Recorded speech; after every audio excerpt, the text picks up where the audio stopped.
Roger, 0G, and I feel fine. Godspeed, John Glenn. Tranquility Base here. The Eagle has landed. Roger, Tranquility. We copy you on the ground. New possibilities are opening up for scientific cooperation between countries. 1-0-0.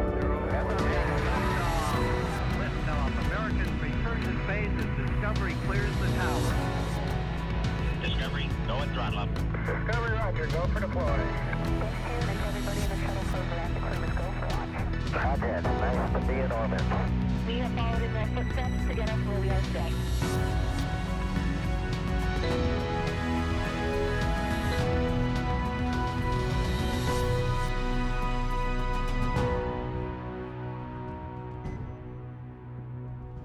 You're looking live at the Crew-Dragon spacecraft and Falcon 9 rocket set to launch 4 astronauts to the International Space Station in just a few hours. Today, a crew of 2 Americans, 1 European, and 1 Japanese astronaut will set off on a 6-month science mission to the world's only orbiting laboratory. Welcome to NASA's Kennedy Space Center in Florida. I'm Marie Lewis with NASA Communications. And I'm Kate Tice, Senior Certification Engineer at SpaceX. Joining us today is NASA astronaut Tracy Caldwell Dyson. Welcome, Tracy. Thank you, Kate. Thank you, Marie. It's sure a pleasure to be here. You know, it's a busy month for human spaceflight with traffic to and from the International Space Station, and today's launch of Crew-2 is a very exciting part of that, and I'm just so pumped that I get to be right here. And Tracy, we were talking earlier about when the last time was you were in Florida for a launch. That was in 2011 for STS-135. I had just returned from my space station mission, and they needed some help in the C-squared group, the Cape Crusader, and so I came here to support. Well, we are so happy to have you back for this new era of human spaceflight. A quick note for you all, we have each been vaccinated against COVID-19, and so that's why you see us sitting here together without masks on. We want to keep everyone safe and healthy. At 5:49 this morning Eastern Time, NASA astronauts Shane Kimbrough, Megan MacArthur, European Space Agency astronaut Thomas Pesquet, and Japan Aerospace Exploration Agency astronaut Aki Hoshide will lift off from Launch Complex 39A, which you see right there, at NASA's Kennedy Space Center as part of the agency's Commercial Crew program. This crew will relieve the 4 Crew-1 astronauts who have been living and working on station since November. This will be the first time that SpaceX reuses both a first stage and a Crew Dragon capsule. This booster supported the Crew-1 mission, and the capsule, Dragon Endeavour, flew astronauts Bob Behnken and Doug Hurley to the space station in last year's history-making Demo 2 test flight. And we have teams all around the country covering the action, from SpaceX headquarters in Hawthorne, California, NASA's Mission Control Center in Houston, and of course, right here in Florida. We'll also be answering your questions throughout the countdown, so you can send us yours by using the hashtag LaunchAmerica on social media. At T-minus 4 hours and 5 minutes, NASA will turn the crew over to the SpaceX team. And once that happens, there are a series of key milestones to be checked off as we count down to T0. The first one is suit up. The suit up room is located in NASA's Neil Armstrong Operations and Checkout Building, or the ONC. Here, the SpaceX team will help the astronauts put on their suits and perform some key suit checkouts to ensure suit integrity. After suit up, we'll see the crew walk out. The astronauts will leave the ONC building for final goodbyes with coworkers, friends, and family gathered outside before they head to the launch pad. Following goodbyes, the crew will get in their Teslas and begin the roughly 15-minute drive to pad 39A. Once there, the 4 astronauts will ascend to the 255-foot level of the fixed service structure. That's the structure you see to the right of the rocket. Then they take the last 10 feet to the crew access arm and white room. The white room is their last stop before boarding their spacecraft, a process known as crew ingress. During ingress, the SpaceX team will run a series of checks to ensure the suits, seats, and vehicle interfaces are all functioning properly. After all the vehicle and crew checkouts are complete, the SpaceX closeout team will close the Crew Dragon's side hatch with the crew safely inside. At T-minus 40 minutes, the crew access arm, which is the long suspended walkway the astronauts use to board Dragon, will retract, followed by the arming of the launch escape system. And once the arm is retracted and the escape system armed, propellant loading on Falcon 9 will begin. At T-minus 5 minutes, Dragon will be configured for what is called terminal count. This is when Dragon's onboard computers take control of the spacecraft. And finally, at T0, Crew Dragon and Falcon 9 will lift off from pad 39A. Roughly 12 minutes after liftoff, Crew Dragon will separate from Falcon 9's second stage, enter its preliminary orbit and activation phase, and begin using its own onboard propulsion system to carry the crew to their destination, the International Space Station. So with crew suit up in about 7 minutes, let's introduce our team at SpaceX headquarters in California to show us what's happening there. What's up, Gary and Jesse? Hello from SpaceX headquarters in Hawthorne, California. I'm NASA's Gary Jordan, and thank you for joining us live for the second flight of the Crew Dragon Endeavour on a Falcon 9 rocket to the International Space Station. I'm Jesse Anderson, a lead manufacturing engineer here at SpaceX, and right next to us is Mission Control Hawthorne, where our teams are monitoring the vehicle, checking in on all of its systems, and the capsule is go for launch. Once the crew lifts off, it will take them a little more than 23 hours to reach their destination, the space station, with Dragon flying autonomously the entire way. But the crew will have the ability to take manual control of Endeavour at any time if necessary. To help make sure the crew has a safe journey, our team in Mission Control will be monitoring their progress along the way. On console or headset are 6 key positions who are monitoring the health of the vehicle and crew. The mission director responsible for mission success is in charge in the room. The person that you'll hear talking to the astronauts is the Crew Operations and Resources Engineer, or what we refer to as the core. The other positions are focused on the vehicle systems like navigation and control, avionics, software, propulsion, life support, and communications with ground segments. NASA has its own team members in Mission Control Houston, where they've been preparing the space station for Crew Dragon's arrival. We'll meet several of the key players later when we check in with Houston. For now, though, let's go to John Innsbrucker for an operational update on the launch countdown. John. Hello from SpaceX headquarters in Hawthorne, California. I'm John Innsbrucker, Falcon Principal Integration Engineer here at SpaceX. We're just over 4 hours, 11 minutes to launch. We're coming up at T-minus 4 hours with the launch director's countdown briefing. But right now, we're looking at weather. Everything's looking good. Now, the major event getting to this point was static fire of the Falcon 9. That was performed 6 days ago. The team went through all the steps of a regular countdown, and at T0, we ignited the 9 Merlin engines on the first stage and let them run for 7 seconds before shutting down. This gave us a final integrated checkout of the rocket and ground systems. Once static fire was complete, we drained the propellants from the rocket and we reopened the pad. Since then, the Falcon 9, with the Dragon capsule on top, as you can see here in the picture, they've remained vertical on the launch pad. Now, the day after the static fire, we performed a final dress rehearsal with the crew. They're putting on their suits, they got into the capsule, they practiced their countdown steps with the Dragon flight team. Now, the launch readiness review was held early on Tuesday the 20th, and we got approval to move into tonight's countdown. At the same time, we were also stowing the final cargo into lockers on the Dragon spacecraft that finished up Wednesday morning. Now, right now at pad 39A, the Falcon 9 and Dragon are both powered on. The Falcon launch team will perform their final checks starting at T-minus 2 hours.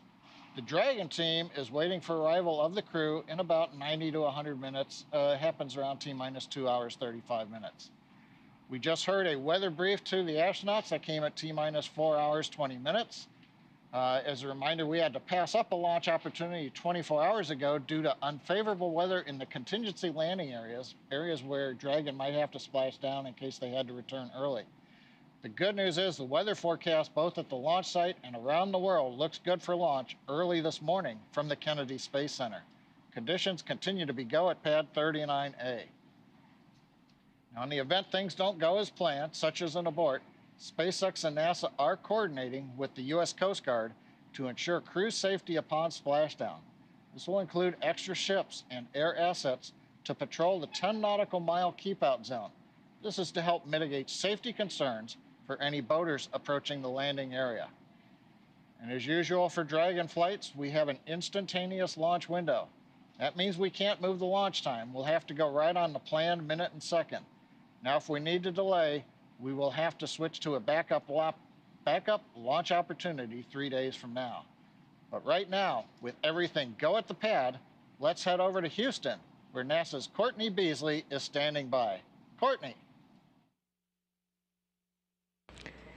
Thanks, John, and welcome to Mission Control Houston. You're inside the International Space Station Flight Control Room in Houston, Texas at NASA's Johnson Space Center. Mission Control Houston is the nerve center for operating the International Space Station, working in tandem with our partner agencies and providers around the globe. Together, we've ensured the station is ready to welcome Crew-2 as the 4 astronauts arrive and join the current Expedition 65 crew. Leading the team inside the room right now is Flight Director Paul Konya, as the crew on board the station is just about 20 minutes away from waking up and preparing for their workday. A few hours before Dragon arrives at the station, NASA Flight Director Scott Stover will take over for Dragon's approach and docking. He'll lead the joint NASA-SpaceX go-no-goes once we're in joint operations with mission controllers here in Houston and in SpaceX in Hawthorne, working in sync to bring Crew Dragon to its new home in space. A little bit later, I'll go through all the work we've been doing in space and on the ground to prepare the station for Crew-2's arrival. Until then, we'll keep an eye on today's countdown, and we'll check back in with you soon. For now, let's head back to Tracy in Florida at the Kennedy Space Center for the latest launch preparations. Tracy? Thanks, Courtney. The astronauts will begin suiting up in a minute or so. They designed the logo for the mission. The determined expression of the Dragon reflects the strength of the team and their contribution to space exploration. The 5 large stars represent the 5 partner space agencies cooperating in the International Space Station program. We're proud to have representation from 3 of those partner agencies on this mission, with a JAXA and an ESA astronaut flying on Crew-2. And we had planned to launch on Earth Day yesterday, but of course the teams made a decision to waive off due to rough weather conditions in the ascent corridor, which would have made things just too dangerous in the event of an abort for both the astronauts and the rescue team in that scenario.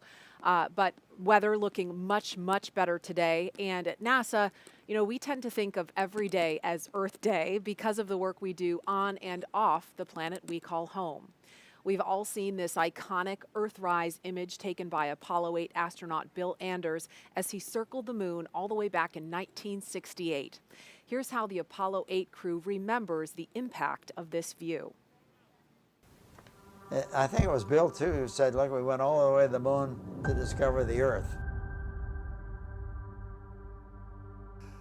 First time that we had gone so far, and the first time that we saw the Earth from 240,000 miles away. I think it gave us a sense of we better do our best to take care of this little blue marble that we have. The vast loneliness up here on the moon is awe-inspiring. It makes you realize just what you have back there on Earth. The Earth from here is a grand oasis of the big vastness of space. I think Earthrise will go down in history as an iconic first real view of our home planet, which is very fragile and very delicate. 1970. And this year's Earth Day theme is Connected by Earth. We have a little guest with us. You may remember this is Little Earth, famously known for his trip on the Demo 1 test flight back in, I think it was 2019 now. It seems like it was forever ago. He caught a ride with Ripley. Yes, yes. So he was the gravity indicator on the Demo 1 uncrewed test flight, and Ann McClain and the other crew aboard the space station took great care of him while he was flying in orbit for that mission. So we're excited to have him as a special guest today as a nod to Earth Day. And we also have a view of the actual spacesuits worn by NASA astronauts Bob Behnken and Doug Hurley during the Demo 2 test flight last year. That's a view from the pre-launch news conference Tuesday morning. You can see the briefers, and on either side of them in the background, that is Bob Behnken's spacesuit on the left and Doug Hurley's on the right. And so they are here in Florida, especially for this mission to pay homage to all of the accomplishments of the NASA and SpaceX teams. have done together in the last 10 years of the Commercial Crew program. And so we are super excited to see the next crew of 4 suit up in their own custom-made suits momentarily. Yeah, we're looking forward to getting live views inside the ONC suit-up room momentarily. But while we have a great shot of the rocket out at pad 39A, something I want to point out, as I mentioned earlier, this is the first time that we are reusing a booster for a crewed flight. And it's also the first time that we are reusing a Dragon capsule. But you can actually see the soot from the previous mission, which was the Crew-1 mission that this booster was utilized for. So if you're wondering why this particular rocket is not quite as white and shiny as other ones you may have seen, that's because this one is flight proven. It's already been to space and back. And you can't probably see it from this view, but the crew for this mission actually signed their initials in the soot of that first stage booster. They had a chance to do that after they arrived here at Kennedy last Friday. So that was pretty cool to see. And Thomas was saying that they think they started a new tradition for these reused boosters for crew. And that is an up-close look at the Crew Dragon capsule and the crew access arm extended out to the right. That is the hallway that the astronauts will walk down once they make their way to the pad a little bit later this morning. Again, we are just standing by to get our first live look inside the suit-up room, inside the Neil Armstrong Operations and Checkout Building here at NASA's Kennedy Space Center at T-minus 4 hours, 2 minutes, 20 seconds, and counting until liftoff. And a note about the weather, it is a really calm, peaceful, quiet morning here on Florida's Space Coast. Yesterday morning was much the same way for us here on the ground, and a lot of people were wondering, why did they wave off the launch on such a beautiful Florida morning? And it wasn't the conditions at the launch site, it was the conditions along the ascent corridor, because if the crew has to abort at any point along that flight path, the conditions have to be safe or low risk enough for a rescue operation to take place in the Atlantic. And so conditions in the Atlantic were just too risky, so the teams made the right call. If they had attempted yesterday, everyone agreed that they would have had to scrub. And the conditions look much better today. The last I heard that there was only a 5% probability of violation, which means we're 95% go for launch today. So we're very excited about that weather news. That's pretty good for Florida standards, 95% favorability. That's pretty great. Yeah, and it's much better odds than the first time Endeavour liftoff in May of last year with Bob Behnken and Doug Hurley. I believe for Crew-1 we were about 80% favorable for that launch as well. But yeah, you're absolutely right. We did have to scrub for that, basically the downstream weather, but unfortunately, that's, while and there we have our first look inside the suit-up room at the Neil Armstrong ONC building. We can see the astronauts have gotten into their suits and are now working with SpaceX suit technicians and the closeout team, SpaceX suit closeouts for doing checks on the umbilicals for, looks like they're getting ready to get into their chairs. Tracy, looking at this room, I'm sure it brings back memories. Oh, it does. It brings back too many. I don't have enough time to talk about it all. But yeah, this is such a historic room that anyone who walks in it, whether you're an astronaut or not, you just feel like you're catapulted in time to a period where this all began. Mm-hmm. And there's a view of Megan MacArthur being helped by the suit technicians. She happens to be the wife of Bob Behnken, and she's going to be flying in the same spacecraft in the same suit, not the same suit, excuse me, the same seat as her husband in the pilot seat. But of course, she's got her own custom-made suit on. Yep, all of these suits were designed in-house at SpaceX. We took safety, comfort, and style all into account. I absolutely love the way that these turned out, and we have heard from crew members that they are really comfortable. So what we see going on here with earlier Megan, they were basically just making sure that everything was comfortable and everything was zipped up. And what we see, I can't quite tell who's in that chair there, but they're basically sitting in a mock-up of the Crew Dragon capsule. And that's our commander, Shane Kimbrough. And he's basically sitting in a mock-up of the chair that he will be seated in inside Crew Dragon. So while they're seated inside Crew Dragon, they actually have an umbilical plugged into their suit that flows cool air through the suit to keep them cool and comfy, as well as communications umbilicals and power. So it's really important to make sure that we do these fit-ups here so that there really aren't any surprises once we get into Dragon capsule out on the pad. And the helmets that they're wearing are also custom printed using 3D printing technology. So that's a really exciting technological advancement since the shuttle days. In the room shot we saw just a minute ago, and there's Megan MacArthur getting helped into her gloves in her spacesuit. But we saw, if we could take the wide shot of that room, we saw another astronaut. There it was in the foreground, number 38. That's Jessica Meir. She is a member of the pad closeout team. So we'll see her here in the suit up room. And she'll also be headed to the white room a little later to provide crew support. Yeah, that role for the astronaut is also pretty historic. We've had a group of astronauts in the shuttle days come down and support shuttle crews, basically pre-flight the orbiter and get it ready to go. Before that, in the Apollo days, that's where it all started with our astronaut support personnel, and it's nice to see that tradition continue, having an astronaut there to help support. We can also see the red recliners from the shuttle days kind of in the top right corner off in the background. So they did keep those chairs around, but it's really nice for the crew to have actual mock-ups of the seats that they're going to be inside the spacecraft, so they can do all that kind of fine-tuning in the room before they go get into the actual seats inside the spacecraft. Yeah, I always like to say we kept the history, we just relocated it. Like I said, yeah, this is an integral part of launch day is doing these initial suit checkouts in the mock-up Dragon seats, but yeah, you can even see the corner of one of those maroon chairs in the upper right-hand corner there. So yeah, those are the same recliners that the astronauts used during the shuttle days to do basically the same process that's going on now.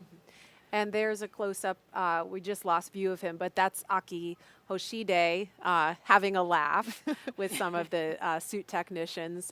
This crew is the LD on countdown 1 with a T-minus 4-hour situational awareness briefing. We are currently counting down to a T0 of 9:49:02 UTC, 5:49:02 local, with an instantaneous window. The crew has started suit donning and leak checks in preparation to begin ingress activities.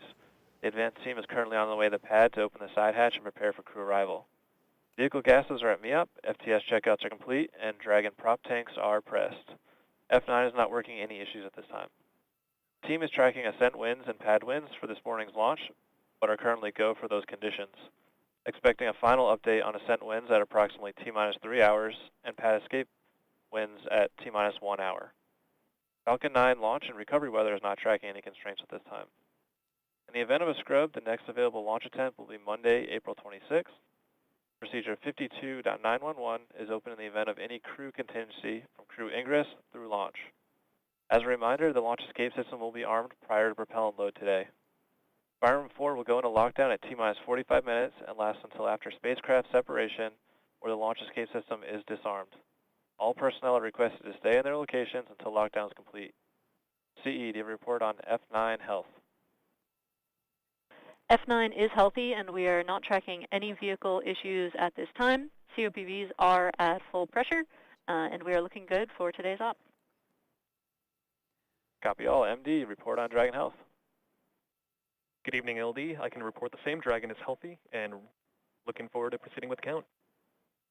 All right, great news. This will conclude the T-minus 4-hour situational brief unless there are any further questions.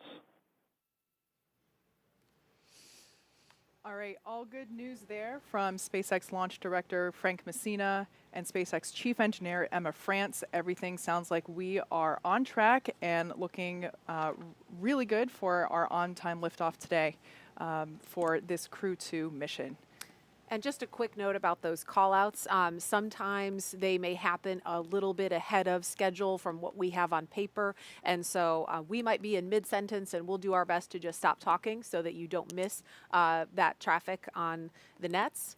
But moving right along, this is the second rotational crew to fly on a commercial spacecraft, and they bring a diverse set of experiences to today's flight. Crew Dragon Commander Shane Kimbrough, sitting there, will be making his third trip to space. He was born in Killeen, Texas, and raised in Atlanta. He was selected as an astronaut in 2004. Kimbrough is a retired U.S. Army colonel and holds degrees in aerospace engineering and operations research. He first launched aboard the Space Shuttle Endeavour on STS-126, then aboard a Russian Soyuz spacecraft for expeditions 4950. Kimbrough has spent a total of 189 days in space and performed 6 spacewalks. Pilot Megan MacArthur will be making her second trip to space, but her first one to the space station. She was born in Honolulu, but considers California her home state. NASA selected MacArthur as an astronaut in 2000. She holds degrees in aerospace engineering and oceanography. MacArthur served as mission specialist aboard Space Shuttle Atlantis on STS-125, the final servicing mission of the Hubble Space Telescope in 2009. She operated the shuttle's robotic arm over the course of 12 days and 21 hours, capturing the telescope and maneuvering crew members throughout the 5 spacewalks to upgrade Hubble's science instruments, along with removal and replacement of other components to lengthen the telescope's life. Hubble continues to operate to this day, providing scientists the opportunity to make more and more deep space discoveries. Mission specialist Aki Hoshide is suiting up for his third space flight today. Born in Tokyo, Hoshide was selected as an astronaut in 1999 by the National Space Development Agency of Japan, known today as JAXA. Hoshide earned degrees in aerospace engineering and mechanical engineering. He flew on STS-124 aboard the Space Shuttle Discovery to deliver and install Japan's science laboratory Kibo. He also flew aboard the Russian Soyuz on Expedition 32 and 33 for a 124-day visit to the space station. In 2014, he also served as commander of the 18th NASA Extreme Environment Mission Operation, an underwater expedition at the National Oceanic and Atmospheric Administration's Aquarius habitat off Florida Keys' Largo Coast. And mission specialist Thomas Pesquet will be making his second trip to space. Born in Rouen, France, Pesquet was selected by ESA as an astronaut in 2009. He has a degree in spacecraft design and control and more than 2,300 hours as a commercial airline pilot. Pesquet first flew to space on the Russian Soyuz as a flight engineer for expeditions 50 and 51. In that time, he worked on more than 50 different experiments and performed 2 spacewalks to maintain the space station with Kimbrough. He has logged 197 days in space. Pesquet will be the first European astronaut to fly in Crew Dragon, and it will be the first time a European has launched from American soil in more than a decade. Each of these 4 crew members will join Expedition 65 once they arrive at the International Space Station, with Aki Hoshide taking over as commander of the station right before Crew 1 departs. And of course, we will be sure to give you a closer look at each of these astronauts as we approach launch time. So we can see right now, pilot Megan MacArthur is now going through the leak check portion of suit up. Aki looks very comfortable. The advanced team is in the white room on schedule. All right, the call that we heard there indicates the advanced team, which is basically the SpaceX team that just arrived out at Pad 39A to start preparing Dragon capsule for the arrival of the crew and the remainder of the closeout team. Once again, Aki having some more laughs with our suit technicians there in the suit-up room. You know, the suit-up room is kind of where the on happens. You know, for the crew, this is it. There's no going back to your room to get something. There's no break from this point. It's the moment that you're on. So it's kind of nice to see a little levity break out and put everybody at ease that they're still with everybody in the room. And these four will have about a 4-day handover period with the astronauts from Crew-1, who of course have been living and working on the space station since their launch from here in Florida this past November. NASA astronauts Mike Hopkins, Victor Glover, Shannon Walker, and JAXA astronaut Soichi Noguchi were the last astronauts to sit in this room and suit up, and they are set to return home to Earth on April 28th after the longest human spaceflight ever launched from the United States. We'll dive a little deeper into the work they've been doing later on before launch, but right now they are preparing to welcome this crew aboard station. The Crew-2 astronauts will also be arriving at the space station in the exact same capsule that first flew NASA astronauts Bob Behnken and Doug Hurley back in May of 2020. After that mission splashed down last summer, SpaceX refurbished the Crew Dragon Endeavour specifically for today's flight. The Falcon 9 launching today is also using a flight-proven hardware. It is the same booster flown on Crew-1. So this crew is about to fly on both a flight-proven spacecraft and rocket, which I personally think is pretty cool. That is really cool. Reuse not only drives down the cost of space exploration, but yesterday Colonel Bob Cabana made a great point, I thought, and that was that when we refurbish these vehicles, we are able to inspect them and notice if there's any issues with them that we can then later fix or design differently that we would otherwise not know if we disposed of it on the way home. So I think it's great. Always more to learn with spaceflight.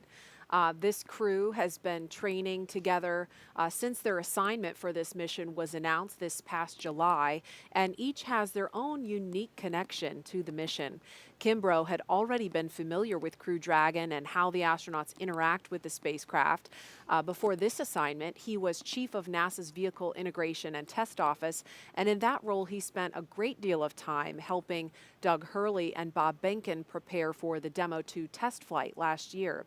As we mentioned, Kimbrough flew on the Space Shuttle Endeavour. There he is, a photo from him on board the Space Shuttle Endeavour during STS-126. That was back in 2008. So this mission has a special meaning for him because of his connection to just the Endeavour name. He's thrilled about flying on the Crew Dragon Endeavour this time.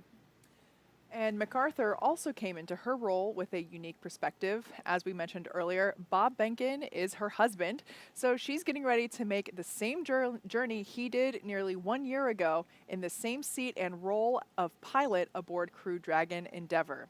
And of course, he will be the one seeing her off today. As for Pesquet and Hoshide, during their previous trips to the International Space Station, they both saw Cargo Dragon up close and personal. They had the opportunity to capture the vehicle with the station's robotic Canadarm during the Dragon's birthing process. As a point of distinction, Crew Dragon will dock autonomously with the space station and will not need the help of the arm. During that experience, Pesquet was truly amazed by the spacecraft's guidance and navigation, and how precise it was while traveling at more than 17,500 miles per hour above the Earth.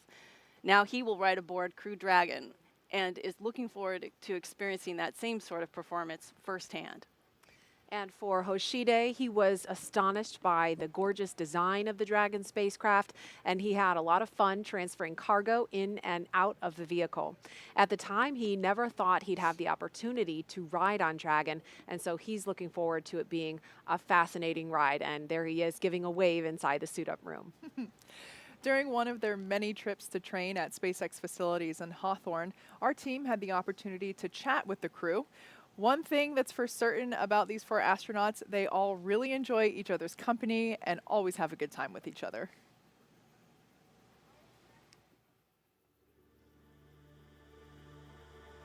My fellow astronauts on this crew are incredible.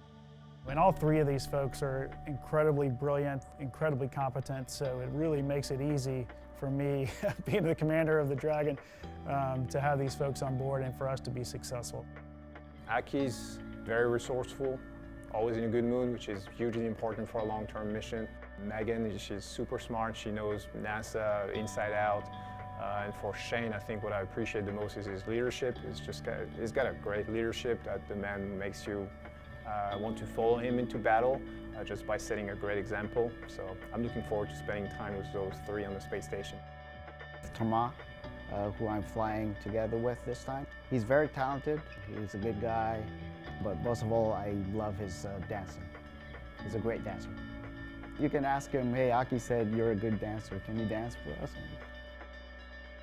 So my crewmates are so much fun. The sense of humor that we all share, you know, the banter that goes around the group is really, really fun. And you might think, you know, interacting with some of them individually that they're kind of quiet, but they're all individually very funny and very fun to be around. It's like a family now.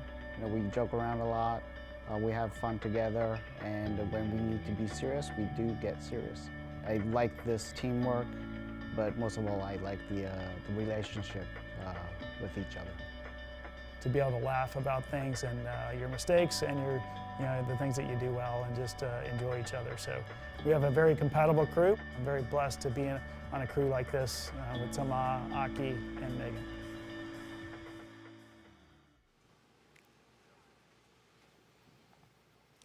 And we're looking at the crew again live in the suit-up room.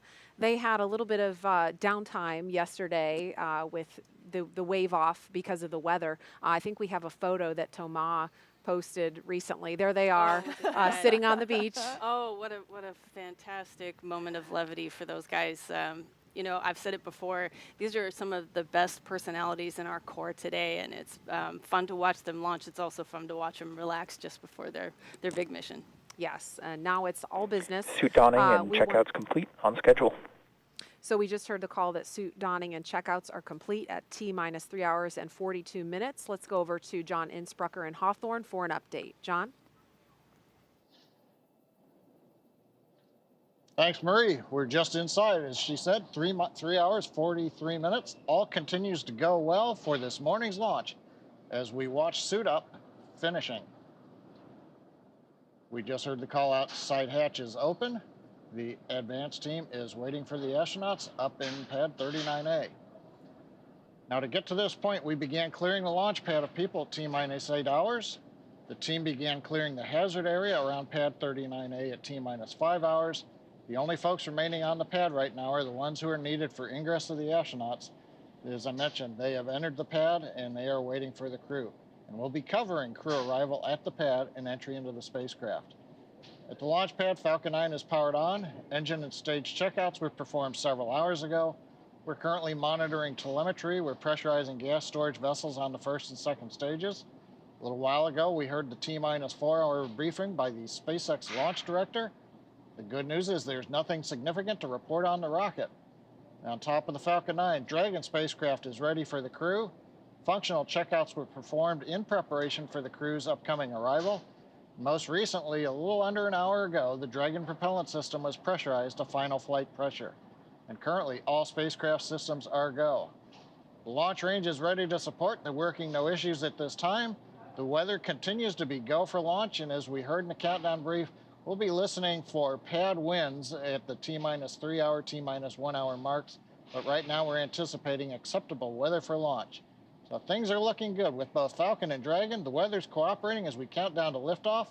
As we get ready for the crew to walk out, let's go back to our team at Kennedy Space Center. All right, thanks, John. It's now T-minus 3 hours, 40 minutes here at Kennedy Space Center in Florida.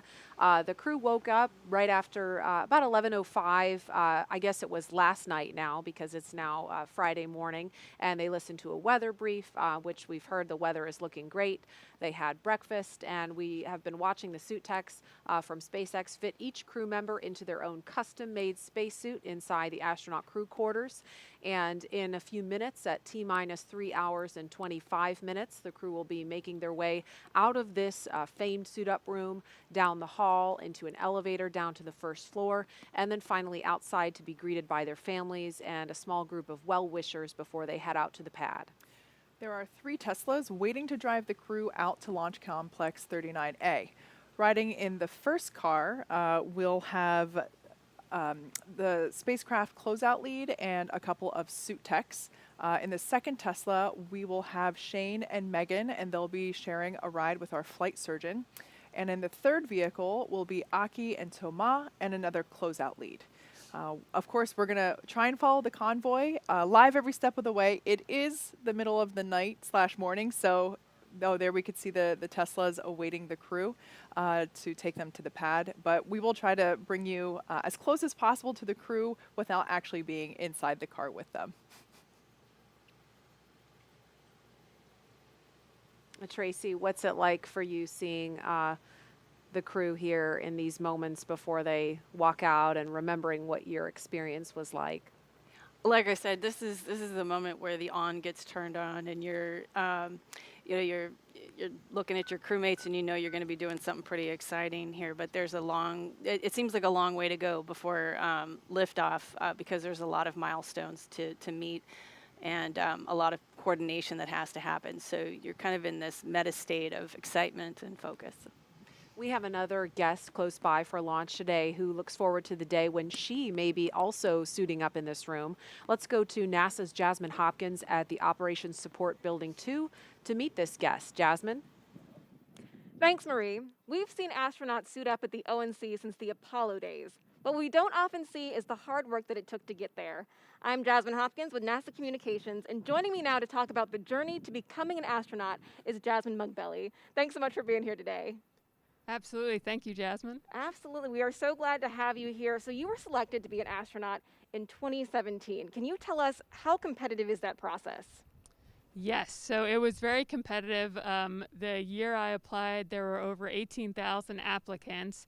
And I remember going through the selection process and meeting some of the other candidates who had applied. And it was then that I was sure I wouldn't be selected because they were all so incredible. And so, I feel incredibly lucky to be here. I'm sure there was something that made you stand out against the crowd. We know there's a lot that goes into being an astronaut. So can you tell us any of those specific requirements that got you where you are? Yeah, so we do generally look for people with STEM backgrounds, but what I like to tell people is it doesn't matter so much what you do as opposed to why you do it and how you do it. I think it's really important for people to do something that they feel passionate about and that they love.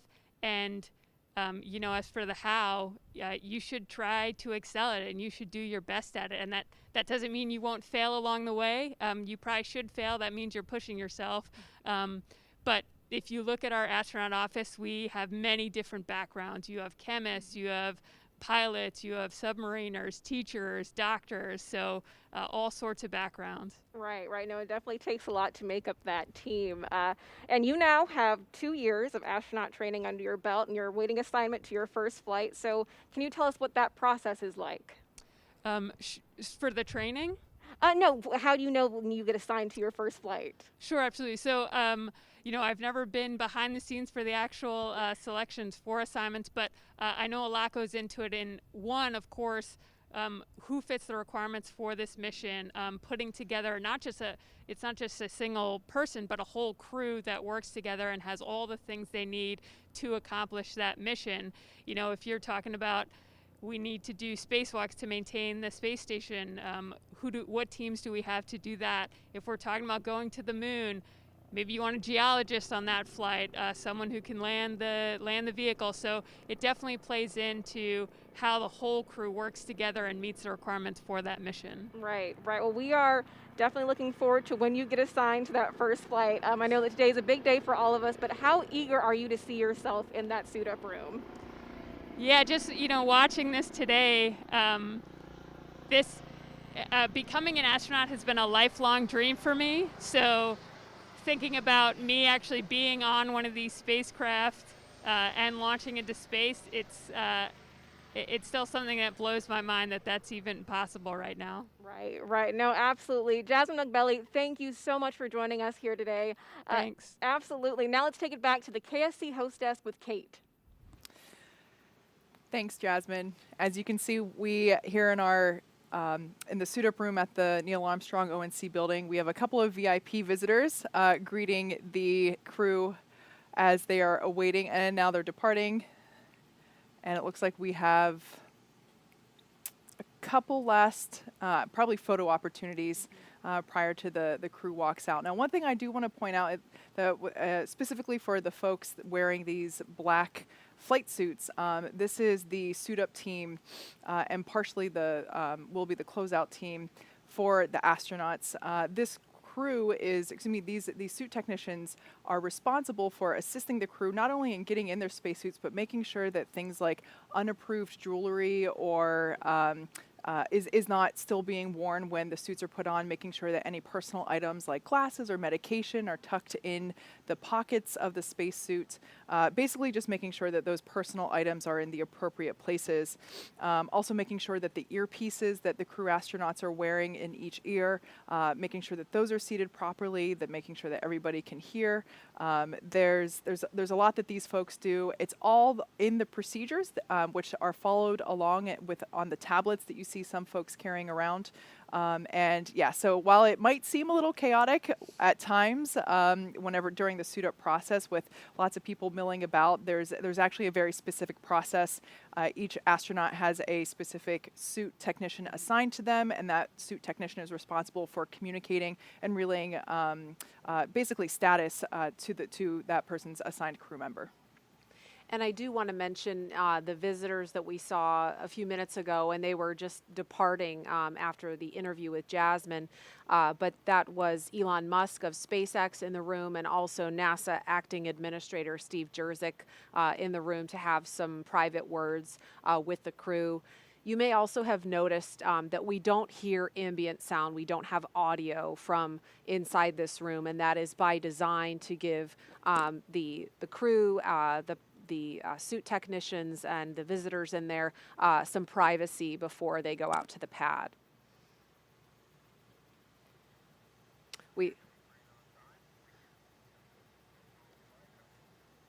We also saw Thomas giving a hug to, I think it's number 28 on the far left, if that's a 2. I can't quite tell under her hair, but Thomas giving her an embrace just a minute ago. And I imagine that you get pretty close to this team because you spend a lot of time together, right, Tracy? Exactly, and just like Kate was saying, these suit techs you get assigned to a specific suit tech. You work with them outside of this launch countdown and the dress rehearsal. Anytime you're in that suit, then that person is there to help you learn about the suit and fix any problems you have. And I have fond memories of my suit tech back when I was suiting up for the shuttle. Her name was Tony, and I still remember her today. And they really put their heart and soul into it, and they take serious the role that they have in helping you with your life-preserving suit. Absolutely. And this crew trains quite often, not only here at Kennedy, but also at SpaceX headquarters in Hawthorne. We have Dragon capsule simulators, not only for the displays, but also physically getting in and out, getting buckled into your seat, all of that. The crew rehearses tens of times with the SpaceX team and the NASA team. So what we're seeing here really is just another time. They could probably do this in their sleep at this point. Yeah. One thing real quick I want to point out before we lose this shot, the the small blue boxes there that you see behind the crew members that has kind of like an elephant's trunk, an umbilical that's plugging into the leg of each crew member. Gosh, I love the frivolity that we see here. It's so wonderful. Gotta get a good shot. Yeah, so I wanted to mention it because I figured we'd lose the shot. Those blue boxes are basically flowing cool nitrox or nitrogen oxygen mixture air, which is basically the stuff that you have in a scuba tank. We're trying to keep the astronauts cool while they're in their suits. While they're moving around, it can get a little warm, and we want to keep them comfortable until they are seated in their seat inside Crew Dragon. So that's what those small boxes are, and they will have those along with them inside the Teslas during the ride out as well. I think we'll have time for a couple of social media questions, but another note just about the timeline. If you've been following along with all of our anticipated times, the crew right now we've seen is ahead of schedule in terms of completing their suit up process. This is a very limber, quick crew. We observed this during the dry dress rehearsal over the weekend. They were ahead of schedule getting suited up. We do still expect them to walk out at the anticipated time. We expect that will happen at T-minus 3 hours and 20 minutes. So about 9 minutes from now is roughly when they should walk out of the operations and checkout building. But up to this point, they've been a little bit ahead of schedule. Let's take a couple of social media questions while we're waiting for that to happen. Okay, this one, this is a good one for Tracy. Why are very specific times chosen for launches? A lot of it has to do with orbital mechanics and where the space station is over Kennedy Space Center at the time. And so we are basically launching a vehicle to chase the space station, and it has much to do with that. All right, next question. How long does it take to refurbish a Crew Dragon, and how many times can Dragon be reused? As we're looking outside the ONC, Kate, this is a good one for you. Yeah, that's a great question. In terms of how long, it's hard to say right now because this is the first time that we did it. And the first time that you refurbish something, or really the first time you do anything, is generally the longest it will take you to do something. We have been working on the refurbishment of this Crew Dragon capsule since it splashed down in August of last year. So just under a year, basically to get it in a state and launch ready. We can see some well-wishers here gathering outside the Teslas as they're awaiting the crew to come and do the walkout and final goodbyes. But getting back to the question, the second part of the question was how many times can a Crew Dragon capsule be reused? We are certified for 5, but there might be plans in the future to try and increase that. That's obviously a discussion that happens, but down the road. But at this point in time, we're shooting for 5 reuses. All right, we have time for another question from social media. And this one, when will the astronauts on the International Space Station return to Earth? Great question. So the Crew-1 astronauts, of course, that launched from here in Florida this past November, they are scheduled to return on April 28th, and they will be splashing down off the Florida coast. SpaceX hasn't narrowed down a specific location just yet, but they will be splashing down somewhere either in the Gulf of Mexico or along the eastern coast of Florida about 12:30 Eastern Time on April 28th. And we see a few more folks coming outside in anticipation of the crew walkout. It looks like Elon Musk and Steve Jurczyk, the NASA administrator, taking their spots to the right of your screen. We also can see astronaut support crew members and some suit technicians gathered outside there. We can also see some of the crew members' families. I recognize some of them there in the background. Those blue suiters, those astronauts that are there are the unsung heroes. They are there as family escorts, personally selected by the crew members to care for their family, both immediate and the extended family and friends that are here. So hats off to those guys because they are there to care for the families. And Tracy, how meaningful is it for the families to have this opportunity to see the crew walk out? You know, I'm glad you asked that because this is the first time that we allow family to be at this point, so the crew members get to see their family. During shuttle, that was mainly employees and our families were elsewhere, either on the roof of LCC or at Banana Creek. And so it is so important, and it will be vital for the crew to see their families and their families to see them just before they head out to the pad. Like we mentioned earlier, pilot Megan MacArthur is married to NASA astronaut Bob Behnken, who flew on the Demo 2 mission last year. And so we expect to see Bob. I can't quite tell which one he is from this angle, but I'm sure we'll see it up close later. And it's just, I think it is so awesome that, Megan was seeing him off a year ago, and now he's seeing her off to do the same position. And I just think that's really cool. They are a power couple, and I love it. Yeah, ultimate power couple. Yeah. And Tracy, I remember you saying, we were talking about this earlier, and that it's the harder job of the family member to say goodbye to their astronaut when it's their day to fly. Oh, yeah. I'm sure Bob is keeping it together on the outside, but inside he's way more nervous, I bet, today than he was on the day he was sitting on that seat on the launch pad. Just a guess. And so it is T-minus 3 hours, 24 minutes and counting. And any moment now, we expect to see the crew leave the room and start walking down the hallway We'll see them get into an elevator, and here is a shot of the elevator. So, excuse me, the hallway. And so where those, that is Joe Acaba to the left.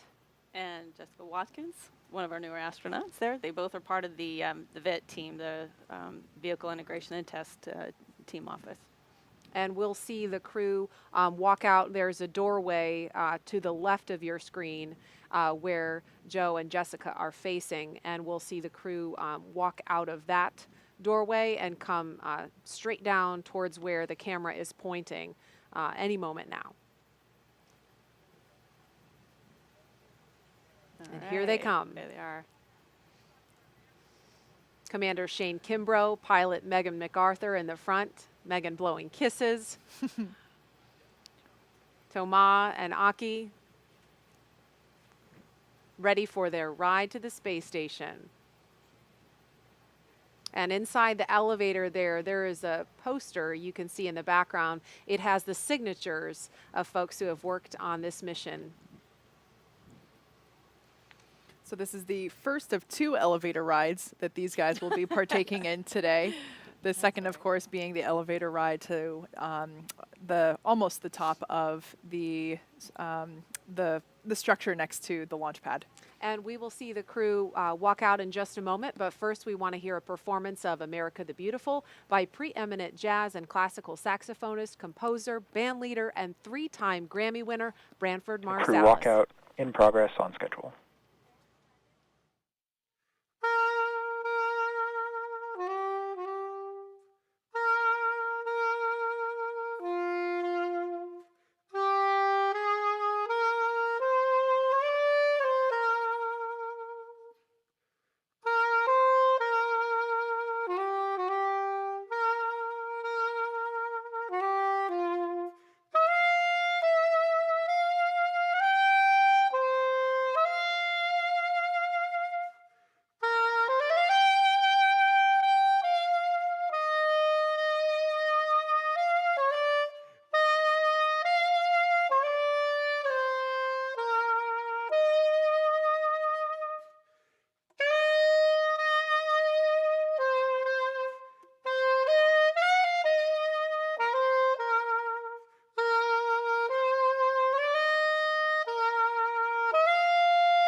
So that was a beautiful performance we just heard from 3-time Grammy winner Branford Marsalis of America the Beautiful. And we can see some members of the closeout team heading out of the operations and checkout building. We expect the crew to walk out at T-minus 3 hours and 20 minutes. So about a minute from now, we will see the crew walk out those famed doors. And you can see above them, they're teeny tiny from where we're looking, but stickers from past mission patches. And Tracy, I'm sure you have a sticker up there. Yes, yes. From STS-118, one of my crewmates made sure that we were well represented. I love the traditions that we have in spaceflight, and and I love that we are getting to continue that tradition with stickers for these NASA SpaceX missions. You can actually see, I believe it's on the right-hand side of the meatball located above the doors. I believe that's where the crews for Demo 2 and Crew 1 placed their stickers. We're going to have to widen the walkway here, I think, a little bit. Yeah. And there we have another shot of more stickers. And these stickers denote the missions in which the Teslas were utilized for. So here, counting backwards from the right, the red one is obviously the Crew-2 mission patch, the blue dragon to the left of that being Crew 1, the white helmet from Demo 2, and then the triangular patch from Demo 1. So even though we didn't have any real astronauts, we had Ripley, our test subject, but we did do full mock-up. And here they come, the Crew-2 astronauts taking their first steps outside before their journey to space. Yay!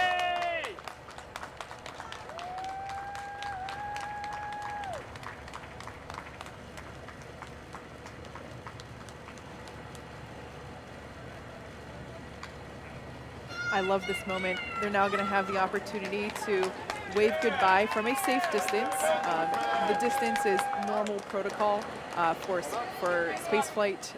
This is not a result of the COVID-19 pandemic. This would be in place even if we didn't have that situation going on. But I love this moment. It's a wonderful opportunity to see the astronauts get some final farewells from their friends and family members.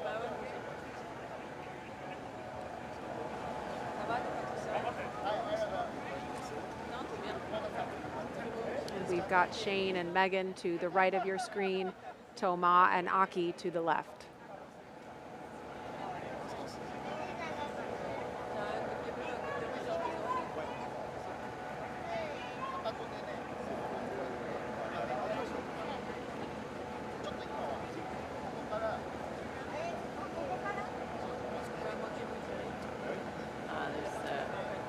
There's Shane's wife. Shane and his wife posing for a socially distanced photo. Yes. And it looks like Bob Behnken is there in a blue polo with the son of he and Megan MacArthur.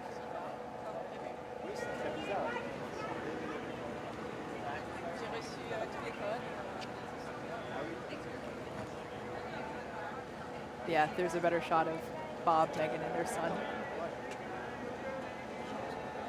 What an experience as their son to do this twice. Get to see dad and mom go to space. He's going to think this is normal the way every all kids experience. And you can see on the license plate of that Tesla, recycle.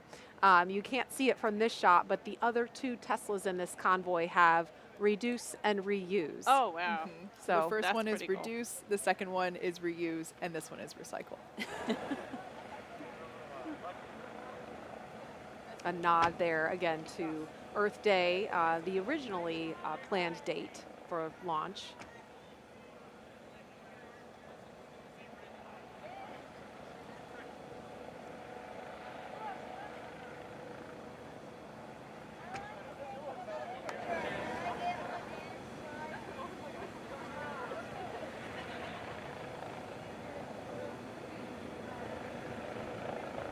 People are more impressed by the Teslas than by the rocket.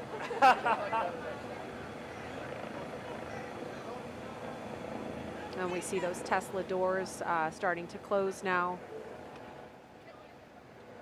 Like I mentioned before, the equipment is already in the Tesla. The astronauts are plugged into that small blue box, and they're getting that cool air flowing through their suits once again. And the AC is turned up on high in those Teslas to make sure everybody's comfy. Oh, you've seen some people go around to the backside of the cars. This is another opportunity for family members to approach and have a little bit more private moment with their crew member before they leave. With the windows up, of course. Yes. I can't tell you how meaningful this is for crew to have this opportunity to see their loved one this close to heading out to the pad. This is a nice change that we've made.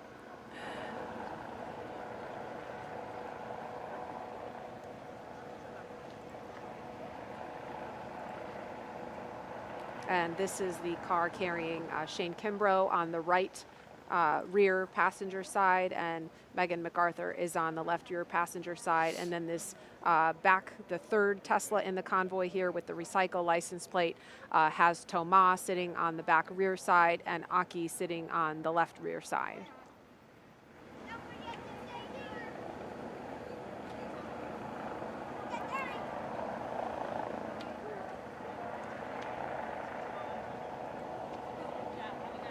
And as soon as the families come back around, we should see the convoy begin to pull away.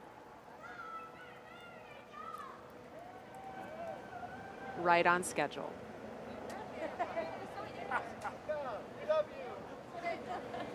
I love you too, brother.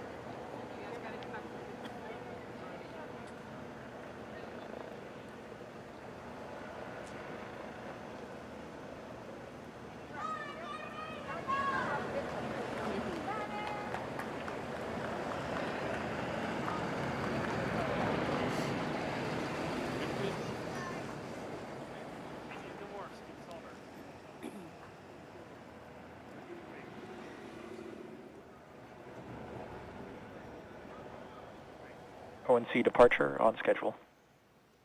All right, so we just heard that announcement that the crew has departed the operations and checkout building on schedule. They are now on their way to Launch Complex 39A, scheduled to lift off at 5:49 a.m. Eastern Time this morning.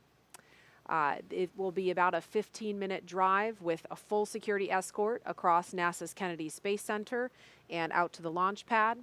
And as we follow the convoy, we'd like to share some words from the teams working so hard day and night to get this crew to the International Space Station. Wishing Crew-2 good luck and a safe trip. Good luck, Shane, Megan, Aki, and Toma. Go Crew-2! Go Crew-2! Go Crew-2! Bon Festival! You guys are inspiration to all of us. Let's go Crew-2! We want to wish you a safe and successful mission. Go Crew-2! Go Crew-2! As a female aerospace engineer in progress, I just wanted to say I'm beyond inspired by you and your family's endeavors. And we want to wish the Crew-2 astronaut a safe trip to the International Space Station, aboard Dragon.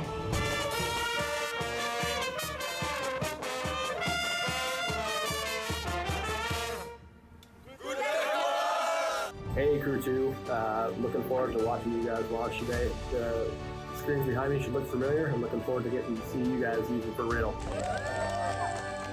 So proud you'll be representing all Yellow Jackets on the NASA SpaceX Crew Dragon to the ISS. Good luck. On behalf of the Hunts program, Clear Creek High School has a message for you. Have a safe and successful mission to space. Ganbatte kudasai! Yay! Yay! Last stop! Go Crew-2!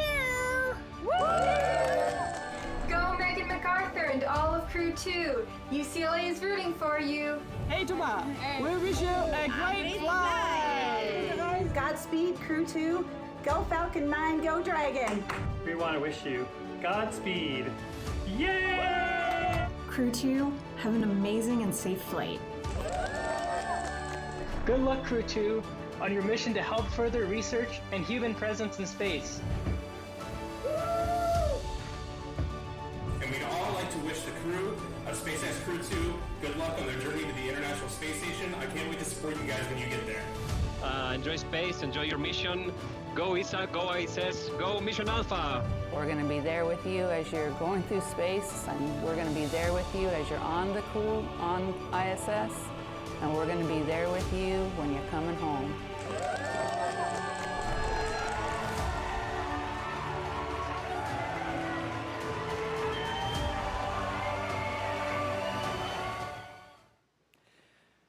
So the convoy will be making their way just behind us here at the press site. But for right now, a closer look at the Crew-2 spacecraft commander riding in this convoy. Here is two-time spaceflight veteran NASA astronaut Shane Kimbrough.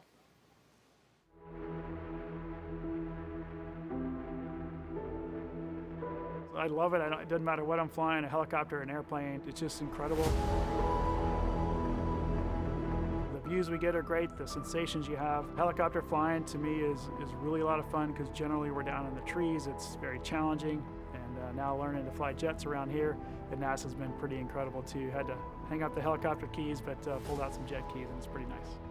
I'd always wanted to be an astronaut ever since I was a little kid. My grandparents lived in Titusville, right across from the Kennedy Space Center in Florida, so I spent a lot of time down there as a small child. Ignition sequence start. My grandfather was really the inspiration behind all this because he would drag me out to see anything launching. Launch commit. Liftoff. We have liftoff. Roger. 1 minute, 19 seconds. For whatever reason, it kind of stuck in my blood. The ironic thing is when I decided to go to West Point, I figured that my dream of being an astronaut was gone, so I kind of gave up on it because I didn't realize you could be in the Army and be an astronaut, but turns out you can. So back in 2008, I flew on STS-126. We were kind of a resupply mission. So they called our mission actually the Extreme Home Makeover Mission for the space station. We got a chance to bring up new bedrooms, a new bathroom, a new kitchen, a new gym, really outfit the station to be able to support more than 3 crew members. So that was pretty cool to be part of that. And then to go back a few years later in 2016 and 2017 when I flew on the Soyuz. That was an incredible time up there. The long duration piece is obviously a lot different than the shuttle couple-week mission. There's a different cadence, a different rhythm you have to get into, more of a marathon pace versus a sprint pace. Space shuttle for me was you're kind of rocking and rolling for the first couple minutes while the solid rocket boosters are on, and then it smooths out and it's pure acceleration. The landing coming back in is super smooth because you're landing on a runway. And Soyuz to me was kind of the opposite. It was a really smooth ride uphill, but coming back was really violent and pretty incredible that we made it through that. But they've been doing it for many, many years, and a proven product for sure. We do things differently down in Florida now than we did for shuttle, so it was just a whole different world. We kind of blended, I would say, the best things from shuttle during quarantine and launch day operations and the best things from Soyuz that we've learned over the years. And kind of now we have a hybrid of those really good things on launch day especially. I'm really excited about it. I love the Kennedy Space Center and all the teams down there that I've gotten to work with. I love it for our country, our nation, that we're launching out of the U.S. again. It's a great capability that we have, and just happy to be doing it again out of Florida. My name is Shane Kimbrough. I am the commander of NASA's SpaceX Crew-2 mission to the International Space Station.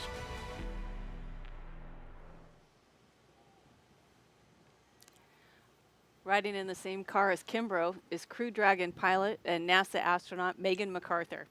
She's about to embark on her second space flight, and this will be her first trip to the International Space Station.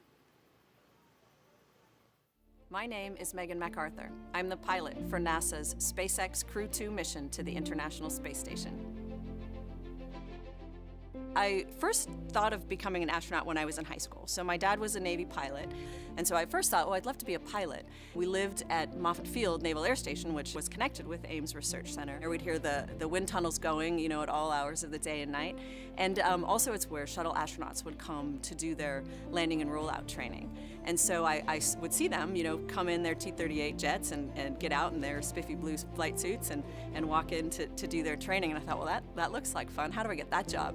And I knew that it was a long shot, right? But I also knew that I wanted to be a part of something like that, right? A part of this bigger thing of exploration.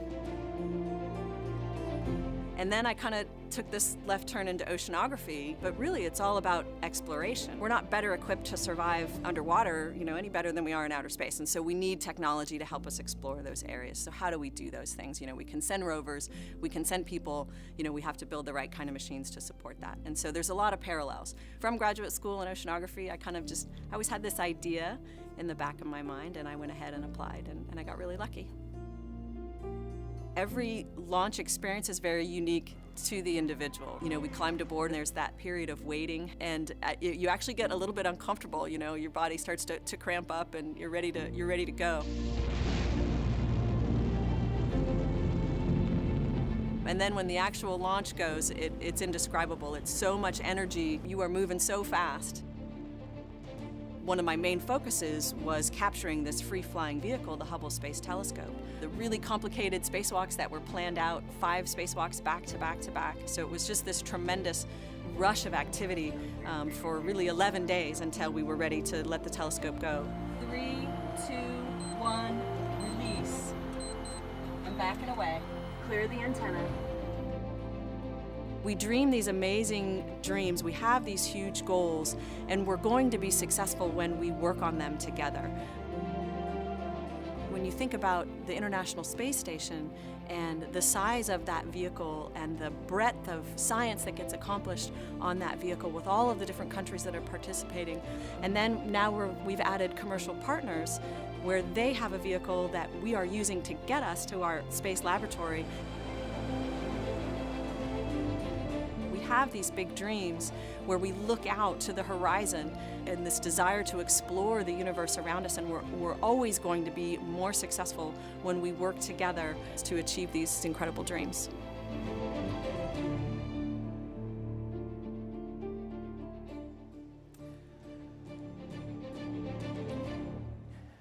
So there's the convoy there on your screen. They just passed behind us just moments ago on their way to pad 39A. Now, if you're wondering what the crew is listening to.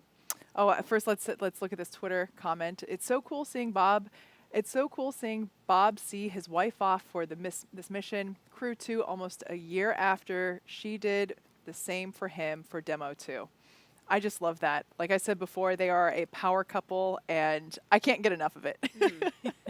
Absolutely. And they've got a really cool playlist that we had a preview of, but you were starting to talk about that, Kate. Yeah, so the astronauts, of course, get to pick their playlist in their Tesla. So in the first car with Shane and Megan, I'm not sure which one they're listening to this instant, but they had selections like Learn to Fly by the Foo Fighters, a personal favorite of mine, Crazy Train, Ozzy Osbourne, Enter Sandman, Metallica. I was listening to that one on my way in today. City of Blinding Lights, U2. And in Aki and Tomas' car, Drops of Jupiter. That is a classic. Paradise City by Guns N' Roses. And, of course, Danger Zone by Kenny Loggins. Yeah, little Top Gun action. I love it. The NASA and SpaceX team inside the Launch Control Center here at Kennedy Space Center just watched this convoy pass by from their windows at the LCC, and we caught up with the NASA Commercial Crew Program Manager about what that moment is like. As they drive down that road, down to Launch Pad 39A, and you can see the crew, and then to me, that's when it really becomes real. Not that it's not real every step of the way during preparations, but everybody in the firing room will stand up and it gets really quiet. And I think that's when everybody realizes, hey, we're about to go do this for real. And you can just feel the passion and the intensity. Everybody in that room and everybody in Houston and Hawthorne, you know, I think they're standing up too, watching, because they know, hey, this is going to be a great mission, but it's about to get really serious. And now the crew is approaching Pad 39A and entering what is known as the Blast Danger Area, or BDA, and now approaching the base of the pad. But the teams have conducted internal go, no-go polls to make sure that this area was safe before they entered. And as they are approaching the base of the pad, we have some more messages from those with some personal connections to this crew.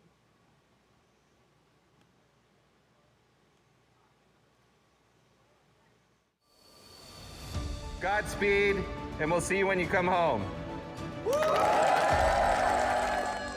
Godspeed and have a great trip to the ISS. Yeah!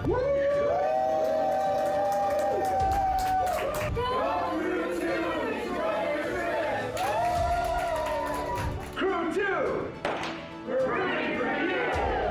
Thank you for flying with SpaceX! Good luck from the bakery and Simco Logistics team. Go Crew Dragon! Someone to wish Crew-2 a happy flight. When I say crew, you say two. Crew. Two. Go Dragon! Go SpaceX!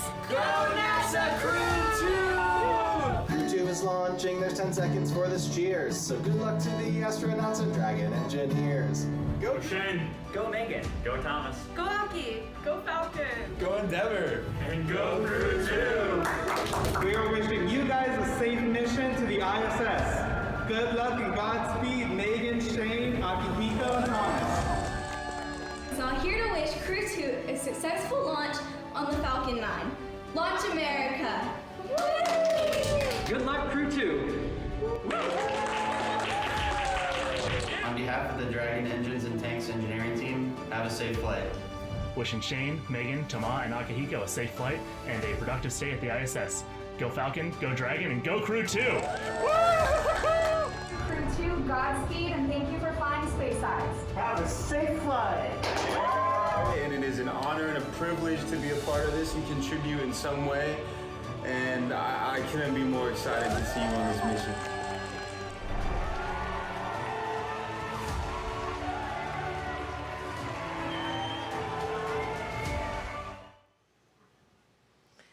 All right, that was some messages from the SpaceX team and others that have been working so hard to get this crew to this day. We are looking at the base of Launch Complex 39A, and we can see the Falcon 9 first stage booster on the pad. Kate, I know SpaceX has done some extensive upgrades since you began leasing this, and we can't see the crew on screen here. They take a bio break once they get to the pad, so it'll be a couple of minutes before they ascend the fixed service structure to the right of your screen. That's that big black tower, and we also should be hearing an announcement from the Corps, specifically Chad Healy, that the crew has arrived at the pad, so that could be coming any minute. Yeah, like you said, we have made a number of upgrades. In case if you aren't familiar with the history of this launch pad, it was originally built in the 1960s to support the Saturn V rocket for the Apollo program. And of course, this is where we went to the moon from. This is the launch pad where Apollo 11 took off from. After that program, it was upgraded to support shuttle, and then after that, SpaceX took over the lease for it in 2014, and we actually had our first flight from here in February of 2017, which was a cargo resupply mission to the International Space Station. So we've been busy. It looks a little different. We did make some upgrades to aesthetics, but a lot of it was safety driven. I believe, you know, the shuttle structures were iconic. It was, of course, heartbreaking for everyone to see the rotating service structure come down, but we did have to remove it for safety purposes, but also it was just unnecessary for what we would be doing to advance the next generation of human spaceflight. So I will say that the tower there does have the bones of that original fixed service structure. And so there are many things that are still original in there, like the telephone, which we will see later on. I think we'll save that for later, but also it's the same elevator that the shuttle astronauts rode up in as well. Yeah, so Tracy's got her hand on her heart here. It looks different, but there we have a shot of those elevators there. Yeah, elevators that don't have floor numbers, but rather foot numbers on them. Yeah. The Crew-2 astronauts will be hitting the button for the 255-foot level of this structure. But yeah, these are the original elevators, obviously maintained for safety, but they're so while it may look different, a lot of that history is still there. And Tracy, this is the same pad, of course, that you launched from years ago. Yes, very fond memories of it on my flight. So we got out of the Astrovan, the pilot on our flight on STS-118, Charlie Hobaugh, who we called Scorch, paused and looked up at the stack, and he stopped my crewmate, fellow rookie, Barbara Morgan, and I to pause and take a look at this mammoth spacecraft we were about to fly on, because he said this is going to be the last time you see this view.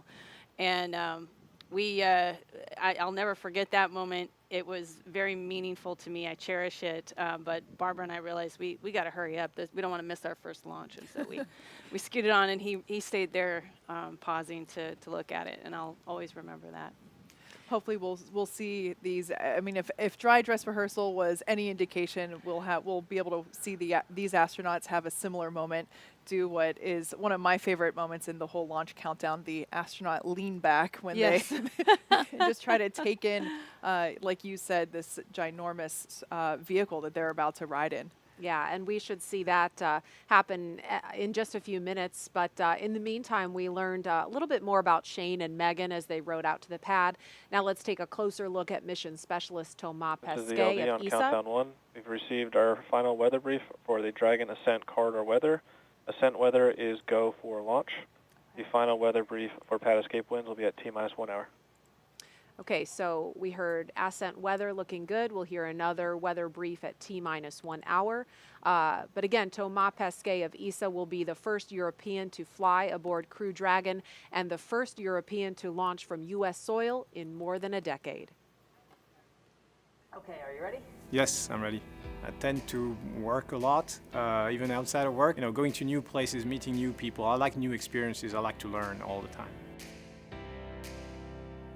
My name is Thomas Pesquet, and I'm a mission specialist for NASA's SpaceX Crew-2 mission to the International Space Station. On board the Crew Dragon as a mission specialist, everything that's manual is in our ballpark. If we have to open a hatch, if we have to use the emergency equipment, if we have to open or close valves, if we have to manage the cargo and the stowage, all this is going to be on us. I remember as a kid, everybody's an interest, but mine was space shuttles and planes, and I had the posters in my room, I mean the complete kit. And so I went into math and physics, and then I became an engineer. I went into aerospace. It seemed natural at the time. And then I got a chance to become a pilot, which was kind of another piece. We have an astronaut selection every 10 to 15 years in Europe, and I didn't think it was going to happen, but I passed all the selections and I made it. So really it's been a dream. I've been so lucky. If I would have pictured it when I was a kid, I couldn't have pictured it any better than what really happened.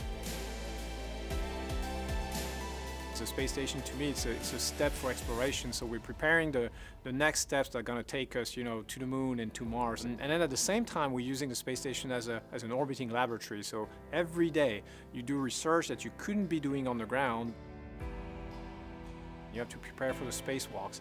You always prepare it very meticulously, very thoroughly, and then once you go out, and just your adrenaline is very high. And it's also physically challenging because you're going to be for 6-7 hours fighting against that spacesuit, because that spacesuit is inflated with air for you to be able to breathe, which means it's going to resist your movements. So those are huge, big memories that you have, but really also sometimes the small things, like the fun that you could have.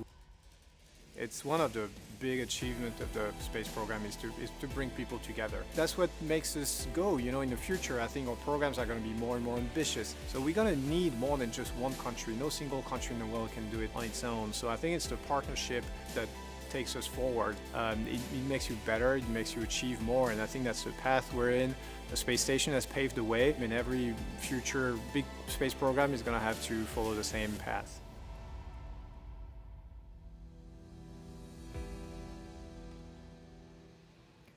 So there we can see Shane and Megan have made their way up the tower. They're now climbing the stairs to the level where the crew arm is located. Before Aki and Thomas make their way to the elevator at the ground level of pad 39A, let's get a look at mission specialist and JAXA astronaut Aki Hoshide. Once at the space station, he will be part of the first ever direct handover from one Japanese astronaut to another.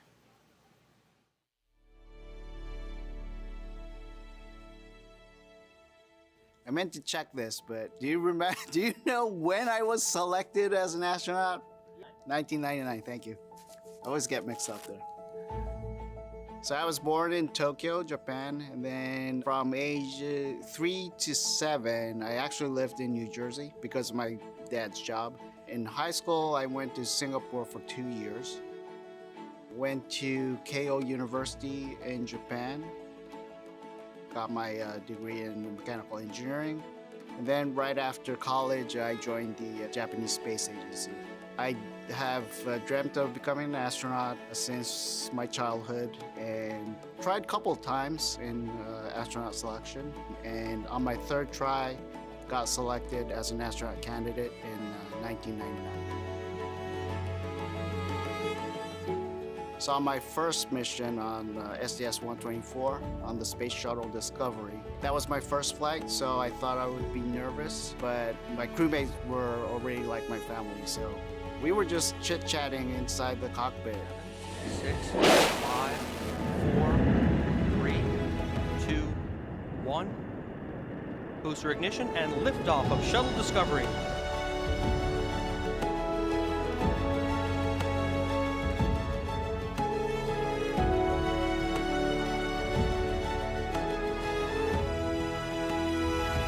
Aki Hoshide heading for a half year on the International Space Station. My second flight was a long duration flight. We launched on a Soyuz capsule, docked to the space station, and did a lot of science and spacewalks. Flying on 3 different vehicles, that's going to be amazing. The new spacecraft, Crew Dragon, it's a new technology, new layout, new operation, and I can't wait to actually experience it. So I guess the difference would be it's a brand new vehicle, a lot less switches. It's like a smartphone, I would say, which felt uncomfortable initially because as an astronaut, you're like, where are the switches? Which button do I have to push? So initially I felt a little, I would say a little awkward. Then after training, you get adjusted and you understand, hey, this is how the system works and how can I, as a crew member, help out the mission. It's a privilege, actually, to work together with these people and look forward to actually doing the mission and spending more time working together. I'm Aki Hoshide, JAXA astronaut and mission specialist for NASA SpaceX Crew-2 mission. All right, that was a look at Aki Hoshide, and we can see the astronauts inside the crew access arm. That walkway here are Commander Shane Kimbrough and pilot Megan MacArthur. Making their way up behind them are ESA astronaut Thomas Pesquet and JAXA astronaut Aki Hoshide. And we'll be seeing them make their way up. There they are coming up the steps. And they'll be stopping to use the phone. Shane and Megan already had the opportunity to do that. That phone is up where you see the person in the black suit. That looks like Jessica Meir, number 38, part of the closeout team at the pad. And this is a shot inside the white room. Astronaut Shane Kimbrough to the left of your screen, and to the right you can see the side hatch of the Crew Dragon Endeavour is open in preparation for the next milestone, which will be crew ingress in just a few minutes. If you're just joining us, you're watching live coverage of NASA's SpaceX mission known as Crew-2. Good morning and welcome to Kennedy Space Center in Florida. I'm Marie Lewis with NASA Communications. And I'm Kate Tice, Senior Certification Engineer at SpaceX. Joining us today is NASA astronaut Tracy Caldwell Dyson. Welcome, Tracy. We're so happy that you're able to join us this morning. Thank you, Kate. Thank you, Marie. It's great to be here. So as you can see, the crew has already arrived at pad 39A, where Falcon 9 will lift off at 5:49 a.m. Eastern Time. We can see that Megan and Shane are in the white room here, undergoing final checkouts and just comfort checks with the suit and closeout team. One thing that we'll see them do momentarily is the closeout lead there on the right-hand side with the tablet will provide them with a black Sharpie, and they're going to actually add their signature to the wall to their right of this white room. We named it the white room to keep, again, in space tradition. From previous human spaceflight programs, but something different this time. We're actually having all the astronauts that fly on Crew Dragon sign their names. And there's a shot inside the crew tower. It looks like where Aki and Thomas are now using the telephone for a final goodbye. Now, Tracy, do you want to talk a little bit about the significance of that particular telephone? I think. It's a great way to surprise your family and friends on launch day. I know that my parents were not expecting it, and it was probably one of the more emotional moments for them.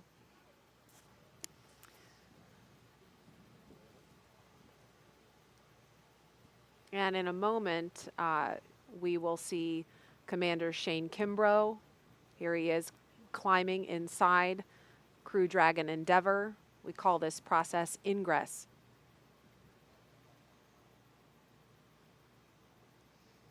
And pilot Megan MacArthur following. So we can see the closeout team assisting the crew. Crew ingress has started on schedule.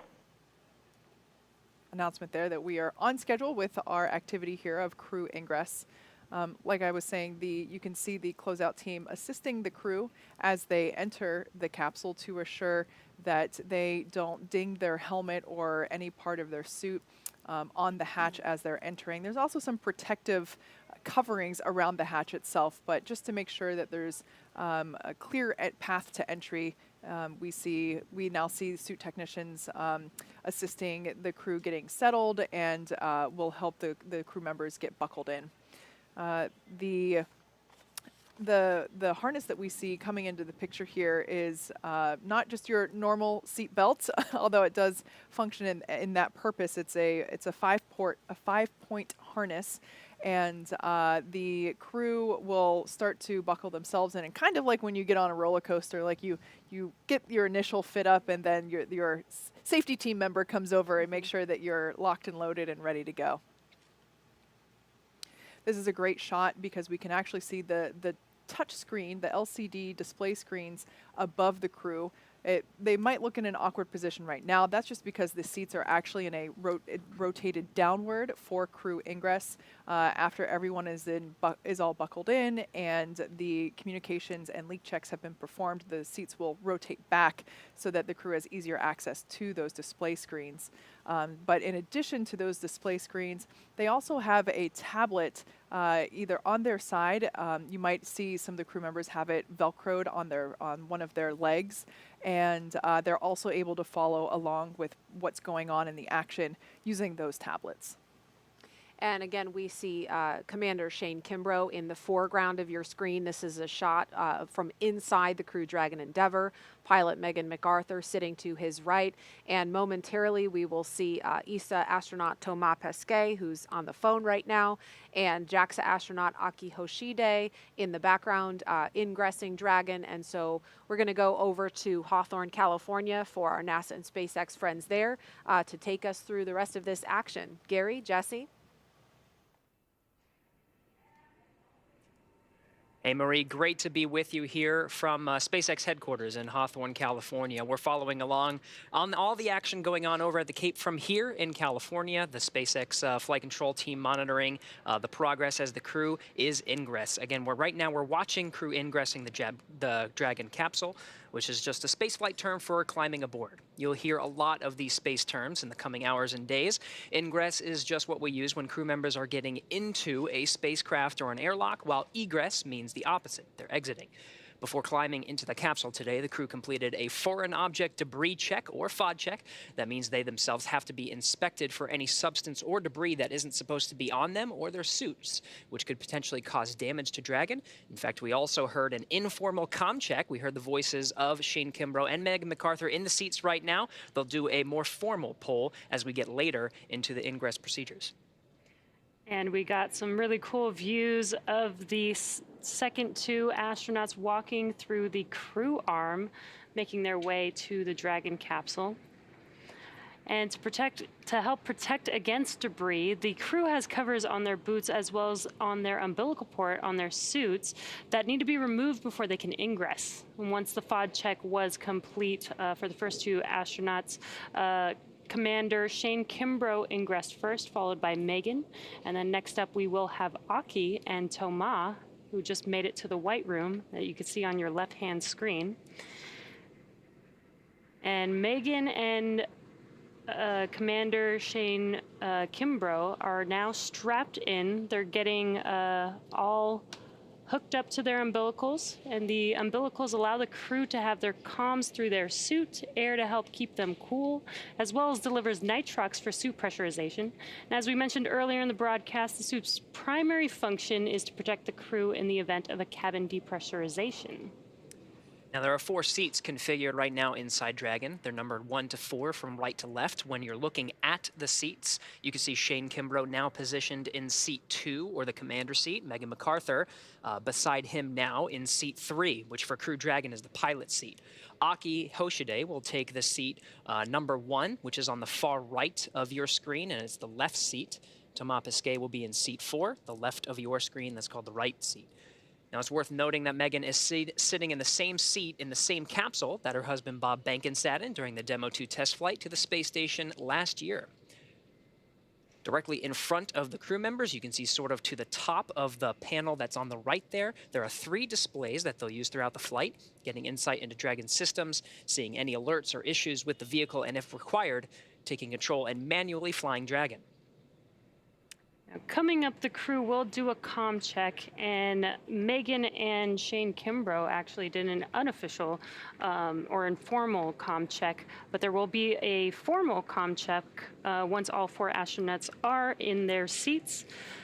And that is to make sure that they can hear mission control, mission control in Hawthorne, and then their seats will be rotated into position for launch once those comm checks are complete. So what you're seeing right now is, I believe that is Aki ingressing the vehicle. On the far end, it looks to be Thomas. Thomas taking the right seat, the left from if you're looking directly through the side hatch, but it is the right seat. He and Aki both have the same role as mission specialists. They're just far enough away where they don't necessarily have access to that display panel that Kimbrough and MacArthur will use as soon as the seats rotate. Mission Specialist 2 from the capsule, come check. Hey, bienvenue au Dragon, Thomas. Got you loud and clear. How me? I got you loud and clear, Chad. Thanks a lot. Good to be here. I love how fast that happens, Jesse, as soon as they get into the seat. They do have those umbilicals that they were carrying that was providing air, some conditioned air to their suits, and was able to pressurize it when they were in the ONC building. Those suits will provide pressure to the suits when that comes later in the countdown. First is the comm check. So yeah, Thomas plugged that in, and that's that informal comm check. They're going to do a formal poll with all the launch support teams as well as the mission control teams here in Hawthorne, California. Aki Hoshide entering through the side hatch now. Yeah, definitely very exciting, Gary. This is one of my favorite parts, is watching them ingress onto the vehicle. It's really getting real. You know, we have been watching them since the suit-up room, but now they are officially on the vehicle, getting strapped in, getting ready for this. SpaceX MS-1, checking in. Aki, Dragoni, yokoso. Welcome to Dragon. Good to be here. Very cool. We just heard Aki's informal comm check. Again, once they are all strapped in, all their umbilicals are hooked up, their harnesses on, then they will do an official comm check. And followed by that official comm check will be the seat rotation. And you can kind of see on your right-hand screen, the seats are rotated upright right now, but when they're getting ready for launch, they will rotate upwards, looking at your screen, so that they can access those display panels that are right above them. That's right. Accessing those display panels will be key. In fact, some of the previous missions that we've watched, Demo 2 as well as Crew 1, it was seconds before, I think the seat rotation was still actually rotating when the commander and pilot pulled out their fingers and started pressing. They have a lot of procedures that they got to get through, make sure that they're, yes, you can see already, Shane Kimbrough already accessing the panel. Yeah, those checklists are some of the things from the crew side that they'll have to do. Again, some of those key visual milestones. Well, first are the audio milestones. We'll do the formal communications check with all the ground teams, making sure everyone can check in through the various communication pathways that we have on Dragon. There's some communication lines through the ground. We also have communication through ground stations, as well as TDRS geosynchronous satellites. So they'll test all of these different pathways, making sure that the crew can hear and all systems are go before they begin those next couple of milestones. Jesse, you mentioned the seat rotation. That's a very visual milestone, as well as the leak checks. We saw that again in the ONC building not too long ago, but they'll do another one here before they, the advanced teams that are there now that are currently preparing the crew in their seats before they go ahead and depart the access arm and leave the blast danger zone. Yeah, and as you mentioned, they did perform those suit leak checks while in the suit-up room at the ONC building, but they'll do that again right before liftoff, and that's because, you know, they're strapped into a whole new system now. They're strapped into the Dragon system officially, so we want to make sure that their suits are good for liftoff today.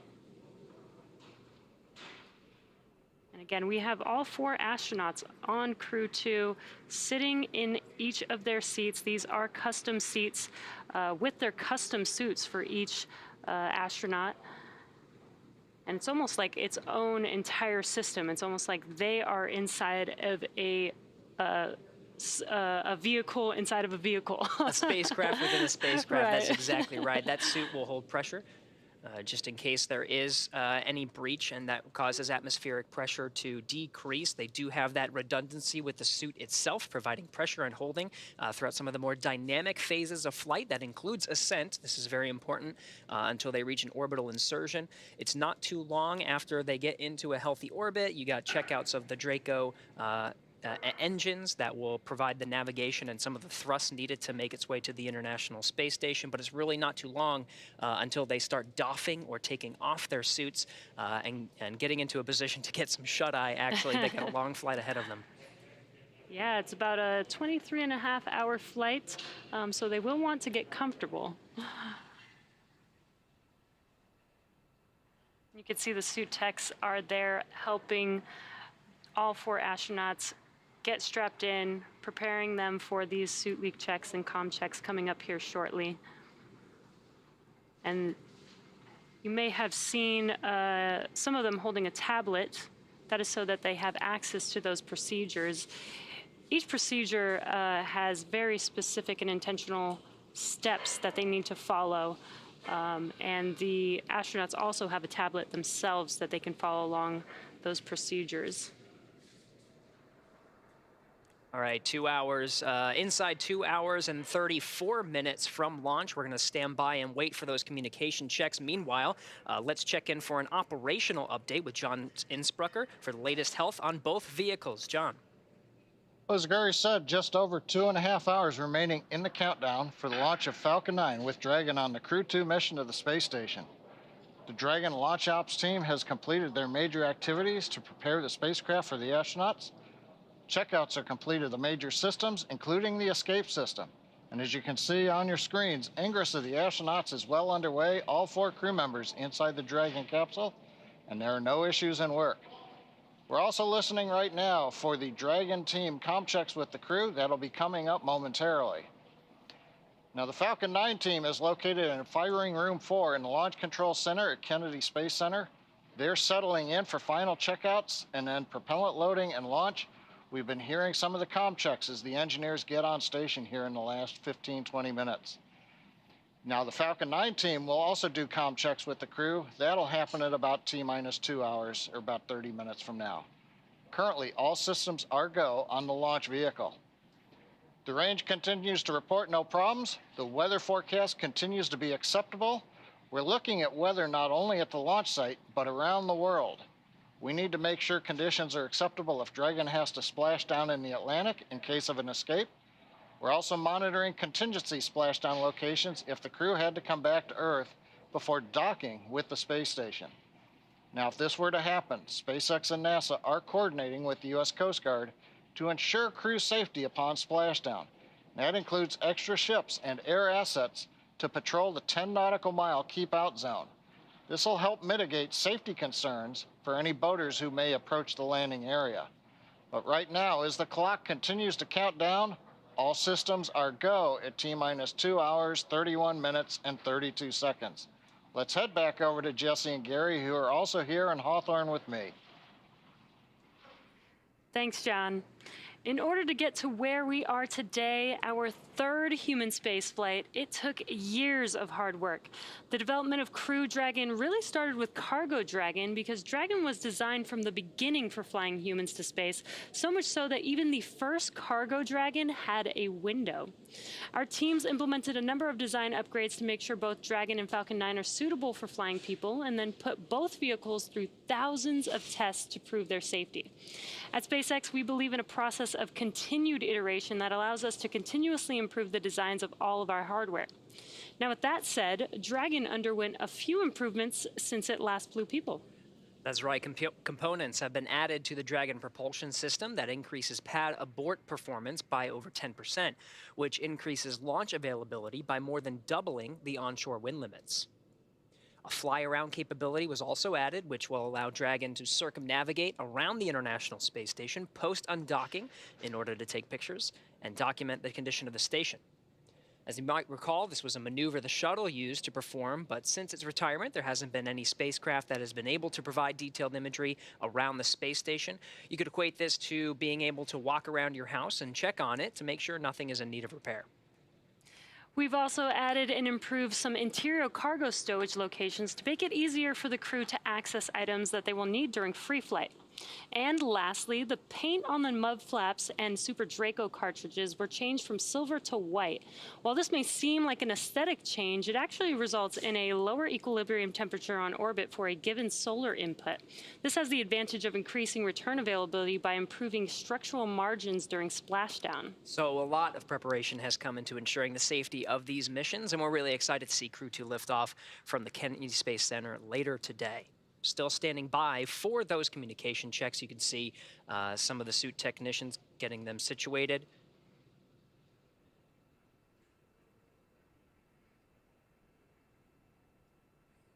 They become quite pros at this, Jesse. Just as soon as they got into the seats, you saw some of their gloves were off. Those gloves specially designed and form-fitted to each of the astronauts. The gloves are now in place. Very shortly, we'll be hearing the communications checks. Some of the other milestones that'll happen very quickly as well will be the seat rotation. It'll be from this position that allows the suit technicians to access each of the astronauts and help them get buckled, strapped in, and the umbilicals checked out. And then, of course, there'll be the suit leak check. And we got a cool view looking from outside of the Dragon capsule in through the hatchway. And some fist bumps there from the suit techs to the astronauts.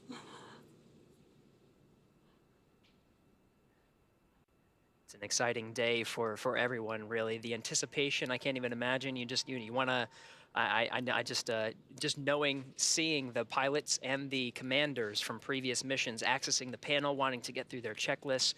You know they're really soaking in this moment, but at the same time, they are thinking about those next steps. What do I have to do to prepare to make sure we're ready to launch on time today? Exactly. They must be so excited, but this is their job at the moment, right? They're actually... SpaceX Endeavour, we're in section 1.3, ready for comm checks. SpaceX copies. Stand by for umbilical comm check.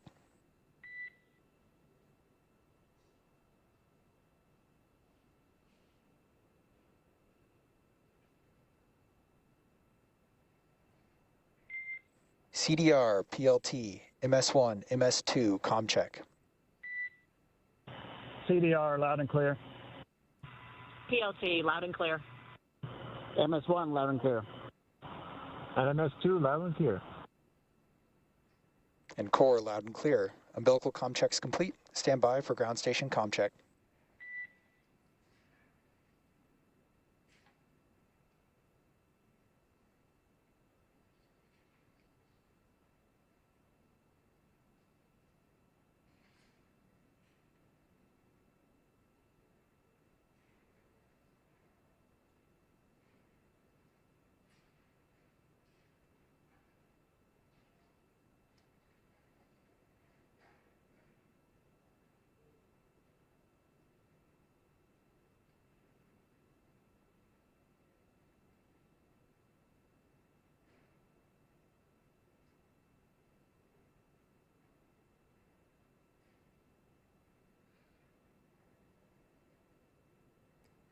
If you're just now joining us, they are performing comm checks right now, so that is what we are waiting for. They've done a couple so far. There will be a few more call-outs here for these communication checks.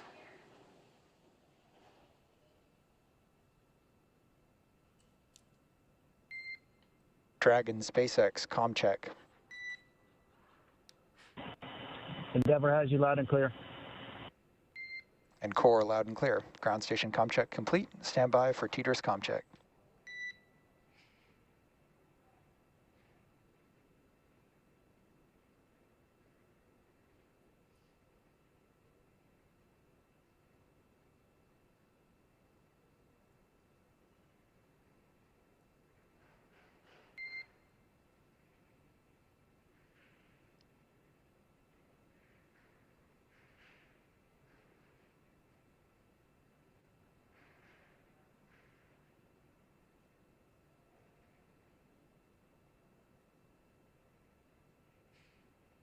An incredible view from one of the handheld cameras of the suit technician peering in through the side hatch. This side hatch is open now and will remain closed throughout the duration of the mission until Dragon splashes down.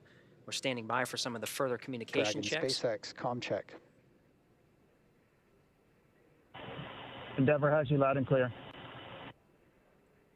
Core loud and clear. Teeter's comm check complete. Stand by for comm checks with MD and LD in the launch configuration.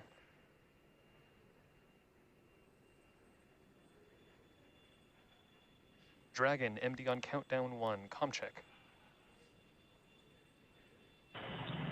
MD, have you loud and clear on countdown 1. MD loud and clear, stand by for comm check over Dragon to ground. Dragon, MD on Dragon to ground, comm check. MD, loud and clear, Dragon to ground. MD loud and clear, stand by for comm checks with LD. Dragon, LD on countdown 1, comm check. LD, loud and clear, countdown 1. LD, loud and clear, stand by for a comm check over Dragon to ground. Dragon, LD on Dragon to ground, comm check. LD, loud and clear, Dragon to ground. LD, loud and clear.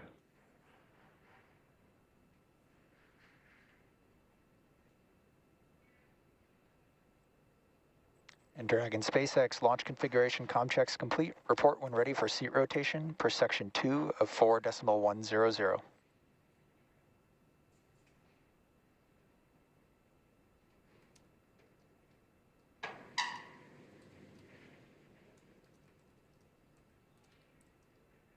All right, and you heard that call. The communications checks are complete from all the various SpaceX Endeavour, we are ready for seat rotation. Copy. Will report when initiating. Excellent. The communications checks are complete. The next step will be the visual milestone of seat rotation. So again, those communication checks were through some of the various paths of communication to Dragon, including through some of the ground lines as well as ground stations.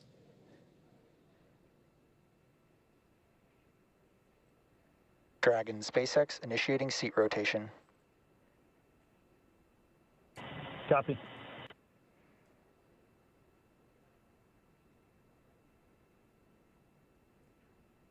And you can see on your screen that seat rotation has now begun.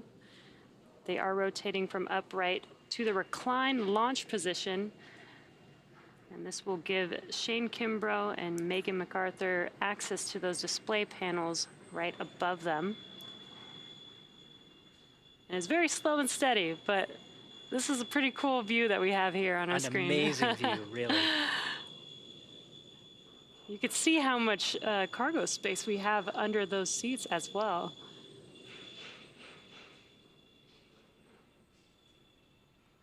Dragon SpaceX seats are in the launch position.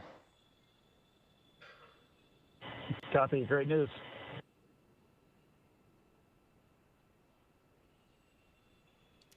And that seat rotation is now complete. You can already see them getting their hands on that touch screen. Dragon SpaceX, you are go for section 3, suit leak check preparation. Copy, go for section 3.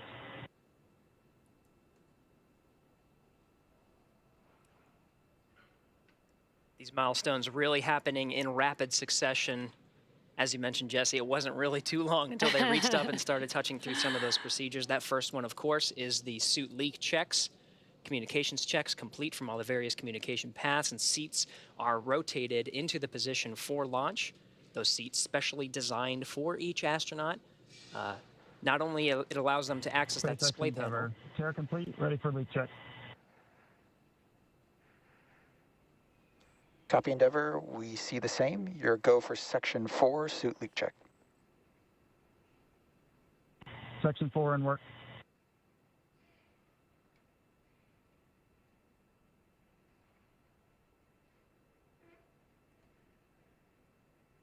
And they've now begun those suit leak checks. So to catch up on the station side, let's check in with Courtney at Johnson Space Center. Courtney, how's it going?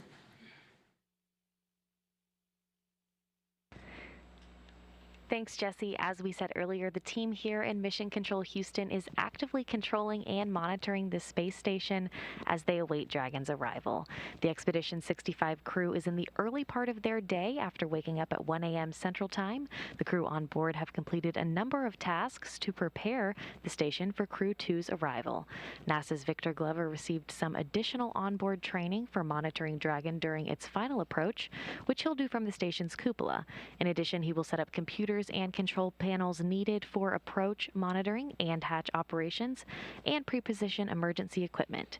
He will also work with Soichi Noguchi to get the extra station crew quarters ready for the new residents. Back here in Houston, our rotating flight directors and their teams will be in constant communication with the SpaceX mission director for the duration of the flight uphill. Once we get integrated operations, the NASA flight director will be conducting a series of go, no-go polls at the predetermined checkpoints for Dragon's approach.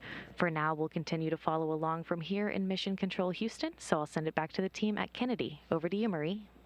All right, thank you, Courtney. If you're just joining us, it is T-minus 2 hours, 18 minutes and counting until the first astronaut launch of the year from U.S. soil and the third crew launch for SpaceX in NASA's Commercial Crew program. Commander Shane Kimbrough, pilot Megan MacArthur, and mission specialists Thomas Pesquet and Aki Hoshide are strapped into their seats, rotated back, and safely inside Crew Dragon Endeavour. The next milestones coming up are, actually we just completed seat rotation, and we're gonna have hatch closing coming up shortly. This will be the first reuse of Crew Dragon. This is the same capsule that flew Bob Behnken and Doug Hurley in SpaceX test flight to the space station last year. The crew today is also flying on the same Falcon 9 rocket booster that lifted the Crew-1 astronauts into orbit last fall. And we are also ready to see the first European astronaut fly in Crew Dragon. Of course, that's Thomas Pesquet. And NASA's Jasmine Hopkins is at a nearby viewing location with a special guest from the European Space Agency. Jasmine? Thanks, Marie. Crew-2 will be the first commercial crew mission to include 2 astronauts from our international partners. And here to talk to us more about it is Frank Davina, ESA's manager for the International Space Station program. We see the same. Good leak checks. Closeout team will perform. Good morning, good afternoon in Europe. Thank you so much for being here today with us, Frank. We got some call-outs happening over the waves right now, but we're going to continue with your interview. So you understand the space station as both an astronaut and as a manager. You flew there twice. Can you tell us what today's mission means to ESA? Well, today is a very important mission, of course, for ESA. It's the first time that we fly an ESA astronaut on a U.S. commercial crew vehicle, the Dragon, the Crew-2. And it's also the start because we fly Thomas Pesquet today on the Alpha mission, but in fall we will fly Matthias Maurer, and next year we will be back here to fly Samantha Cristoforetti. So it's really a great time for ESA to be on these missions. We have 4 USOS crew members now permanently on the International Space Station, which means that we have a big increase in the number of hours of crew time utilization that we can do. So we have a whole science package from ESA, but also from our partner agency, CNES, that will be executed during this Alpha mission on board. So it's a great time to be here, and we are very excited. Right, that is fantastic. And we are very excited. It's also an exciting time for ESA because you are going through astronaut selections as well. Can you talk to us about how ESA is planning to expand the number of European astronauts on the space station? Yes, we are indeed starting a new astronaut selection this year. The campaign is running. We are asking all people from around Europe to participate and to put in their candidacy till the end of May. And then the selection process will take about a year, and then by the end of next year we hope to select a new class of astronauts that then will fly towards the International Space Station as of 25, 26, something like that. And so we are also working with our international partners, of course, like NASA, to extend the space station till 2030, because from an ESA point of view, it's very important that we continue the research and the technology development that we can do on the space station. Of course, science for the benefit of humankind here on Earth, but also to prepare for the future of exploration. As you know, ESA is also a participant in the Gateway. Some of the astronauts will fly to the Gateway as well, so we need to expand our reach of humankind in the rest of the universe. Right, that's fantastic. We know there's a lot of great science that's going to be going on board the space station, especially from Thomas Pesquet. You've spoken about the European robotic arm previously. Can you tell us more about that and how he's going to be involved?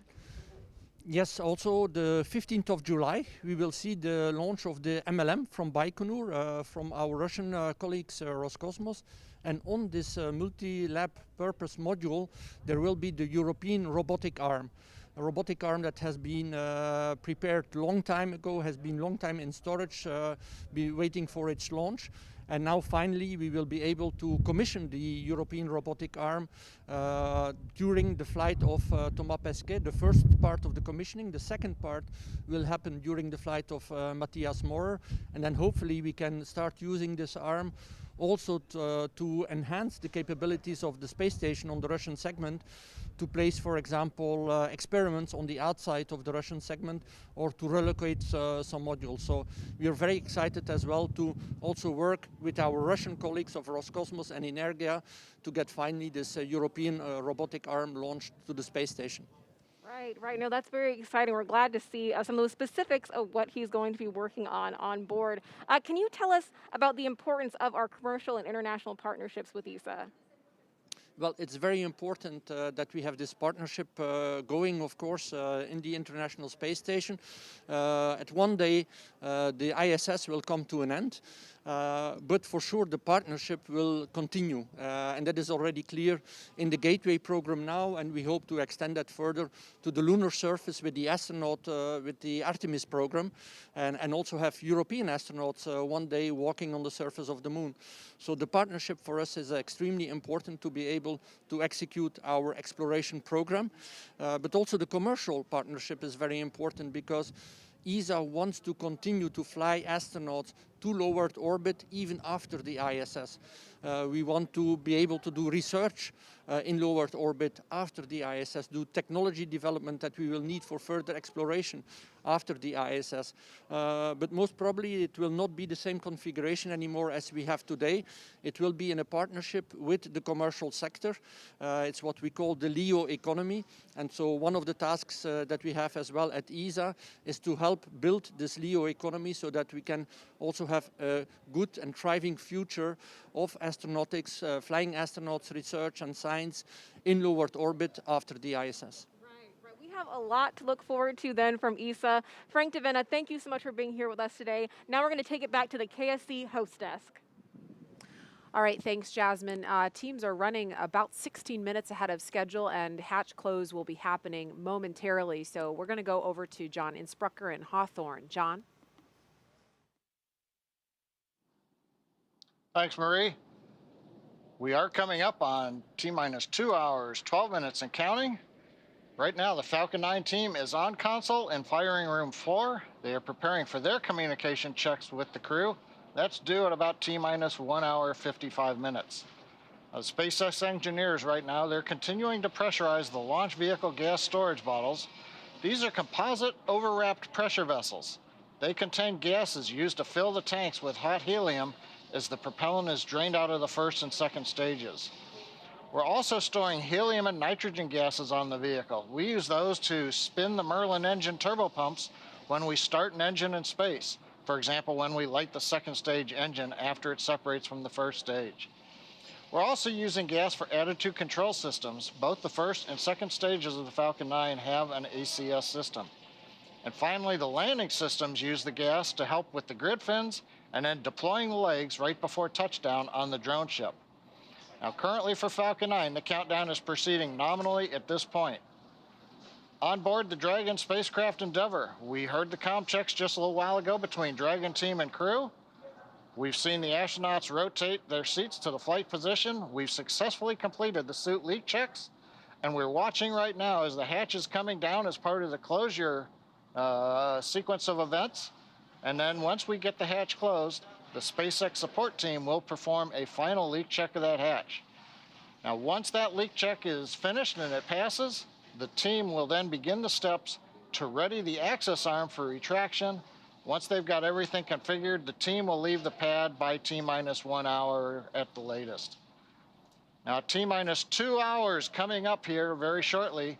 Kennedy Space Center personnel will begin final sweeps of the flight caution and hazard areas. Right now, the only people that are inside the roadblocks in a perimeter around pad 39A are the crew and the SpaceX support team that you see on your monitor.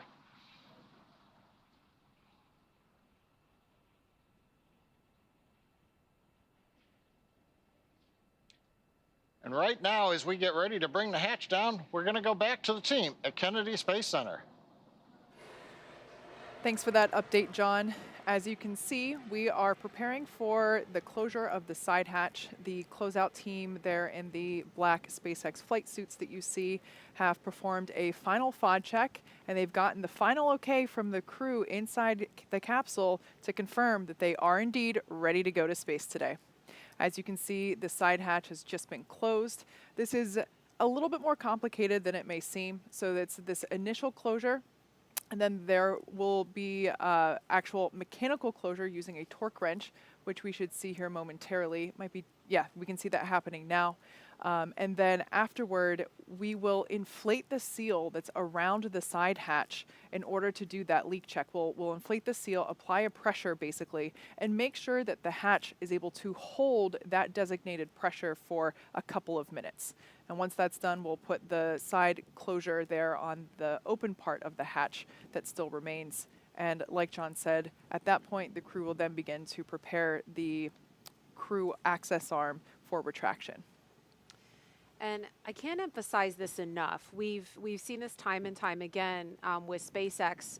The written timeline, has very specific times laid out, but oftentimes we see that they're ahead of schedule, and that's certainly the case here. Side hatch is closed and starting leak checks on schedule. Okay, so we heard the announcement that the side hatch is Copy. closed. Thanks for the words, Chad. And leak checks are beginning momentarily on the side hatch. Now, when I say that they're ahead of schedule, that does not mean the launch time is changing. Launch is instantaneous. That cannot change. That's holding for 5:49 and 2 seconds this morning, Eastern Daylight Time. But when the teams work ahead, as they are in this case, if everything goes well with the side hatch leak checks, all that does is give them more time, more margin to troubleshoot if an issue does pop up after this point. So they may be running ahead of the timeline, but regardless, we're still going to see launch, if everything goes well, at 5:49 and 2 seconds this morning. And what we're seeing now is the closeout team basically installing the fixture that will allow us to begin to inflate that seal that is around the side hatch, which, like I said, pressurizing and then for a couple of minutes to ensure that the side hatch is able to maintain that designated pressure. As you can see, everyone's following along with procedures on their tablets. Everyone has a specific job. That's what the numbers are for, located on the back of the of the flight suits. Everyone has a specific role, and all of this has been practiced multiple times, which is why it looks like the well-oiled machine that we see here. Stacy, at this point in time, the door is closed. You know stuff is happening on the outside. Where is your heart? Where is your head at this point in the launch countdown? Because you're not quite there yet, but like you said earlier, your suit's on, so like the on button has been pushed. Exactly. Exactly. And right now, I imagine I've not been in the Dragon capsule, but I'm pretty sure the crew can hear what the closeout crew is doing right now. So they're probably listening to the mechanisms and their spacecraft breathing. But at this point, now that the hatch is closed, it's like a new phase. It's just the four of you, and from this point forward, that it's just the four of you. So your focus kind of comes in a little bit before you're coordinating with the second team, but now it's just the four of you, and then the voices that you hear. So it's kind of it's a transition.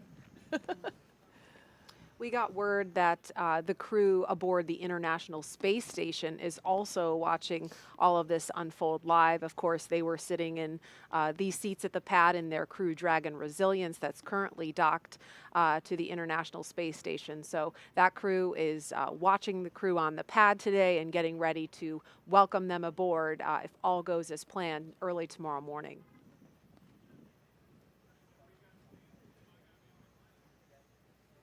And again, if you're just joining us, the side hatch of the Crew Dragon Endeavour on the launch pad has just closed, and leak checks of that side hatch are in progress. This is a view of the White Room with members of the SpaceX pad closeout team you see in the black flight suits. And the shot we saw just before this was from inside the Crew Dragon Endeavour capsule. Like I mentioned earlier, it's not as simple as just closing the door on your car or to your house. We do inflate the seal around the side hatch. Oh, no. They're playing rock, paper, scissors. Double-fisted rock, paper, scissors. What's the prize? What's the That's what I want to wager? know. I know. What's the end game here? Yeah, what's at stake? So, like I said, this process takes a couple of minutes. We inflate the seal around the side hatch and make sure that it's able to maintain that pressure for a couple of minutes prior to actually performing the rest of the physical preparation of the side hatch itself. Which at that point, after the successful leak check, will mostly just involve removing the remaining ground support equipment away from the area and installing the tiny hatch on the hatch. The rock, paper, scissors shoot with the Crew-2 crew continues on. I was going to say, yeah, let's get back to the technical part of the rock, paper, scissors. They did this during dry dress, and we wondered what was going on. And it may be that they're just making up for lost time. I don't remember seeing them do this during the suit up. And so they're getting in their rock, paper, scissor now. It's critical. It's totally critical. But in all seriousness, I think that, you know, when we see the joke, that we see the crew kind of joke around and have those moments of levity, they can do that because they know these procedures like the back of their hand. It's all Exactly. like muscle memory at this point because they've rehearsed it so many times. Yeah, this is definitely a good sign. They have a moment of levity.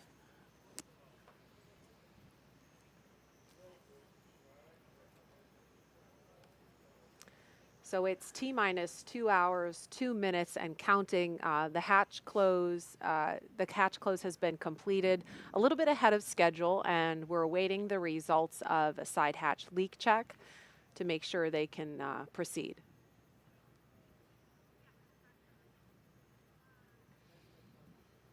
I'd love to know what the winner gets in this rock, paper, scissors game that we see. This will be probably a question, the first opportunity they have to answer questions after this. See, I just happen to be looking at the crew's schedule on board right now, and my memory of those days being on board waiting for a crew to come up to see you. It's a lot of anticipation because they're coming to see you, and so I'm just thinking about Mike and Shannon and Victor and Suichi, Mark on board, at least in the U.S. segment, to be anticipating this. And they just got their day started, and I see a lot of flexible activities, and so they're probably getting updates from Mission Control right now. We have time to take a couple of questions for social media while this hatch leak check is in progress, if we could pull one of those up. Does food taste the same in space? Tracy, you're the only one here that can answer that. I think that one's for me. I would say that food probably tastes the same. It's your taste buds detecting it that go through a little alteration. For me, spicy foods took on a different flavor. Every astronaut's different, so you'll get a different answer depending on who you ask. But shrimp cocktail, loved it on the ground, could not tolerate it in orbit. But it's very interesting. Yeah, it was. It was disappointing too because I really liked it, and I packed a lot for that flight. Bummer. Yeah. Next question. Are the big touch screens that the astronauts are looking at just for looking up data and docking on the International Space Station, or could the astronauts do something different with them, like open the side hatch, or separate the trunk, or fire the Draco thrusters manually? Kate. Yeah, that's a great question. The screens are primarily used for monitoring, especially in the final approach to the station. Everyone can actually see which thrusters are thrusting when, as Dragon is slowing itself down and steering and basically positioning itself to dock with the International Space Station. But for the actions that are like that were mentioned in the question, there are actually a number of hardwired buttons located below the screens there. They're a little difficult to see, so there are some commanding buttons that are located there that would be used in the event of an emergency. I'm not quite sure what each and every button is, but there are also actually a couple of buttons located on the left armrest. You might be able to see it there just under Commander Shane Kimbrough's left arm. There's actually a small control panel that allows them to basically turn the volume up and down, turns on their task light, which is a little personal light there inside the cabin, and of course transmit their communications. So there are a couple of different buttons located around. The ones used most often are certainly there on the side of their arm. Next question from social media. Why did the other Crew Dragon capsule have to undock and redock on a different space station port? What prevents Crew-2 simply from docking at that other port to avoid all of the repositioning? So that's a great question, and I'm going to try to explain it in a simple way. So the shorter answer is the Crew Dragon Resilience could dock to either the forward port or the zenith port. They're going to be docking to the forward port. That is where the Crew Dragon Resilience, excuse me, I misspoke. The Crew Dragon Endeavour is what's on the pad, and they can dock to either the forward port or the zenith port. The Crew Dragon Resilience, which is already on station, relocated from the forward port to the zenith port earlier this month, and that actually had more to do with the Cargo Dragon flight that's coming up this summer. The preferred port for Cargo Dragon is the zenith port, so that keeps the zenith port open for the Cargo Dragon when Resilience departs to come home in just a few days. So it's a little bit of musical chairs, a little bit of just rearranging parking spots on the International Space Station because it's pretty hopping up there. What a great problem to have, though. Too many dragons. We got to move things around. One thing that we did learn that came out of that activity, so in order to perform that port relocation. Side hatch leak check complete and access panel install has started. Okay, great information there. Sounds like that. Copy, thanks. That leak check was successful, and now they're going to install the final plate there on the side hatch. So this is essentially the last buttoning, the last. Dragon SpaceX, we're commencing health check for the launch escape system. Expect a momentary flight computer change, followed by transition back to pad hatch closed. Copy, thanks for the heads up. As I was saying, this is the last physical buttoning up of the Dragon capsule. Basically the last bit of crossing the I's or dotting the I's and crossing the T's that the vehicle itself will undergo prior to liftoff.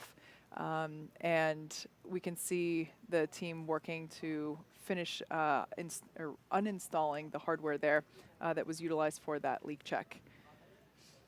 And so we've got a little over an hour now until the pad team wraps up its final checks and clears the white room. That's when the action will really pick up with the retraction of the crew access arm, the arming of the launch escape system, and propellant loading on the Falcon 9 rocket. So we'll keep a live view of the crew here as they're sitting tight for the next hour or so and provide you with some more context about this mission. Now let's head over to Houston for a closer look at what the crew will be doing once they reach their destination. Courtney? Thanks, Marie. Once Crew Dragon arrives at the International Space Station, they'll be welcomed by their Expedition 65 crewmates. We're doing something called a direct handover, which just means a new crew of astronauts arrives at the station before another crew departs. It will only last a few days, but we'll have 11 people on board the station. The record for the most astronauts aboard the station was set several times during the Space Shuttle program when we had as many as 13 for short periods of time. One question we've heard a lot is, where are all of these astronauts going to sleep? The space station has 7 permanent spots for astronauts to sleep, known as crew quarters. When we have more people sleeping on the station, then locations for a short period of time. Dragon The crew SpaceX works with flight launch controllers escape on the health checks are ground to complete. stake out Things are looking temporary good. And camp-out with that, we'd like locations to in step different into modules. the post-ingress We briefing. can also have a crew member sleep inside each Dragon capsule, as Crew 1 Commander Mike Hopkins did for his stay on the station. This mission will also continue keeping the long-duration crew size on station at 7 on the U.S. side. Briefing. We'll have 5 Well, I've astronauts got to lots of conduct good news. research. The Just weather the jump continues from to look 3 good to 4 and it's astronauts trending takes our positively. average of Dragon 30 to and 40 Falcon are hours both of healthy science and work a tracking no week issues, on so station, it's shaping all up the to be way a up great to day to 80 to launch. 100 hours, effectively doubling our amount of time dedicated All to right, research. great words on the With weather 5 and the aboard vehicle. during Thank Crew you. 2's mission, that number will reach even higher. As the station And Dragon, is first confirm and when ready foremost a for laboratory, comm checks with Falcon 9 operators. Ready for the crew will comm jump checks with right into Falcon 9 conducting operators. experiments.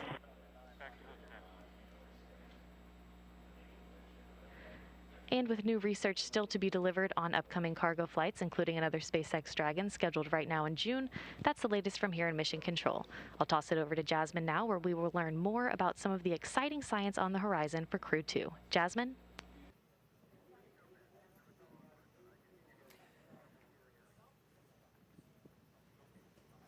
All right, we are actually at the Kennedy host desk at the Kennedy press site. We are currently at T-minus 1 hour and 53 Dragon, minutes. GNC on countdown 1, comm check.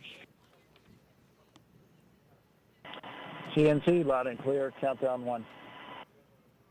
GNC loud and clear, stand by for comm check by propulsion. Dragon prop on countdown 1, comm check. Prop, loud and clear, countdown 1. Prop, loud and clear. Stand by for comm check with avionics engineer. Dragon, avionics on countdown 1, comm check. Avionics, loud and clear, countdown 1. Avionics loud and clear, stand by for comm check by ground segment engineer. Dragon, ground segment on countdown 1, comm check. Ground segment, loud and clear, countdown 1. Ground segment loud and clear, stand by for comm check by launch control. Dragon, launch control on countdown 1, comm check. Launch control, loud and clear, countdown 1. Launch control, loud and clear. Stand by for comm check by the chief engineer.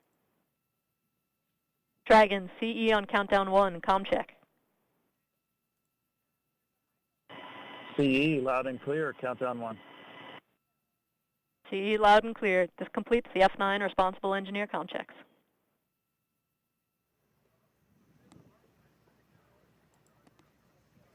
All right, so we just heard comm checks from the Falcon 9 team and the Crew Dragon Endeavour crew sitting inside the capsule. That was the voice of Chief Engineer Emma France that we last heard, and everything sounded great. We are going to go over now to Jasmine at the OSB-2 viewing location with another special guest. Jasmine? Thanks, Marie. One of the ongoing experiments on the space station is growing plants in space. Here to talk to us more about it is Joya Massa, project scientist from right here at Kennedy Space Center. Thanks so much for being here, Joya. Oh, my pleasure, Jasmine. Thank you, absolutely. So let's get right into it. Why are we growing plants in space? Well, we're growing plants in space for a number of reasons, primarily for the food, to help supplement the packaged diet. The packaged diet is great, but if it's stored for a long duration, like it will have to be when we send astronauts to Mars, the nutrition and the quality can break down. So we're looking at adding plants to provide all of the vitamins and variety for the crew. At the same time, they're going to provide psychological benefit and that reminder of Earth. Right, right. No, that's really important to think about.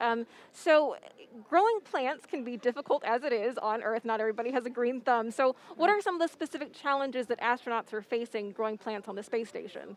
Well, you know, we have a number of challenges. I mean, one to think of is seeds. You know, I've got some seeds here to show. They're really small. So handling seeds, planting seeds is a real challenge. So one of the things we've recently tested in the space station was having the astronauts put seeds that are planted in a film and to plant the plants directly with that. So it's a way to handle the seeds easily in microgravity without them floating away. And they plant them in plant pillows such as this that we use in our veggie chamber. Another challenge is watering the plants. And right now, the astronauts have to water the pillow in veggie through this quick disconnect. It's a fair amount of labor, and it's not as sustainable as we need to be in the future. So we're looking at methods like this porous ceramic tube, where plants could be grown multiple times, harvested, the tubes could be cleaned off, and then replanted. So we're looking at a lot of these challenges to try to figure out solutions for the future. Right. It's good to see those creative solutions that we have going on there. So this is a very timely scientific experiment going on the space station, because just yesterday we celebrated Earth Day. Can you talk to us about how some of the science that we're doing on the space station is helping us here on our home planet of Earth? Certainly. There's a lot of parallels between the agriculture that we do on Earth and the agriculture that we need to do in space. And we're learning a lot that may apply to growing plants on Earth, especially in controlled environments, how to grow plants indoors. So there's a lot of work on vertical farming in cities to grow fresh produce. A lot of the lessons that we're learning for how to care for the plants translate directly to that environment. And we also learn a lot from the research community on Earth working in that area. And even other aspects such as choosing the right plants to grow in these environments. We do work on that here to identify good candidates that have the vitamins that people need, that have very good food safety, and those would also translate well to Earth.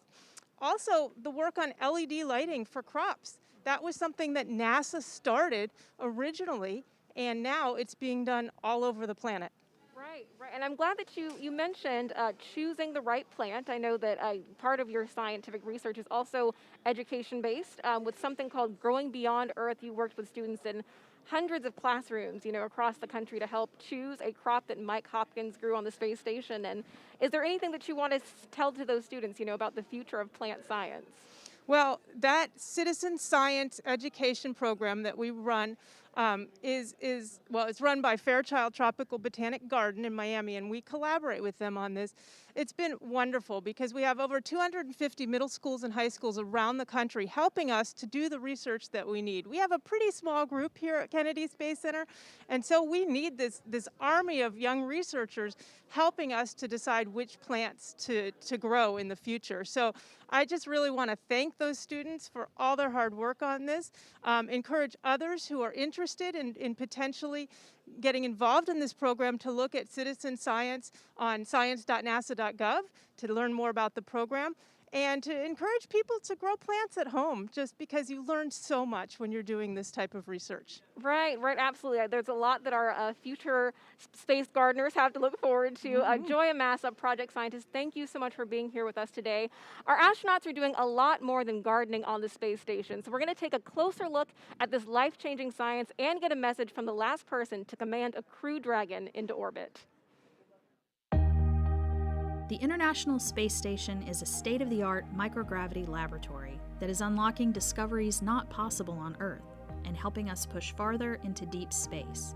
Every single day, we are answering big questions about Earth and about space, about where we came from and about where we're going. But the other thing that we're doing is we're learning more questions to ask. Microgravity turns almost everything we know upside down. Liquids behave completely differently. Fire burns in new ways. Biological systems reveal surprises. There's a few things that have made me gasp out loud up on board Space Station. Watching heart cells actually beat has been a pretty big one. We're studying ways to grow food in microgravity. I got to tell you, these are pretty amazing. We're learning how human bodies react to life in space, and how to keep crew members safe and strong on long-duration exploration missions. Deadlifts are awesome on Earth. They're also awesome in zero gravity. We're testing technologies that will be critical to our return to the Moon and Great Leap to Mars. Our research has contributed to medical and social benefits on our home planet, allowing us to find new ways to combat disease back on Earth and develop technologies to deliver clean water to remote communities in need. The spectacular vantage point of more than 200 miles above our planet supports our monitoring of Earth's climate, natural disasters, and plant life. I can't begin to describe some of the sights that you get to see. It's just an incredible view of our planet that we have from here.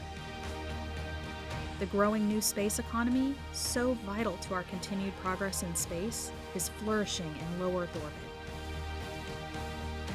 We're inspiring future generations from a platform that is one of the largest international collaborations of our time. We're doing science at 17,500 miles per hour. Come along for the ride.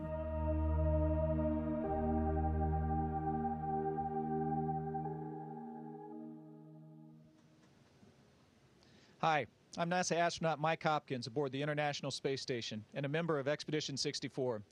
Additionally, I have the honor of commanding Crew Dragon Resilience, which brought us here last fall. Since that time, my crewmates and I have been busy working on experiments and performing spacewalks to maintain this spectacular orbiting laboratory. It has been a privilege of a lifetime for the past 6 months as we continue to pave the way for exciting new exploration that will lead to American footprints on the moon once again in the near future. Victor, Shannon, Suichi, and I are getting ready to come home soon. But first, we're looking forward to welcoming the next SpaceX Dragon crew. Shane, Megan, Thomas, Aki, you are about to experience one of the most exciting rides of your lives and a very memorable 24 hours to docking with ISS. We've loved our time here, but we're ready to pass the baton to you for the next commercial crew mission on Dragon. Godspeed. All right, that was Colonel Mike Hopkins, commander of Crew Dragon Resilience. He's been up on the International Space Station since November of last year. He's had a chance to look down at the Earth and watch it breathe. Now, what does that mean? Well, luckily, we have a climate scientist here from NASA's Jet Propulsion Laboratory to tell us everything about it, Dr. Anne-Marie Eldering. Thank you so much for joining us. Hey, thanks for having me here. So yeah, what do we mean by watching the Earth breathe? So carbon dioxide in our Earth's atmosphere, you probably know it's going up as we burn coal, oil, gas, but it has this big seasonal cycle. So plants are really important for carbon dioxide. When they spring, they take it out of the atmosphere. And there's so many plants in the land of the Northern Hemisphere. Northern spring reduces the carbon dioxide in the atmosphere. In the fall and the winter, those leaves are falling off, decomposing, it goes back in and out of carbon dioxide from plant activity every year.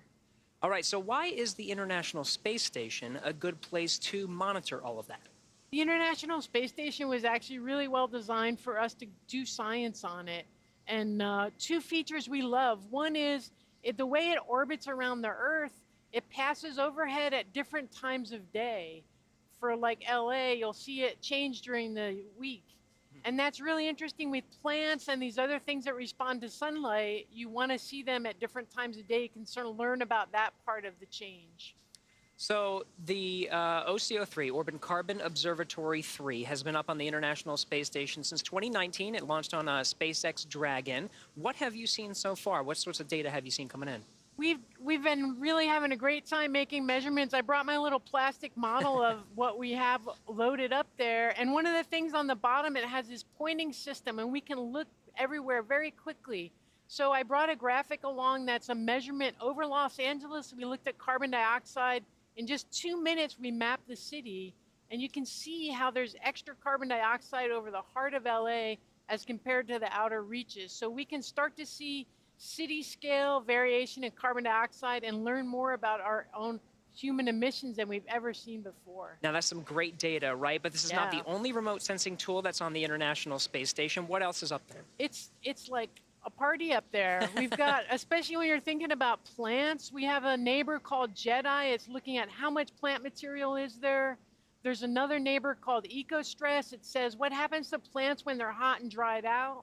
And then this other instrument from the German space agency, DSIS, that's figuring out what types of plants are in different places. So when you get all those measurements from the ISS, same time, same place, really powerful for science. All right, Anne-Marie Eldering, thank you so much for joining us. Really glad to be Project here. scientist for Orbiting Carbon Observatory 3. We have a lot more of climate science information that you can find on our website. That's nasa.gov/Earth Day. Now let's get back to the action with Crew-2 with John Innsbrucker here at SpaceX headquarters in Hawthorne, California. John? That's right, Gary, just upstairs from where you are down on the floor. We're coming up on just over 100 minutes before launch. The Falcon 9 launch team began their final activities at T-minus 2 hours. Now, the launch engineers are located in Firing Room 4 in the NASA Launch Control Center on Kennedy Space Center.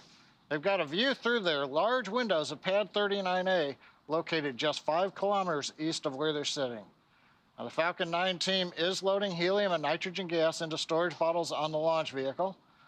Radio frequency checkouts have also been completed, and a final review of launch vehicle testing performed earlier today is underway.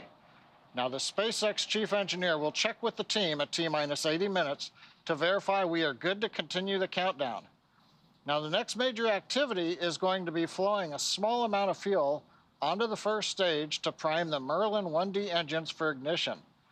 The team is also monitoring fuel and liquid oxygen loading preparations. We're ensuring that the propellants in the ground tanks are correctly chilled prior to loading onto the Falcon at T-minus 35 minutes. Now the view you've got here, the Dragon capsule at the end of the crew access arm. Well, the crew's been busy this early morning. We've got all 4 of the astronauts are in the capsule. The hatch is closed. The comm checks with the SpaceX launch team are complete, both with the Dragon flight crew as well as the Falcon 9 launch crew. We've also done a leak check, and that confirmed the hatch is correctly installed. It was completed with no leaks. Now, at about T-minus 1 hour, the support team will be clear of the crew access arm and the pad.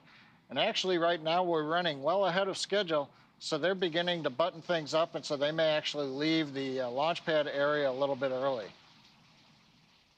Now, the range will begin their final sweeps of the flight hazard and caution areas. And for the weather, the good news right now is that everything continues to look good.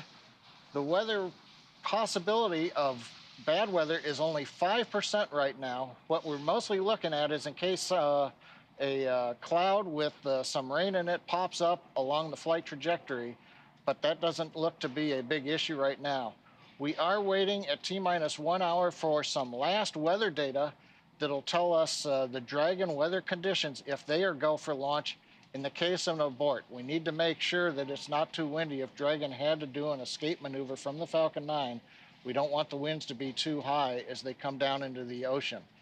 But right now, everything looks good, both at the launch pad as well as the downrange and contingency landing locations looking good weather-wise. So right now, everything's looking go at T-minus 1 hour, 37 minutes, 28 seconds. And Jasmine, back to you in Florida. Thanks, John. This mission is demonstrating our partnerships across the country and around the globe. Joining me now is Hiroshi Sasaki, Vice President of JAXA and Director General of the Human Spaceflight Technology Directorate. Thank you so much for joining us today. Welcome. Thank you very much. Of course, of course. So Crew-2 will be the second commercial crew mission to include a JAXA astronaut. Can you tell us what the commercial crew program means to JAXA? Yeah, commercial crew program is very important for also us that our Japanese astronauts on board. And Aki, as well as the Japanese folks, is so excited that Japanese astronauts Soichi and Aki will meet each other in the space stations. And it is a symbol of the Japanese astronauts are active in space. And it inspires and gives hopes to the Japanese young people.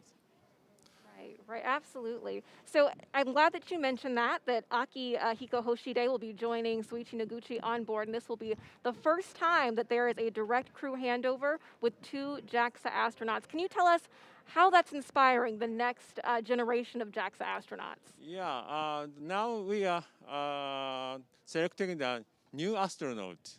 Well, not only the ISS, but also the moon missions.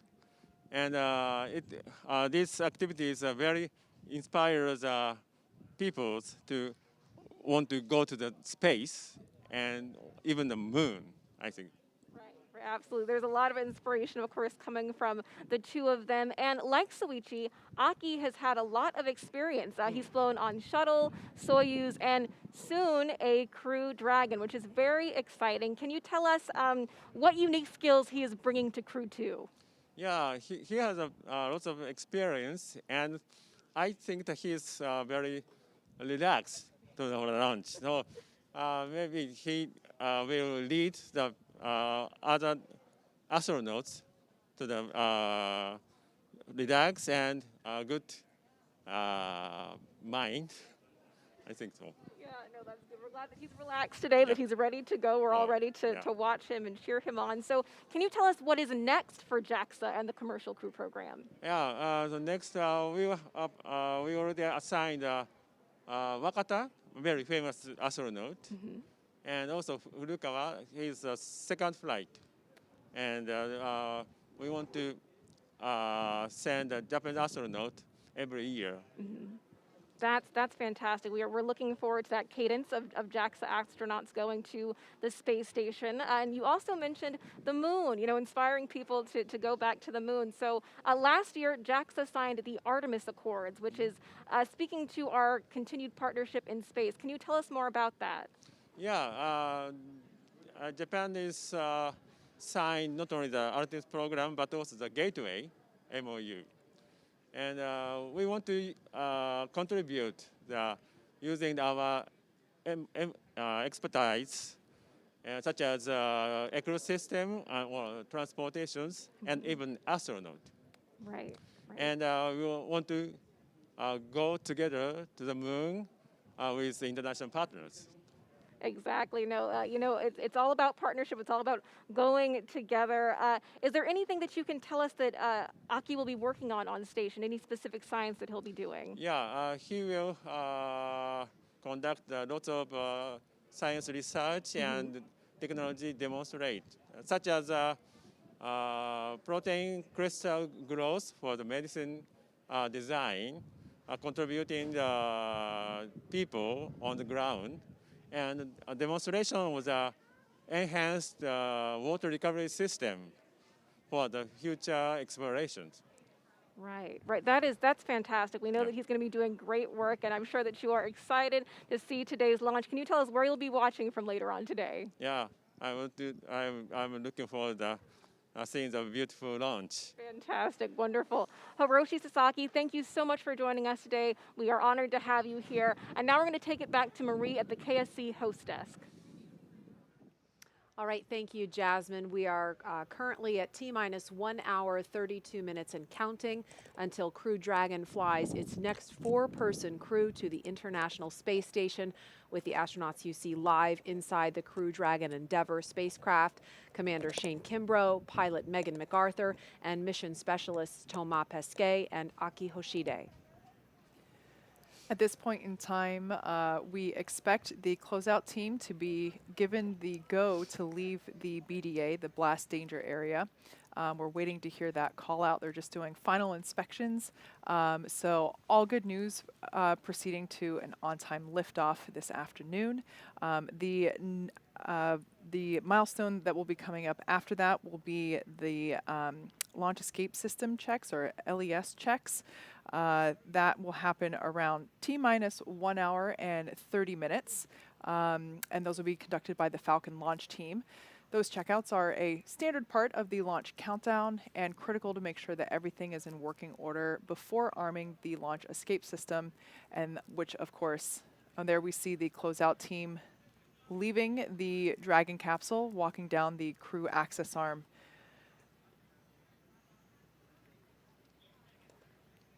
So the closeout team has begun. Dragon SpaceX closeout team has departed the crew arm. Copy, thanks.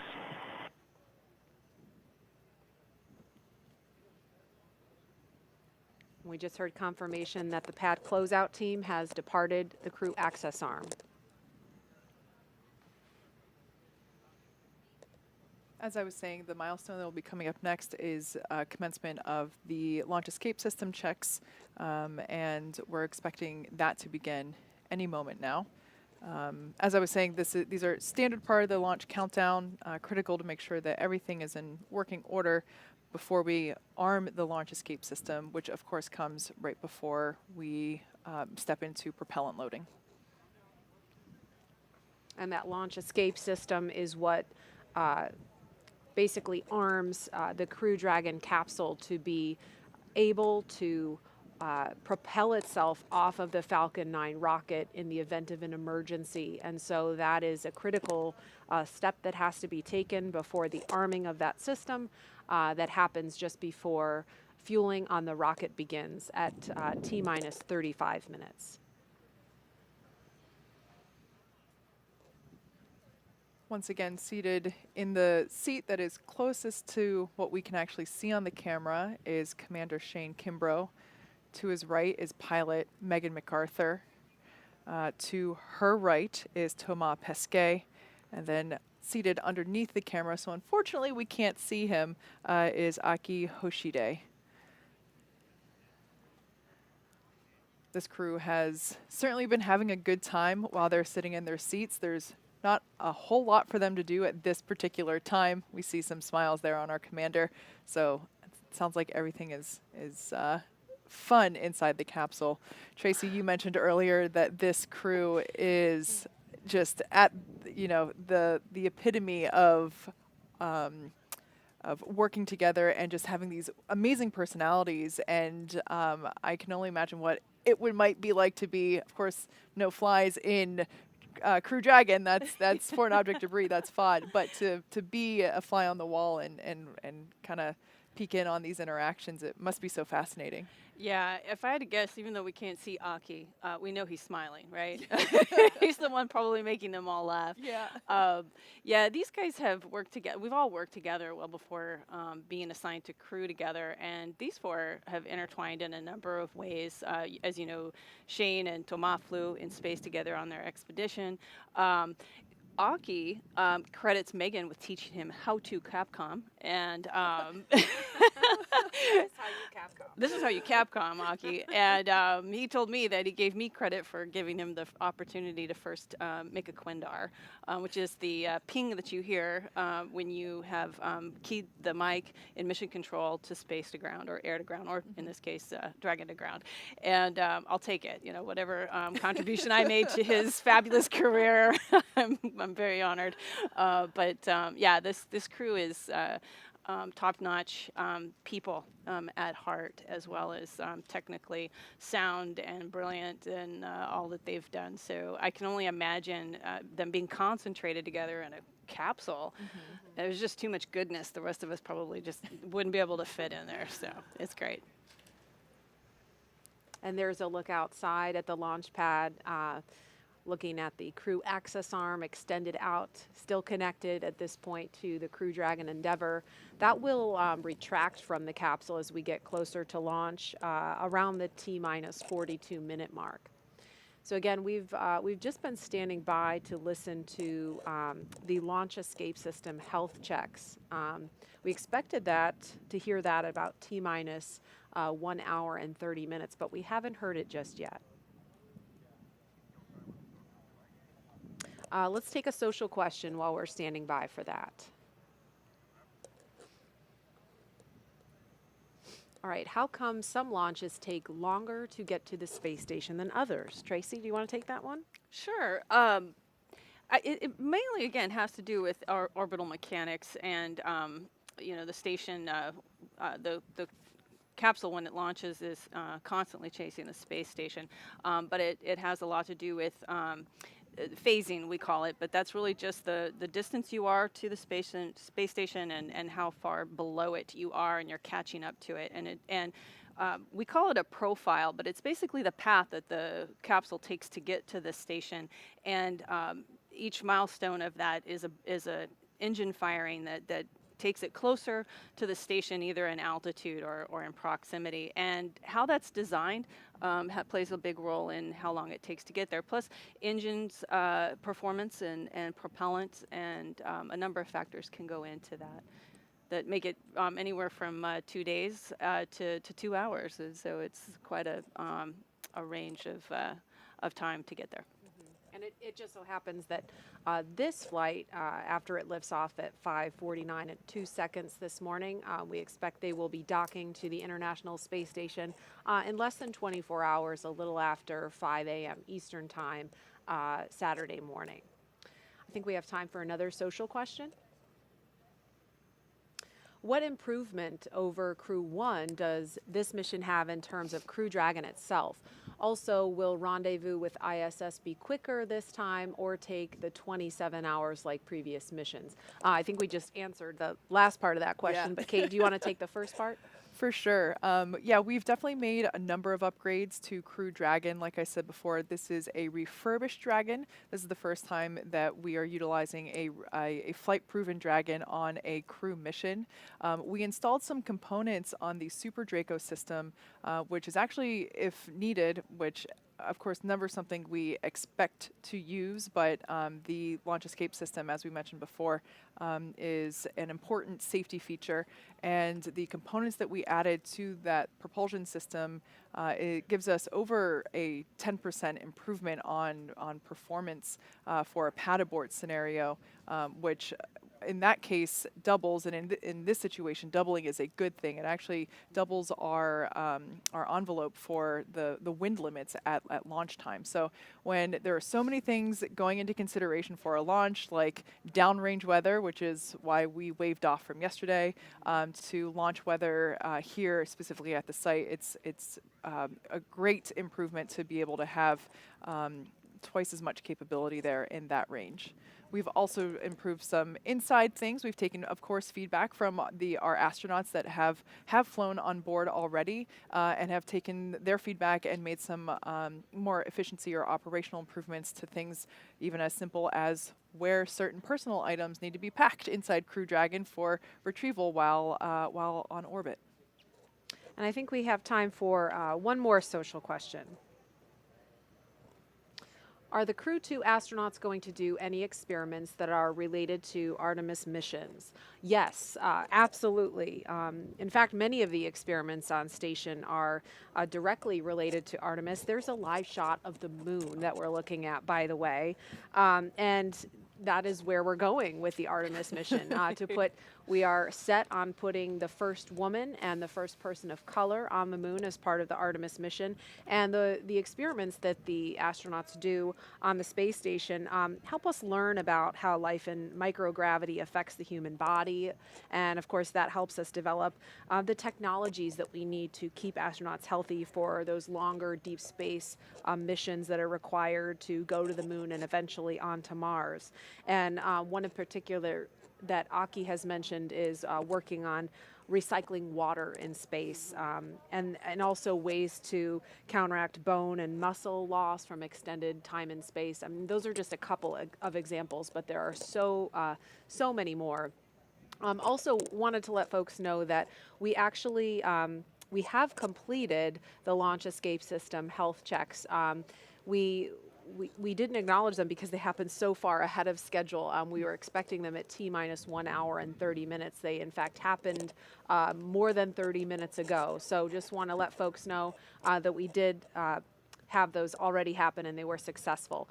This is, of course, the third crew to fly to orbit in a commercial spacecraft. Of course, the first were astronauts Doug Hurley and Bob Behnken nearly a year ago, and the last crew that launched in November is still in orbit right now. They are getting ready to return to Earth on April 28th after they welcome the Crew-2 astronauts aboard the space station. Here's a look at some of the extraordinary and record-setting accomplishments of the Crew-1 team to date.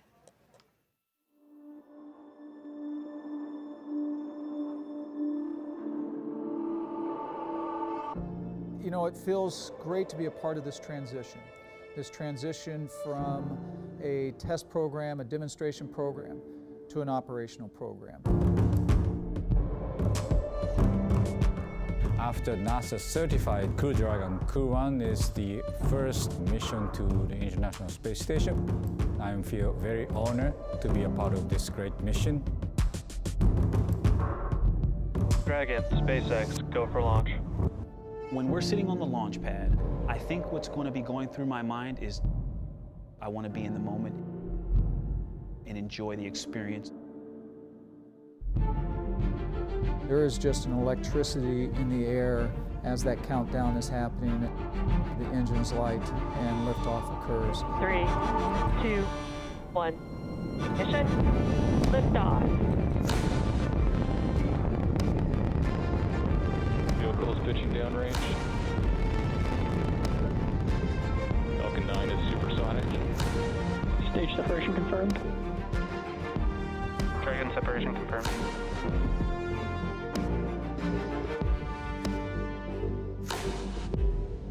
Dragon, SpaceX, trajectory nominal.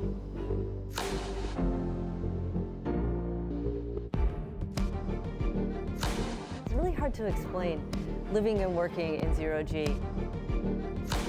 It's fascinating how normal it becomes so quickly. It just feels like you've done it your whole life.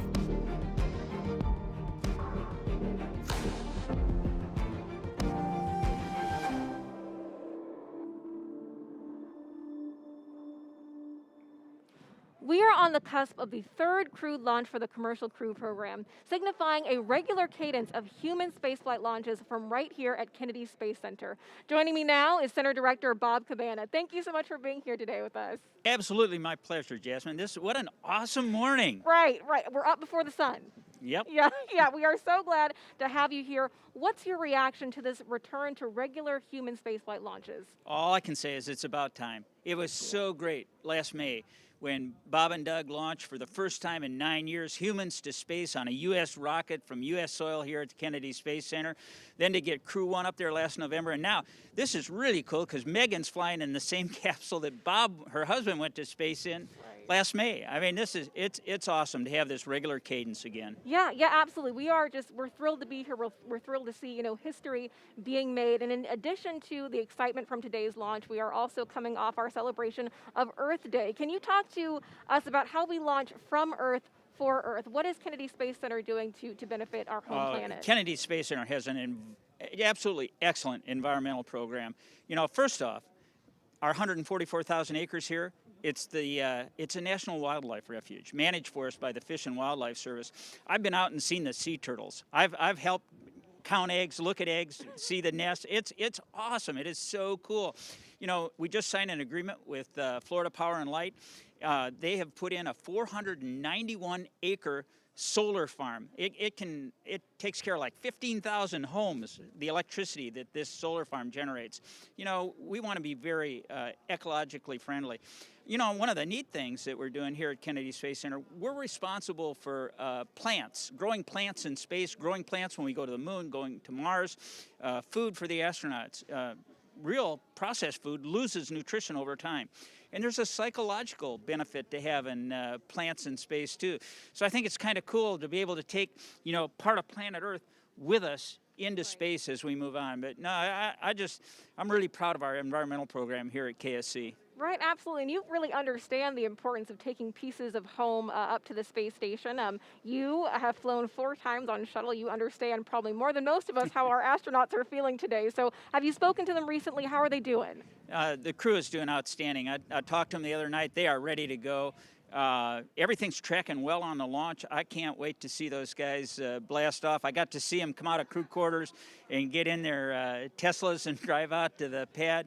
They're all looking great. Their families are great. But, I know they're really focused right now. This is once you strap into that spaceship, you're just thinking about doing everything right, making sure that you do your job to get safely to space.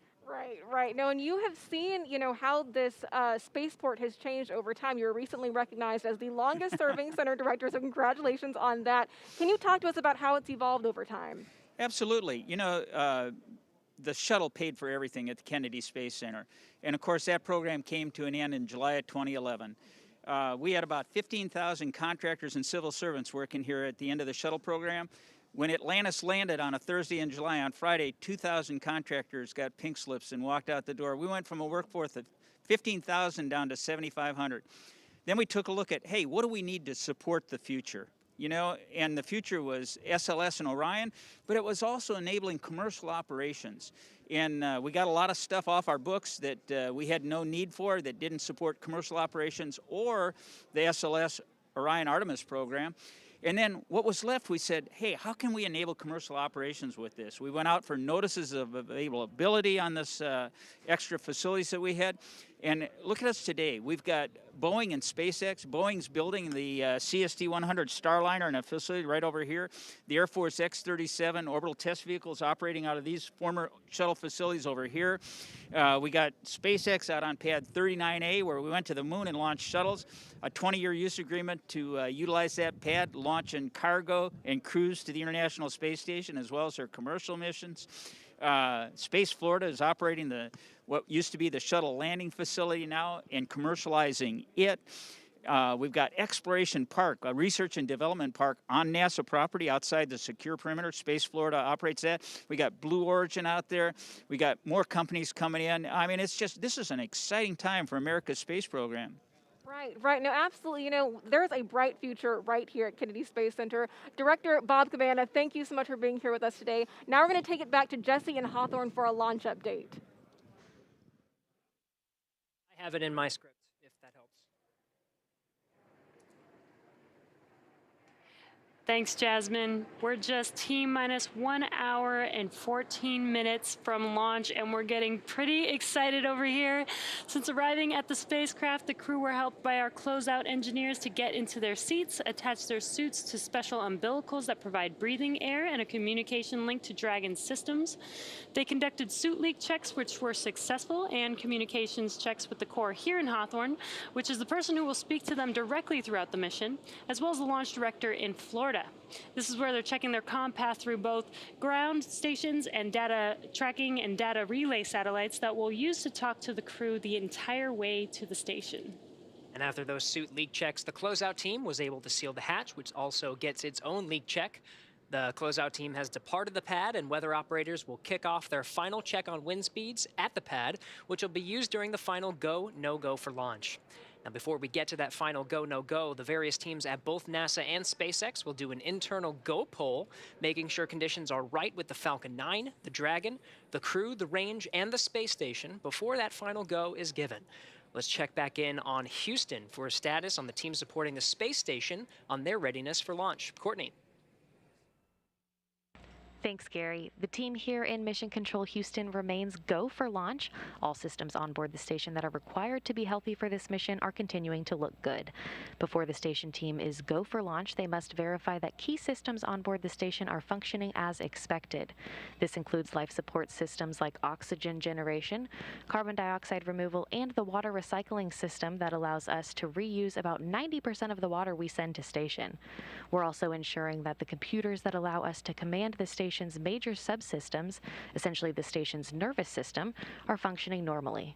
We also work with our Russian counterparts to ensure that both methods of controlling the station's attitude are fully functional. This includes the large U.S. gyroscopes and the thrusters found on the Russian segment. Both systems play a critical role during Dragon's docking. Mission Control Houston will be closely monitoring the crew's flight and checking off milestones for most of the journey.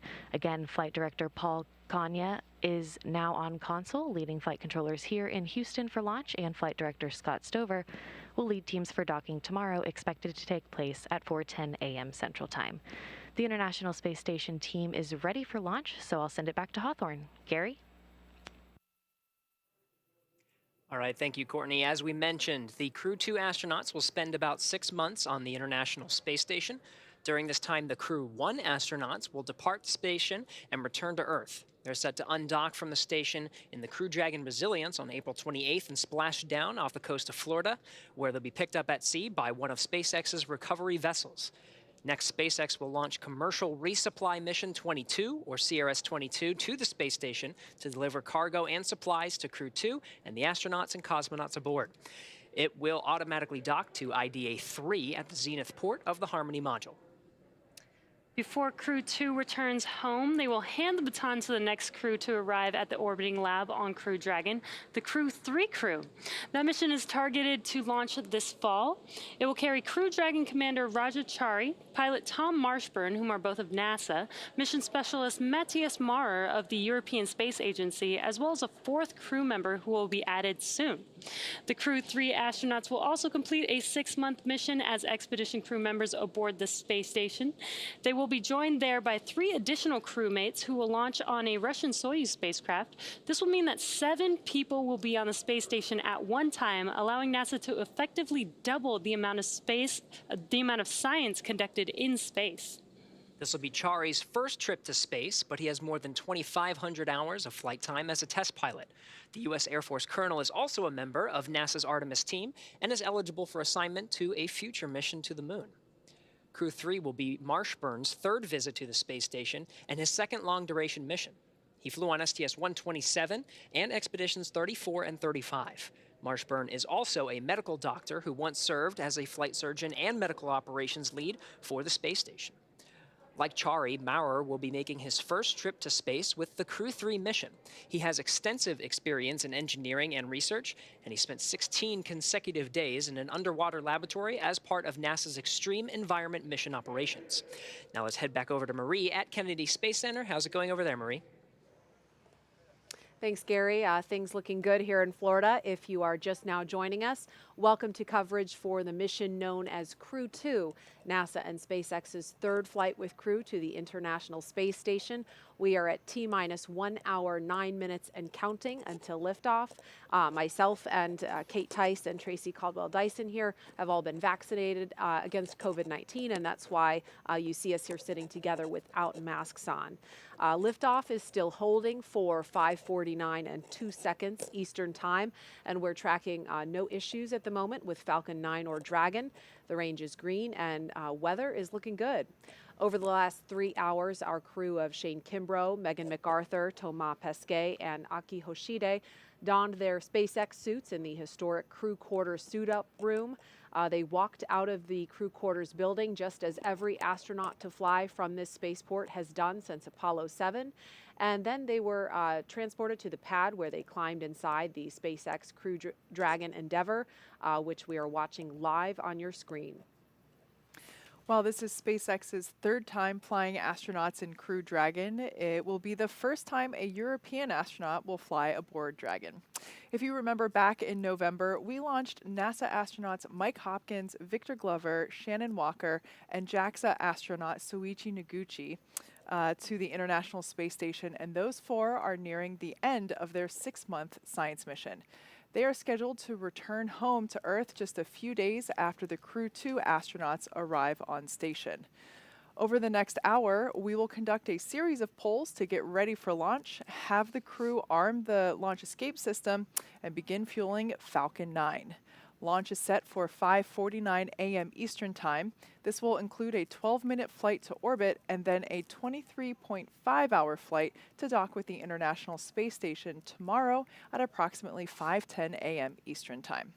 So we're approaching T-minus 1 hour till launch. Tracy, what is going through the astronauts' head right now as they're seated in their capsule and they're ready to go? They still have another 60 minutes to go. Can you give us any insight into what they may be experiencing right now? Well, normally I would say, building off of experience, that inside an hour, it seems like eternity before those engines light. You're in there chatting it up with your crewmates, but watching these guys, they're having a little party in there. Hand signals are flying. I understand they're playing a game that we thought was rock, paper, scissors. I'm learning from friends that it's actually a game that Thomas knew when he was a kid and has shared it with his crewmates. And so I guess there's no better way to bond than through childhood memories and that are being recreated in the capsule right now. But all kidding aside, these guys are probably glancing back and forth at their monitors, like you see there, and just checking systems, making sure that they're keeping track of what's going on with the vehicle, listening to the sights and sounds, maybe a little bit of chit-chat, but inside an hour they're listening up for what might be coming in through their ear from the teams on the ground. Sure. Today's flight is the 2nd of 6 planned rotational missions NASA has contracted already with SpaceX as part of the agency's Commercial Crew program. The success of the Demo 2 test flight last year allowed NASA to complete certification for SpaceX to fly astronauts like these regularly to and from the International Space Station, and that paved the way for the Crew-1 launch last fall. Now this next crew is getting ready to lift off in the exact same capsule named Endeavour that Bob Behnken and Doug Hurley first flew in almost 1 year ago. We've been hearing from the crew on board Dragon. Like you can see there, they're currently strapped into their seats, and they've already gone through all of their communication and suit leak checks. They're able to follow all the milestones that they still have ahead of them on the displays there just above them, which allow them to gain insight into all of the Dragon and Falcon 9 systems as we continue to proceed towards launch. So right now, as we're coming up to the T-minus 1 hour and 5 minute mark, let's check in with Hawthorne for a status on both vehicles. John, what updates do you have for us now? Okay, we've had, as you've been saying, a smooth countdown. The SpaceX team is working no issues, and the pace is beginning to pick up. In the Falcon 9, final propulsion checkouts of the first and second stages in the engines began just a few minutes ago in preparation for propellant loading. Now at T-minus 45 minutes, the team will report their readiness with a final electronic go-no-go poll. At T-minus 35 minutes, Falcon 9 propellant loading will begin. The Dragon spacecraft you can see right here on the monitor with the crew access arm next to it. Earlier today, the Dragon operators performed a series of checkouts of the Dragon flight systems, and the spacecraft is also currently go for launch. The 4 astronauts are currently inside Dragon, and the hatch is closed. The SpaceX closeout team has left the pad, and they'll be outside of the blast danger area very shortly. Now, before we can start loading propellant on the Falcon 9, we've got 2 major items to perform. First, we need to retract that crew access arm away from the Dragon capsule to its launch position. Now, that'll happen between T-minus 44 and T-minus 42 minutes. Now, we move the access arm away to obviously clear the way for launch, but we also do it in case the Dragon capsule has to leave the launch pad in the event of an emergency before launch. Now, once the arm is out of the way, the launch escape system will be armed. With these 2 events complete, Dragon will be ready for Falcon propellant loading. Now, the range is currently clear for launch from historic Pad 39A. The worldwide network of ground stations and the tracking and data relay satellites are ready to support Dragon as it heads into orbit. On the weather front, weather continues to look good, both at the surface level, the upper altitudes. We are continuing to wait for a final input from the weather team coming up in about 5 minutes on ground level winds in case we had a Dragon abort somewhere near the launch pad. Right now, those conditions are go, but we're getting one more set of balloon data to make sure that everything is good. Now today, we have an instantaneous launch window at 5:49:02 Eastern Daylight Saving Time, or just after 49 minutes past this hour. Now, once we begin loading propellant, there's no opportunity to change the T0. We are committed. We're going to get one chance at it today. But the good news, Jesse, at T-minus 62 minutes and counting, we are go for launch. Thanks, John. It's good to hear that we are still go. Today's launch marks the 2nd time a rotational crew will fly on a commercial spacecraft, and each of our crew members brings a diverse set of experiences to today's flight. Crew Dragon Commander Shane Kimbrough will be making his 3rd trip to space. He was born in Killeen, Texas, and raised in Atlanta, and was selected as an astronaut in 2004. Kimbrough is a retired U.S. Army colonel and holds degrees in aerospace engineering and operations research. He first launched aboard the Space Shuttle Endeavour on STS-126, then aboard a Russian Soyuz spacecraft for Expedition 49 and 50. Kimbrough has spent a total of 189 days in space and has performed 6 spacewalks. Pilot Megan MacArthur will be making her 2nd trip to space, but her first one to the space station. She was born in Honolulu, but considers California her home state. She holds degrees in aerospace engineering and oceanography, and was selected as a NASA astronaut in 2000. MacArthur served as a mission specialist aboard Space Shuttle Atlantis on STS-125, the final servicing mission of the Hubble Space Telescope in 2009. She operated the shuttle's robotic arm over the course of 12 days and 21 hours, capturing the telescope and maneuvering crew members throughout the 5 spacewalks to upgrade Hubble's science instruments, along with removal and replacement of other components to lengthen the telescope's life. Hubble continues to operate to this day, providing scientists the opportunity to make more and more deep space discoveries. Mission specialist Aki Hoshide has suited up for his 3rd spaceflight today. Born in Tokyo, Hoshide was selected as an astronaut in 1999 by the National Space Development Agency of Japan, known today as JAXA. Hoshide earned his degrees in aerospace engineering and mechanical engineering. He flew on STS-124 aboard the Space Shuttle Discovery to deliver and install Japan's science laboratory, Kibo. He also flew aboard the Russian Soyuz on expeditions 32 and 33 for a 124-day visit to the space station. SpaceX. Things continue to progress nominally. Next up is cycling the orbit tank isolation valves to equalize low flow pressure here in about 15 seconds. Copy. We'll be listening. Got some good call-outs there. In 2014, he also served as commander of the 18th NASA Extreme Environment Mission Operation, which was an underwater expedition at the National Oceanic and Atmospheric Administration's Aquarius habitat off of Florida's Key Largo coast. Mission specialist Thomas Pesquet will be making his 2nd trip to space. Born in Rouen, France, Pesquet was selected by ESA as an astronaut in 2009. He has a degree in spacecraft design and control and more than 2,300 flight hours as a commercial airline pilot. Pesquet first flew to space on the Soyuz as a flight engineer for expeditions 50 and 51. In that time, he worked on more than 50 experiments and performed 2 spacewalks to maintain the space station. He's logged 197 days in space. Pesquet will be the first European to fly in Crew Dragon, and it will be the first time a European has launched from America in more than a decade.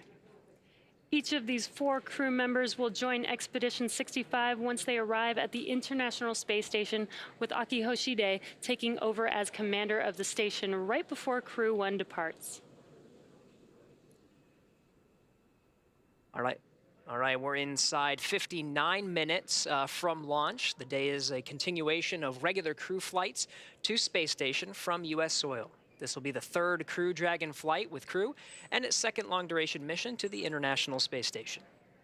The Dragon astronauts... SpaceX, you are go for Section 6. When ready, report go for launch. Copy. Section 6. In work.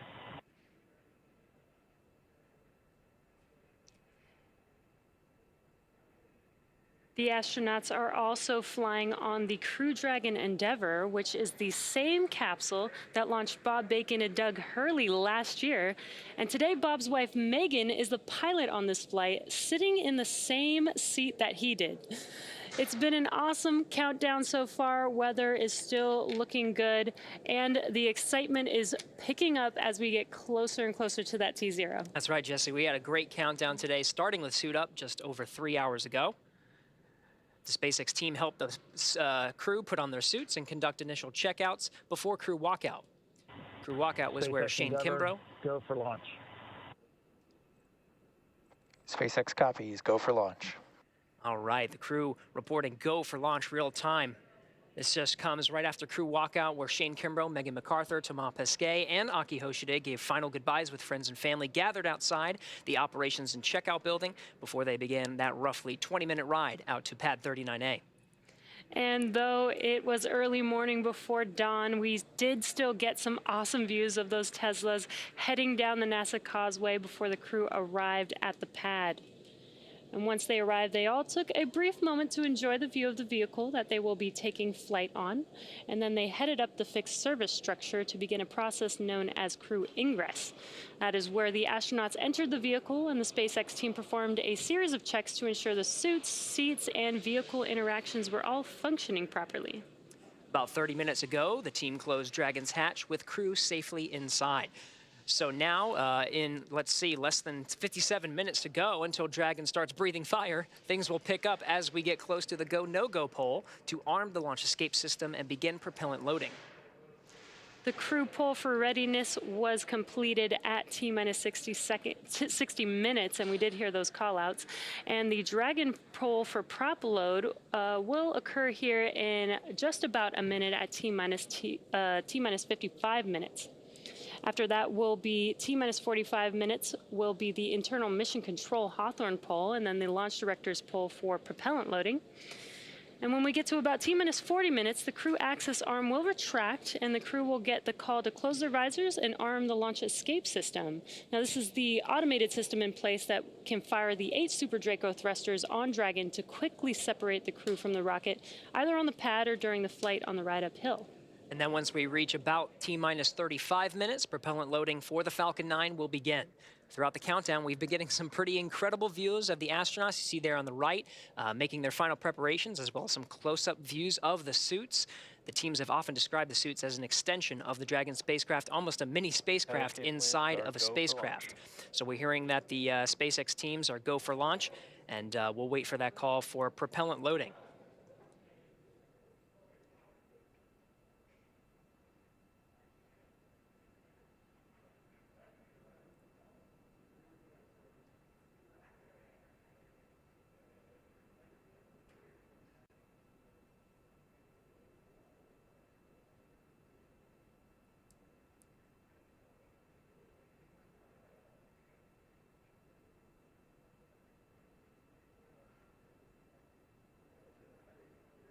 Now, as we wait for that call for the teams to begin propellant loading, we are hearing that there was a weather brief at L-1 hour.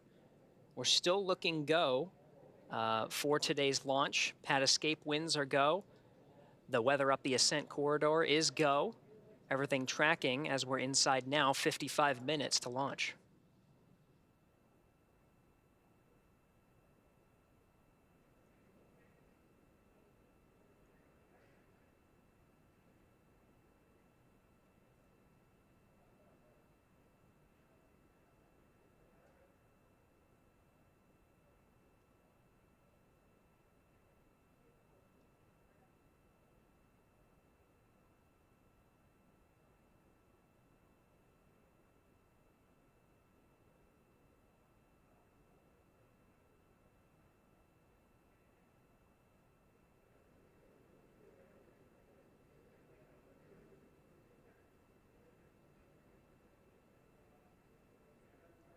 All right, so again, there are several milestones here now that we're less than an hour away from launch. Most of the calls will be the team's readiness to get ready for propellant loading at T-minus 35 minutes.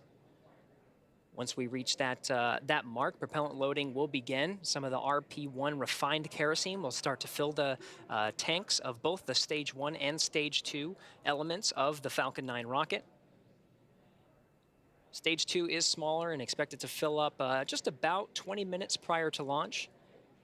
But RP1 refined kerosene will continue to load into the rocket, as well as liquid oxygen on both the first and second stages, filling up just about 3 minutes before launch for the first stage and 2 minutes before launch for the second.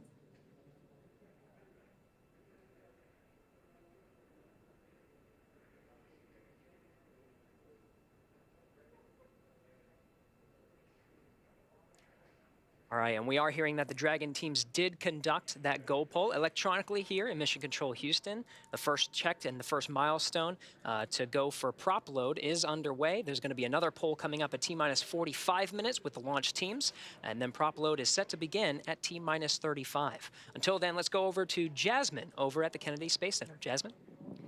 Thank you, Gary. Joining me now is NASA's Acting Administrator, Steve Jerzik. Thank you so much for being here today. Oh, no, thanks for having me on. Of course, of course. So it's a big day.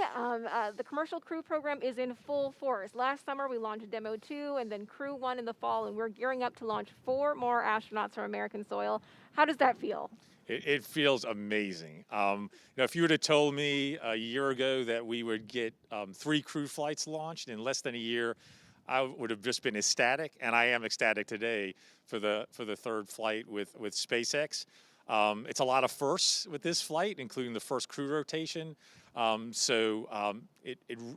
that 4 crew on station in the U.S. segment continuously with the commercial crew program transportation capability is going to accelerate the research and technology development we're doing on station, both to benefit folks here on Earth as well as prepare for our Artemis missions. Right, right. And with this mission today, we're looking at the space station, but of course, with Artemis, we're going even further to the moon. NASA just announced that they selected SpaceX to develop the first human lunar lander since the Apollo days. What does that mean for our sustained return to the moon? Yeah, so that kind of completes all the systems we need to develop for the first astronaut landing on the moon under Artemis. So we have the SLS, the core stage test.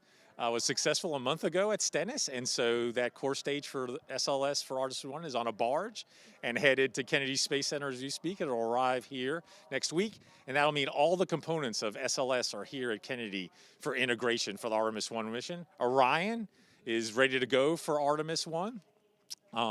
The Gateway, we did a review of the Gateway the other day, and the Gateway's starting to come together. And then, of course, the last piece is the Ewing landing system, which will transport astronauts from lunar orbit to the surface and back to lunar orbit. So it's really exciting to have the landing system in full development. It's the last piece that we need for our first Artemis missions.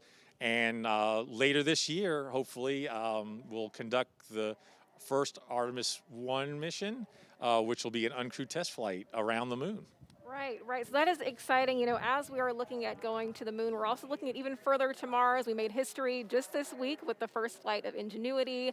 There's also the MOXIE experiment that is converting the Martian atmosphere into oxygen. So what does that mean for our hopeful one day putting people on Mars? Yeah, so the science missions, the robotic missions are really important because they fill knowledge gaps for us that we need to fill to plan out eventually human missions to Mars. So for example, there's a weather station on Perseverance. And for the first time, we're getting 5-day weather forecasts from Mars, right? So also that weather station characterizes the dust, the size and properties of the dust. And that's really important for mitigating that dust in suits and systems. So it fills knowledge gaps. But MOXIE is really important, right? We generated oxygen from atmospheric CO2, and using the resources of Mars is critical because it will be very challenging to take all the oxygen and all the fuel and water that we need with us for an astronaut mission to Mars. So getting oxygen from the atmosphere and exploiting the frozen water in the regolith or Martian soil is really important because we can break that water down into oxygen and hydrogen for fuel. We can use it for potable water as well as for breathable air. So this, what we call in situ resource utilization or living off the land, is a real enabler for our human missions to Mars. Right, right. And of course, we've got our sights set on the moon and Mars, but we're taking care of Earth at the same time. NASA recently joined the White House Climate Task Force. Can you tell us how NASA is going to expand its exploration and understanding of our home planet right here? Yeah, so we have over about 24 spacecraft in Earth orbit right now, looking down, making observations of the oceans, the atmosphere, the land, vegetation, what we call the cryosphere, or measuring the height of ice sheets, both in the Arctic and Antarctic. So we use the unique view from space to make global measurements over years and decades. And we use that data to conduct research and also to improve models of the Earth systems and modeling, because if we can't predict climate using our research, we can't mitigate climate. And so that's really important that the research we do informs policy making and informs the most effective policies to mitigate climate change, which is really, really important, not only for the US, but for the world. Station, on ISS, we also have instruments mounted externally on ISS. It's in a unique orbit, an inclined orbit that's different from most of our Earth orbiting spacecraft that look down, which are in a polar orbit. And for certain types of instruments, that orbit is very advantageous. It gives us a lot of coverage and a unique perspective. And so we're using ISS more and more as an Earth observation platform. So, you know, both with the research we do with NASA, with our other government agency partners through the U.S. Global Change Research Program, and also in collaboration with our international partners You know, we're going to continue to make those observations, do that research, and improve our ability to predict climate change. Right. We are making progress across the universe. NASA Acting Administrator Steve Jerzik, thank you so much for joining us today. Now we're going to take it back to John and Hawthorne as action begins to pick up on the pad. Thanks, Jasmine. It's just inside 46.5 minutes to launch. The SpaceX launch team, they're finishing their final review of data from checkouts of Falcon 9 over the last hour. The launch director is about to poll the team for readiness, both to load propellant and to launch. This will be the last poll before liftoff. The 7 SpaceX engineers indicate they are go by electronically voting on an online countdown procedure. We won't hear a verbal poll, something folks may remember from the earlier days of launch and movies like Apollo 13. The launch director is also checking with Dragon mission director and the NASA launch manager to make sure everyone is ready to go. Meanwhile, on the Dragon spacecraft, on the screen you can see the crew arm is still in the service position. The crew is on board Dragon, waiting for next instructions, which will be to stow the arm for launch and to arm the launch escape system. Once the launch director gives final instructions to the launch team, which should be coming up in about 30 seconds, the crew arm sequence will be armed and initiated. We should get a good view of the Axis arm as it swings away from the capsule, taking about 2 minutes to move out of the way. Now the range continues to be go for launch. They're monitoring the area around the pad as well as air and sea space around the flight corridor. And on the weather front, the weather officer gave a fantastic at the T-1 hour briefing. The winds for all conditions of flight, liftoff, contingencies, getting into space, everything looks good both at ground level and upper altitude. So right now we're just waiting to listen to the SpaceX launch director give the poll and then also give the instructions to the team and move into retracting the crew access arm. So we're going to listen for a minute to the countdown net.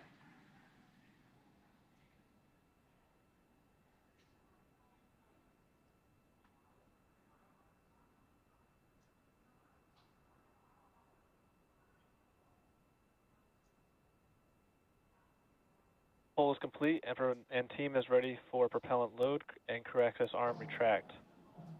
For non-urgent no-go conditions, brief the CE or LD and they'll approve aborting the launch auto sequence and proceed into launch abort.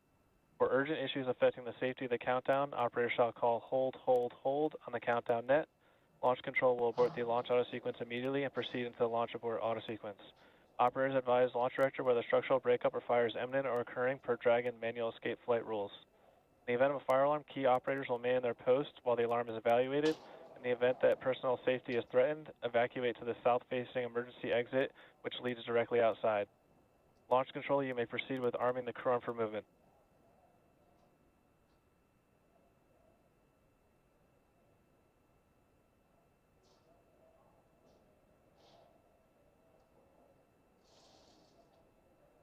Crew access arm retraction started.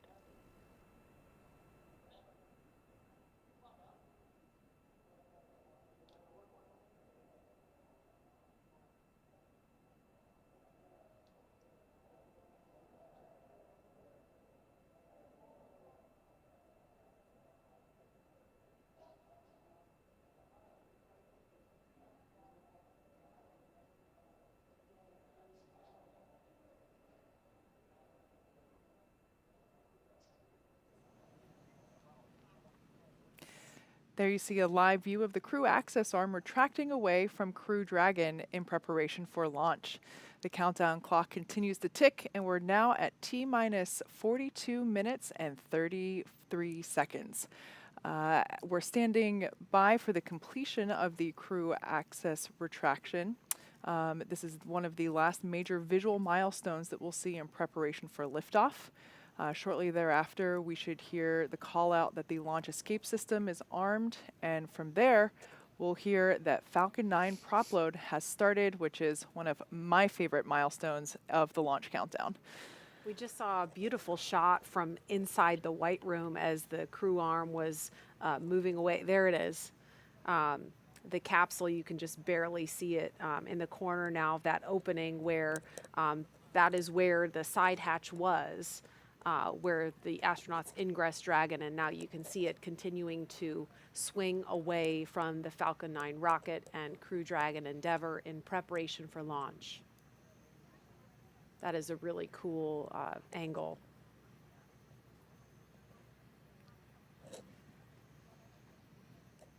And Tracy, as we're watching the crew arm still retracting here, we are about to have the International Space Station fly over us, right? We are, yes, here at KSC, Kennedy Space Center. It looks like in another minute to the southeast, traveling across east-northeast, the station should be visible overhead.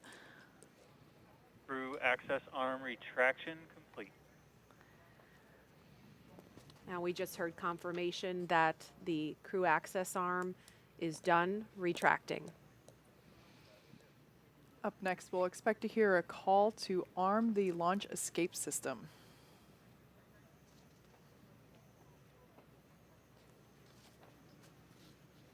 Dragon SpaceX, you are go for Section 7. Close visors and arm launch escape system.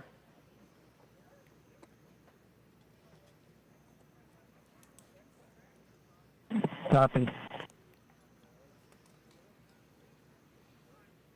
SpaceX Endeavour visors are down. Copy, visors down.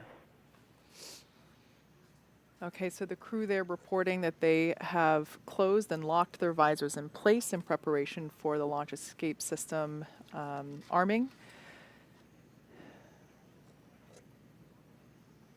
The launch escape system is a critical safety feature.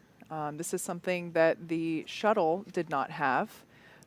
We take very seriously the fact that the astronauts' lives are in our hands, and we take every measure possible to ensure that the crew has options and has an escape in the worst of scenarios. So this is simply a path to safety for the crew in the event that they need to depart the pad in an emergency, and also applies to aborting the mission even after liftoff and through ascent. And the Crew Dragon Endeavour actually has an enhanced abort capability now. That was one of the improvements made to this capsule after Demo 2, and it increased the propulsion system on Dragon. Launch escape system is verified armed. Okay, so that was confirmation that the launch escape system is armed, and so that is what we have to hear before fueling on the Falcon 9 rocket can begin. So we are about just under 4 minutes away from that milestone. But again, we were saying the propulsion system. Oh, there's a shot of the space station. There it is. Yeah. Everybody wave. They're waving down at us. I think they're watching right now. So they are. You know they are. Yeah. Yes. Hi guys. Hi. We see you. So that's super cool. But yeah, the abort system, it's been improved by about 10%. That's the Super Draco thrusters. There's 8 of them built directly into the Crew Dragon, and so that actually allowed for a wider margin in terms of wind speeds. So there's greater opportunities for launch. But weather not looking like much of a concern at all today. In fact, last we heard there's less than 5% chance of violation. So more than 95% go conditions, which is great. Yeah. Pretty rare for launches from here. Yes. And that launch escape system, how that works is, once the fueling begins at T-minus 35 minutes, if there's any kind of emergency, Crew Dragon can launch itself off the top of the Falcon 9 rocket, and then it would splash down under parachutes off the coast in the Atlantic, and we have rescue teams pre-positioned in the event of an emergency if that happens, which is highly unlikely, but it's something the NASA and SpaceX and Department of Defense teams practice for extensively. That launch escape system is also equipped to perform an abort after liftoff. We would call that an in-flight launch escape, and that can happen at any point throughout the ascent trajectory. Yeah, we actually tested this launch escape system in multiple ways. We performed a pad abort test where a Dragon capsule was on the pad and simulated an abort where it took off like a rocket like you've never seen and deployed parachutes and splashdown in the Atlantic Ocean. We also conducted an in-flight abort test, which was incredible to witness. I mean, it was a test unlike any other that we'd performed before, and where we launched a Falcon 9 rocket with a Dragon on top, and about 100 seconds into flight, simulated an anomaly. Dragon took off and deployed parachutes, splashed down, and so this is a system that we have tested but never expect to utilize. Once again, the booster that you're looking at now, if you're wondering why it looks a little dirty, that is actually soot that was left from re-entry after its last mission. This particular booster supported the Crew-1 mission very recently, and we have, there we can see a photo of our Crew-2 astronauts. Actually, they're holding up their fingers because they have soot. They signed their initials, their names into the soot there in the background. So I've said before, I love the human spaceflight traditions that we have, and I think this is a new one. Tracy, you said it earlier. Yeah. We never got to draw on the shuttle before we launched, so this is kind of cool. Yeah, Thomas, they were answering questions about it, and he started to say we carved our initials, and he quickly stopped himself. No, we didn't carve anything into the Falcon 9. We traced our initials in the side of the rocket, and so you could see closely in that photo, if you look, you could see the initials of each astronaut. So that's really cool and something that we look forward to seeing on future reused boosters. This one is set to land. Load has started. Okay, we just heard confirmation that fueling has begun on the Falcon 9 rocket. And this first stage booster is set to land on a SpaceX drone ship at sea after liftoff.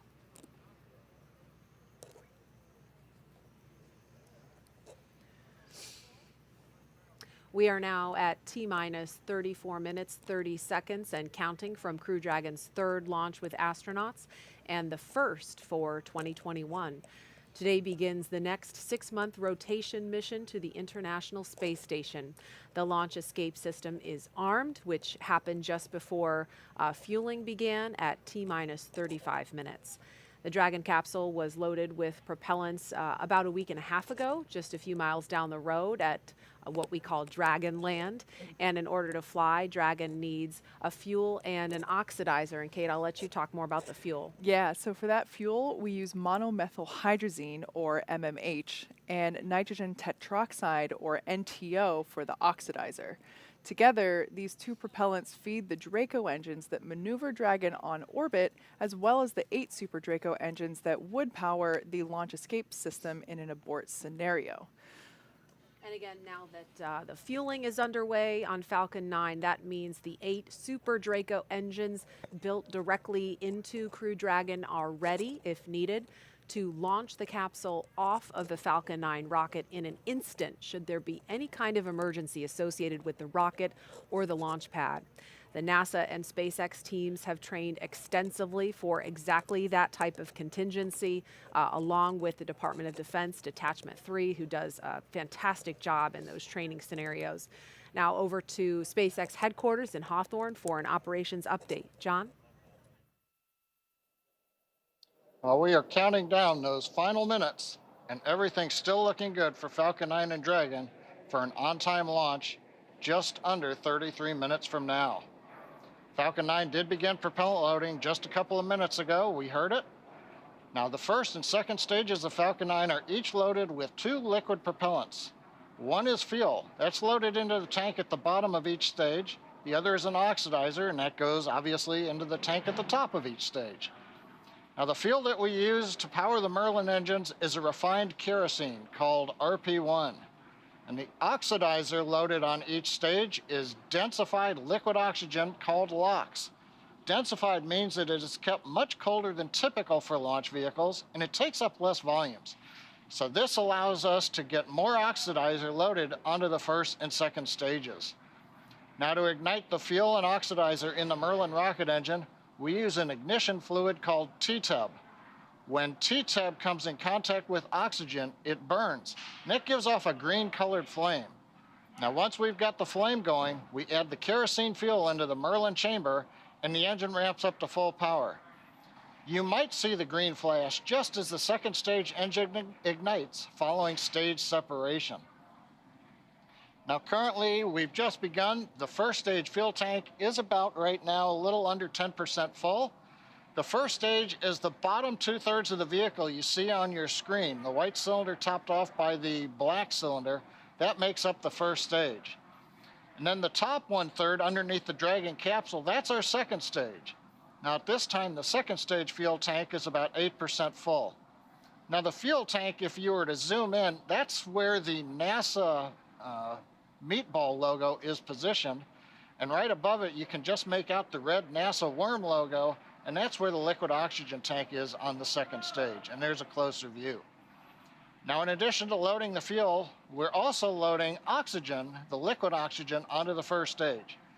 We won't start liquid oxygen loading on the second stage until T-minus 16 minutes and 30 seconds. Stage 1 cryo. And liquid oxygen will continue loading on both stages until the last few minutes of the countdown.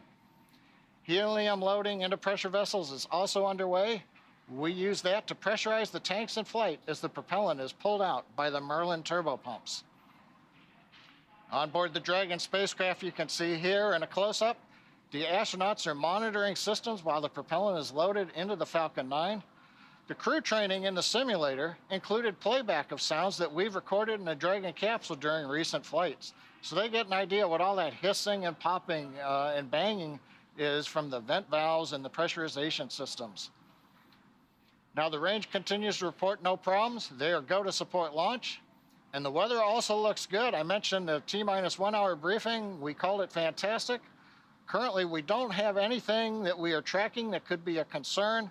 We have a very small possibility of a pop-up rain shower, but nothing showing up. So right now, 29 minutes, 40 seconds ago, it looks like we've got good weather.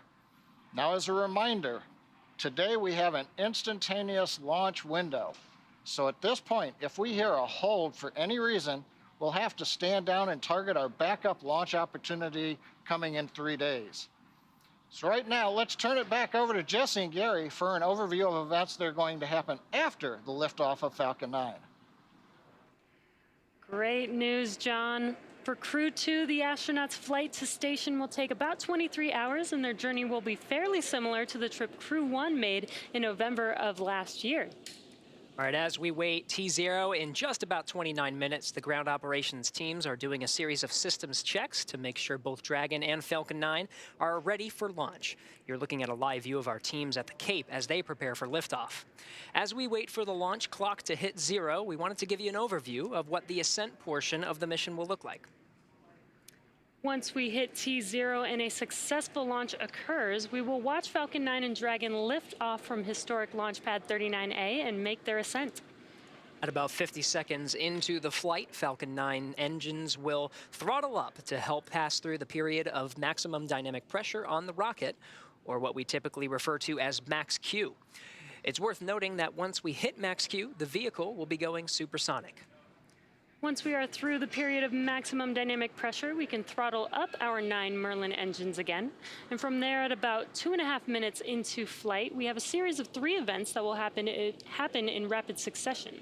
First is MECO, or main engine cutoff. This is where all 9 Merlin 1D engines shut off in preparation for stage separation, which is our second event. This is where the first stage detaches from the second stage, with the first stage making its way back to Earth for landing as the second stage continues on its journey with the third event.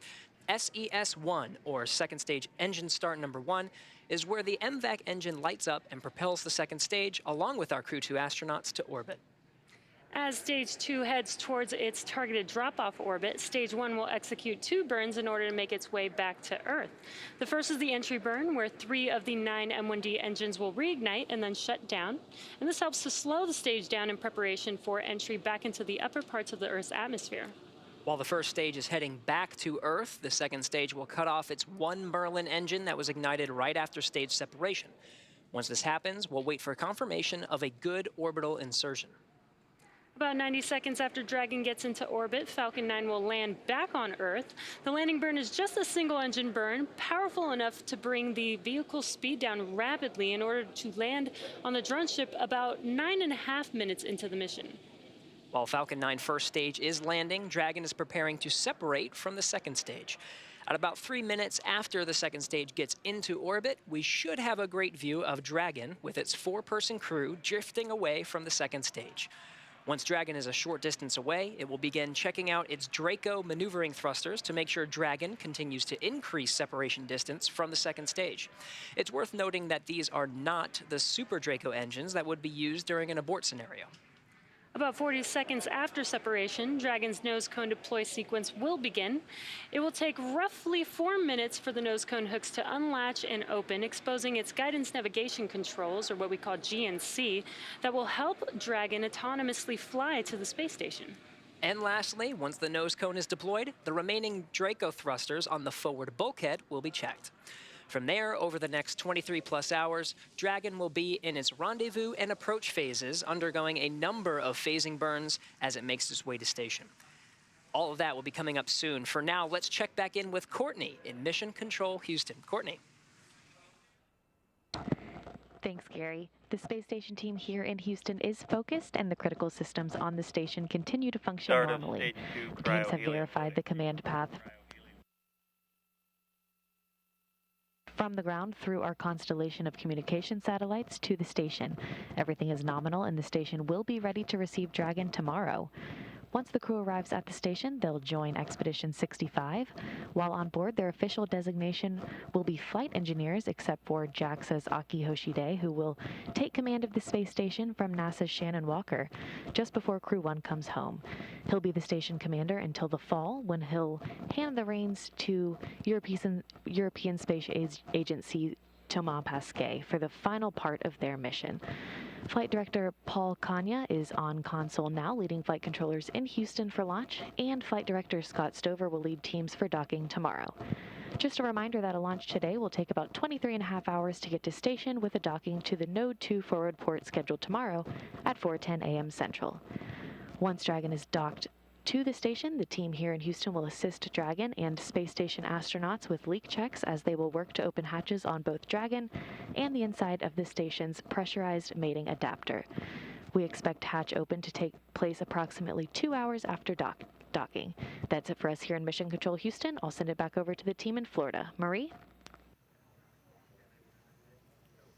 All right, thanks, Courtney. You're looking live at the Falcon 9 rocket and SpaceX Crew Dragon, and we can see liquid oxygen venting off the rocket. That is normal and expected. It is now T-minus 23 minutes, 50 seconds, and counting from the third astronaut launch from U.S. soil in the past year, and the first with 2 international partners aboard.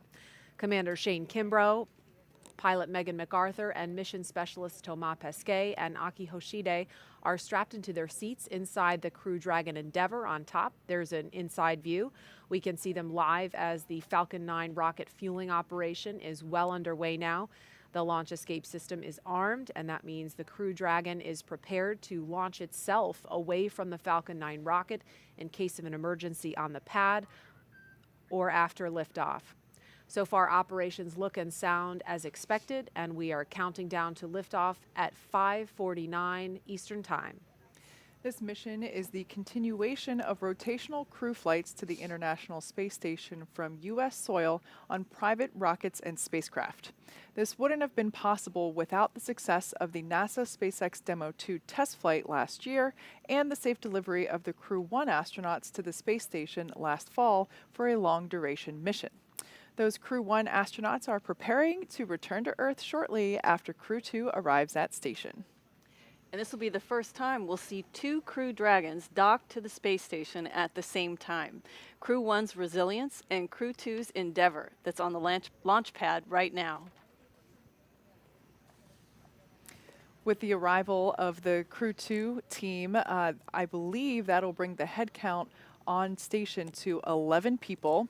And as much as I love camping, that does sound like it would be a little crowded up there. Yeah, you counted 11 people on board the station, 9 of them in the U.S. segment. We've got 4 crew quarters, which are basically crew bedrooms.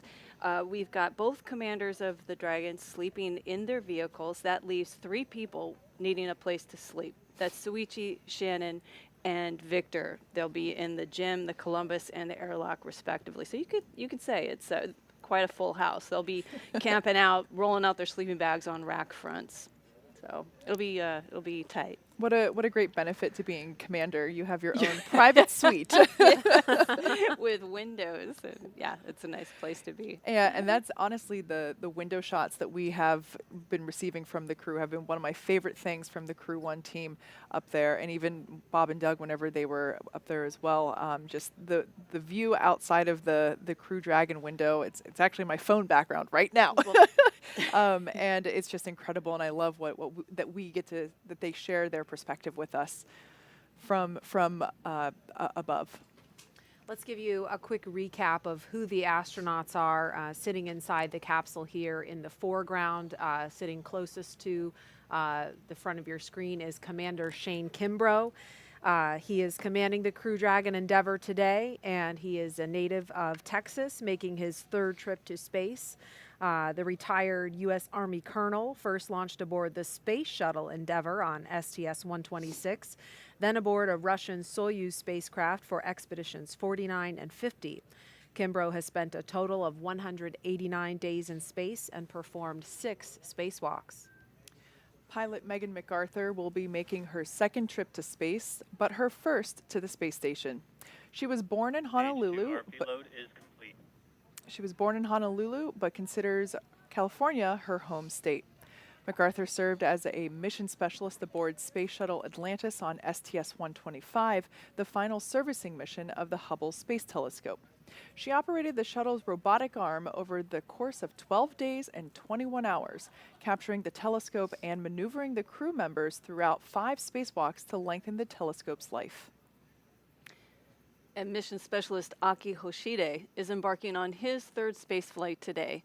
The JAXA astronaut from Tokyo previously flew on STS-124 aboard the Space Shuttle Discovery to deliver and install Japan's science laboratory Kibo. He also flew aboard the Russian Soyuz on expeditions 32 and 33 for a 124-day visit to the space station. And in the far corner of your screen is mission specialist Thomas Pesquet. He will be making his 2nd trip to space. Born in Rouen, France, Pesquet first flew to space on the Russian Soyuz as a flight engineer for expeditions 50 and 51. In that time, he worked on more than 50 different experiments and performed 2 spacewalks with Kimbrough to maintain the space station.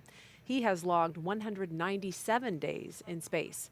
Pesquet will be the first European to fly in Crew Dragon, and it will be the first time a European astronaut has launched from America in more than a decade. Each of these 4 crew members will join Expedition 65 once they arrive at the International Space Station, with Aki Hoshide taking over as commander of the station right before Crew-1 departs. And as we're looking at a live view of the pad, again, fueling is underway. We heard a call out during those bio recaps that the RP-1 load is complete on the 2nd stage. And we have a really special treat if we could take a view of Bob Behnken's spacesuit. We have that in studio. That is the actual spacesuit worn by Bob Behnken during the Demo 2 test flight, and you can see the photo of his wife, Megan MacArthur, in the photo there, and she is sitting in the same spacecraft in the same seat that Bob did almost a year ago on the Demo 2 mission. Megan is the pilot for this mission. There's a shot of Bob's spacesuit on the left and Doug Hurley's spacesuit on the right. This was a couple days ago during the pre-launch news conference. So again, looking live at the pad, Falcon 9 will have 1.7 million pounds of thrust at liftoff, and we've heard it sounds like a gorilla sitting on your chest. Would you say that's accurate, Tracy? Yeah. I've never had actually a gorilla on my chest, but I imagine that one would be that heavy. That the feeling that you have in your chest is pretty significant. Once again, the white cloud that we see there is expected, totally normal. That's just the liquid oxygen vaporizing essentially as it comes into contact with this humid Florida air. As a point of reference, the liquid oxygen that we load on board Falcon 9 is super chilled to help densify that liquid oxygen. When I say super chilled, I mean really, really cold. We're talking like negative 336 degrees.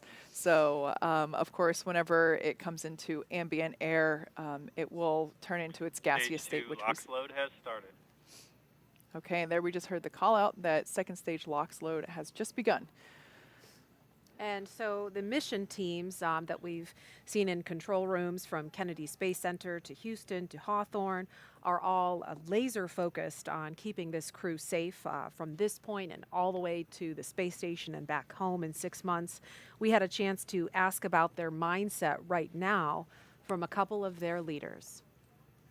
There's a very delicate dance between the weather, normally the weather and the operations, and making sure all these complex systems are working correctly together. And what it's really important is just how calmly, quietly, efficiently the team's working through every single one of those things. It's why we train. People are very passionate about this program, as am I, and they know the consequences of what they're doing.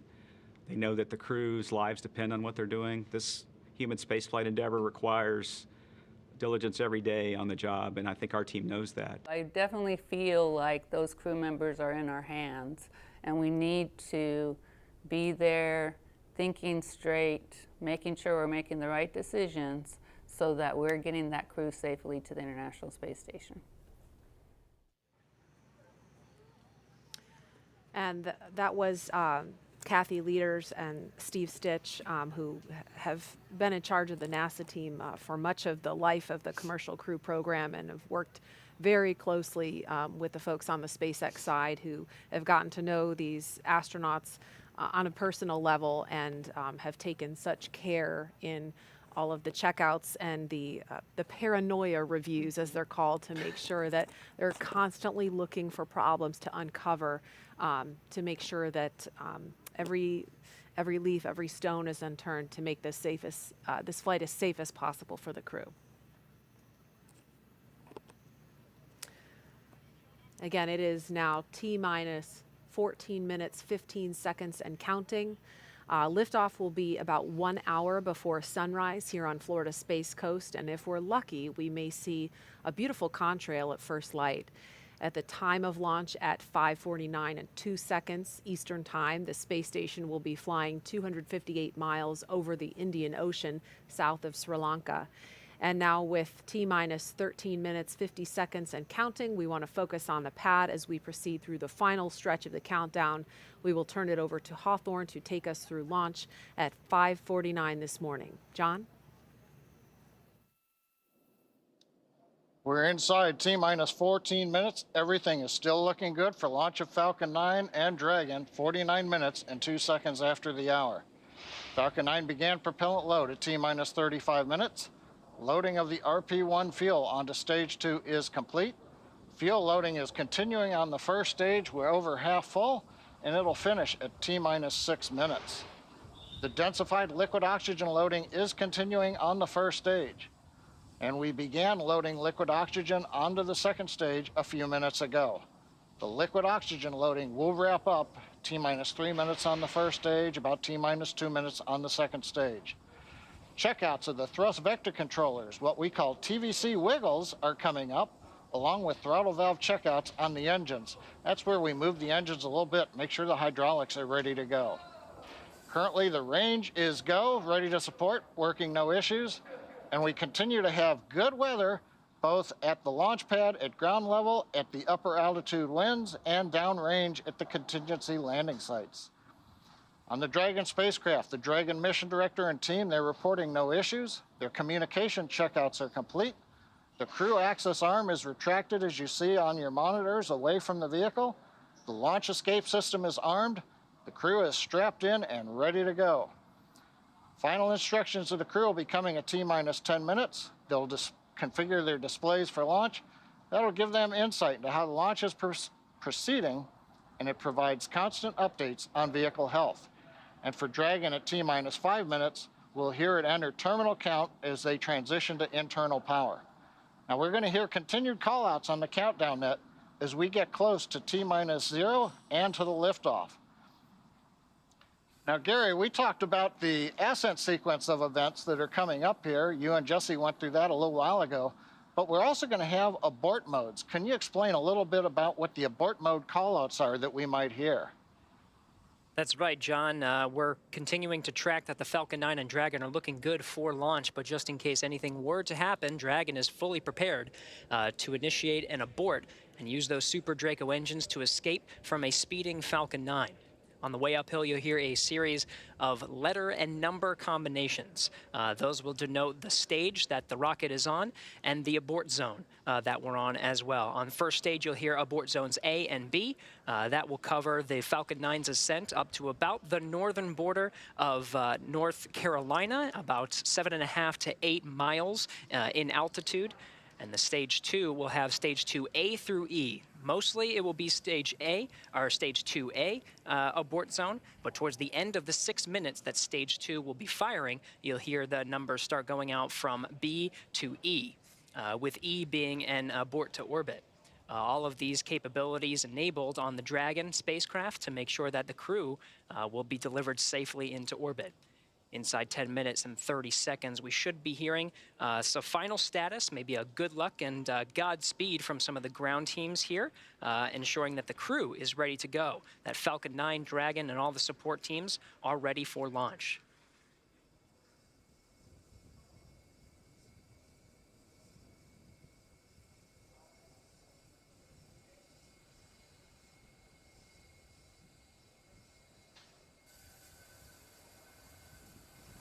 Dragon, SpaceX, confirmed crew displays are configured for launch.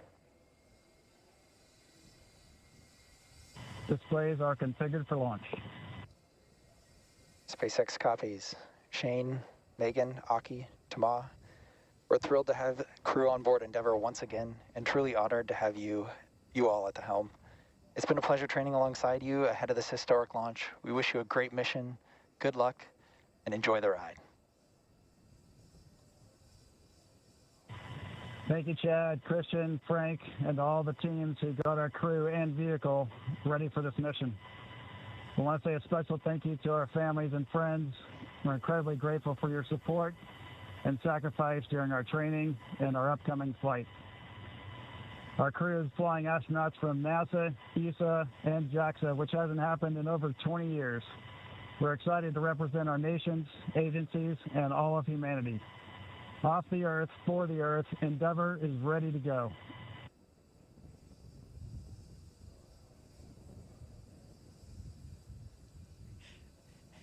All right, some celebratory handshakes from inside the Crew Dragon. That was the voice of the Corps, Chad Healy, here in Mission Control Hawthorne. Next series of events, John, will be the engine chill. Everything's looking good so far. Yeah, it is. We're actually watching the fuel trim valves on the Merlin 1D engines going through some checkouts right now. And as you said, at T-minus 7 minutes, we're going to start a sequence of events that begins with opening the pre-valves. Currently, the liquid oxygen, the kerosene fuel on the Falcon 9 first, second stages is separated from the Merlin engines. T-minus 7 minutes, just over a minute from now, we open the pre-valves. That allows propellant down to the top of the engine or the inlet to the turbo pumps.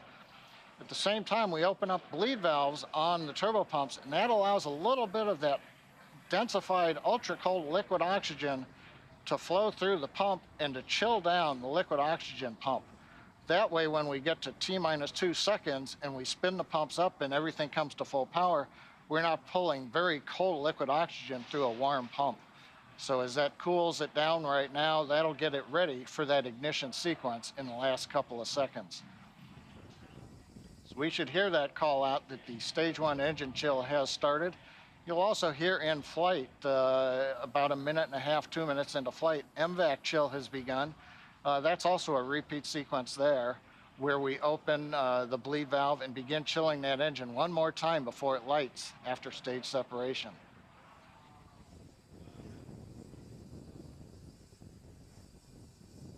Right now we're waiting to see the pre-valves come open and the chill begin.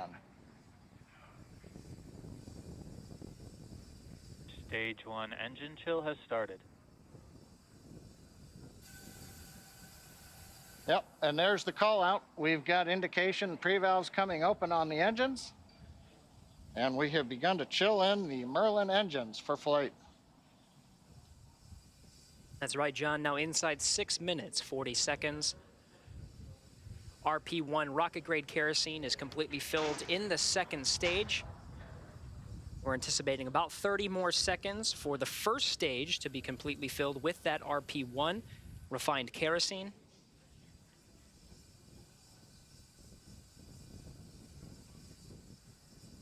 The liquid oxygen will continue to flow through the first and second stages up to the final minutes before Stage T0. 1 RP load is complete.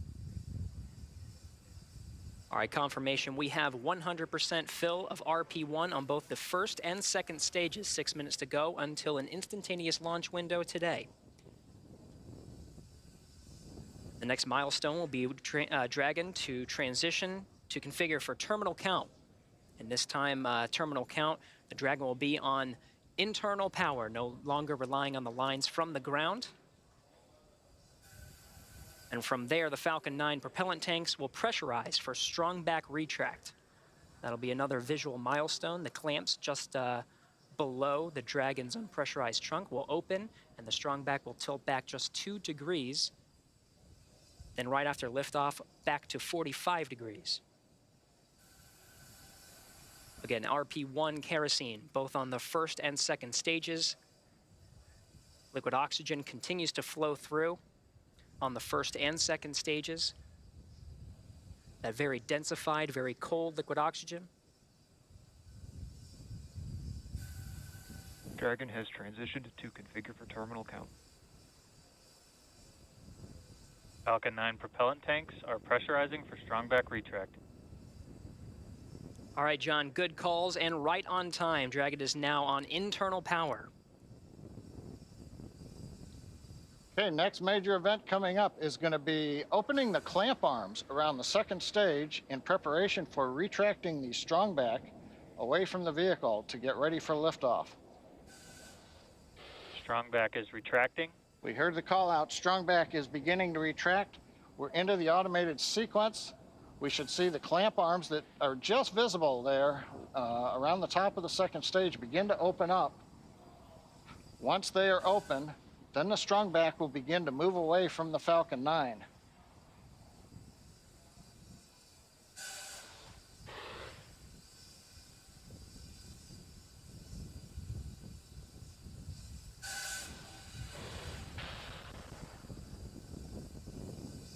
Watching the sequence, a nice view from up on top of the fixed service structure. The arms are opening. And we're beginning to recline away from the Falcon 9. We'll move the strong back 2 degrees away from the Falcon 9. That'll get it ready for liftoff. And at T0, when the flight computer commands liftoff, the hydraulics on the strong back will pull it to a position 45 degrees away from the Falcon 9, giving it the clearance for launch. So right now, the strong back is moving away.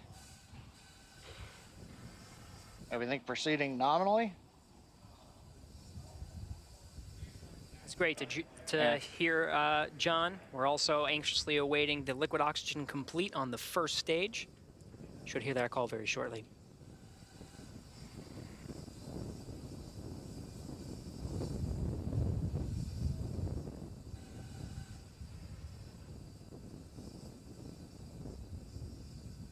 Dragon has transitioned to terminal count and is on internal power.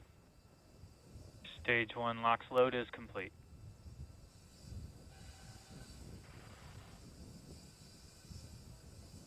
Okay, we've heard the call out. Stage 1 LOX load is complete. We're loading liquid oxygen on the second stage for about another 30 seconds or so. Once we get the liquid oxygen load complete on the second stage, the propellant line that runs up the side of the strongback that carries liquid oxygen, we'll vent that line down to make sure there's no liquid in it when we get to liftoff. When we do that, we open up valves on the strongback, and as Kate and Marie were talking earlier, when we vent off that very cold gaseous oxygen, it'll merge with the warm, humid Florida air, and you'll get a large white plume of condensation off of the back of the strongback. That'll be normal, coming about a minute and a half before launch. Everything continuing to look good. Stage 2 LOX load is complete. Dragon is in auto idle. All right, with that, the Falcon 9 is fully fueled. We have fuel on both the first and second stages, and both stages are filled with liquid oxygen. Gas closeout has started. Expect loud venting. Dragon is also in auto idle. The flight computers on Dragon, maintaining their calculations, standing by, waiting for the T0 mark. 1 minute, 15 seconds until launch.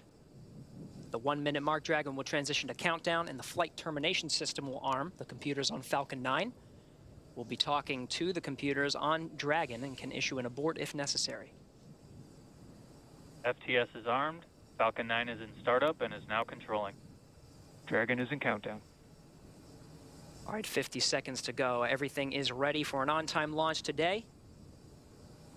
Dragon, SpaceX, go for launch. Copy, go for launch. Ground teams are ready, and the crew inside Dragon is ready. 30 seconds to go until launch. Seconds.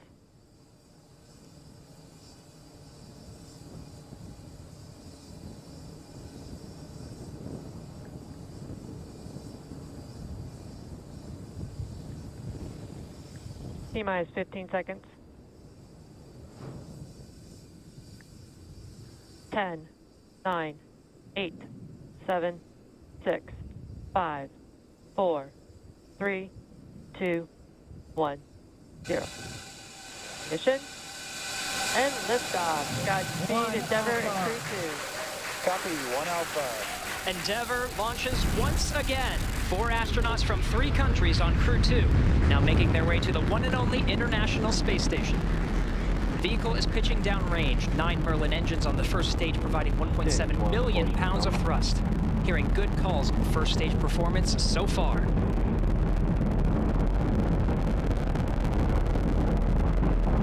We are T plus 30 seconds into the second rotational crew mission on board Dragon and Falcon 9. Falcon 9 will be throttling down the 9 Merlin engines shortly here in preparation for maximum dynamic pressure. And there's that call out for the throttle down. Maximum dynamic pressure, or max Q, is the largest structural load that the vehicle sees throughout ascent. So throttling down does help us pass. Throttling down helps us pass through this period, which should be coming here shortly. Max Q. There's that call out that we have just passed through max Q. Stage 1, throttle up. And 1 we can Bravo. now... Copy, 1 Bravo. All right, 1 Bravo is the second abort mode on the first stage. The first stage continues to fire for 2 minutes, 35 seconds. 1.5 minutes into today's flight.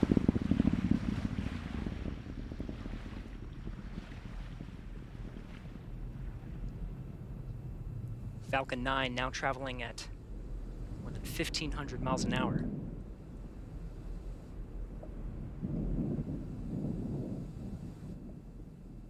MVAC engine chill started. All right, the engine chill for the second stage single Merlin engine has started. About 30 more seconds of the first stage firing to bring our 4 astronauts into orbit. Now from here, coming up in about 20-some seconds, we're going to have 3 major milestones. We'll have shutdown of the 9 Merlin engines. We're beginning to throttle them down. We will then get stage separation. 1, throttle down.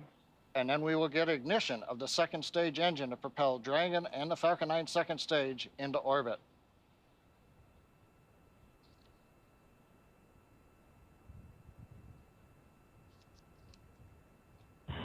Two Alpha. Copy, 2 Alpha. Confirmed. Acquisition signal lost.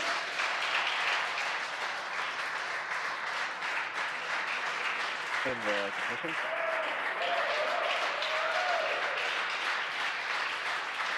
And we have ignition of the second stage. You see the green flash of that T-TEB fluid. The expansion nozzle on the second stage Merlin vacuum glowing that bright red that we like to see.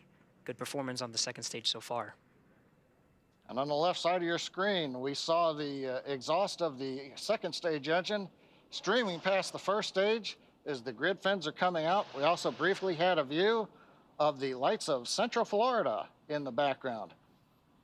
Currently, the first stage is continuing to coast up to apogee. It's unpowered. It'll reach a peak height and then begin to descend back down toward the Earth's atmosphere, where it will light 3 engines to slow down in preparation for what will be a landing burn on the drone ship in the Atlantic Ocean.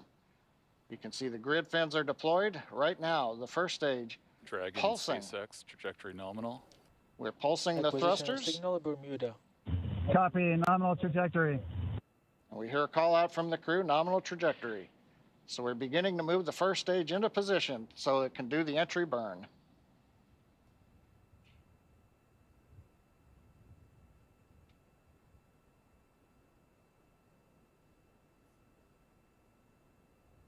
Four minutes, 15 seconds into today's flight. Second stage propelling our 4 astronauts up the eastern seaboard. We'll continue to fire. It's a 6-minute burn to deliver the astronauts into orbit. We'll wait for a cue for good orbital insertion after that. Meanwhile, we will be hearing check-ins on the vehicle's trajectory and performance, as well as check-ins with some of the ground stations as it passes over throughout the 6 minutes of the second stage firing.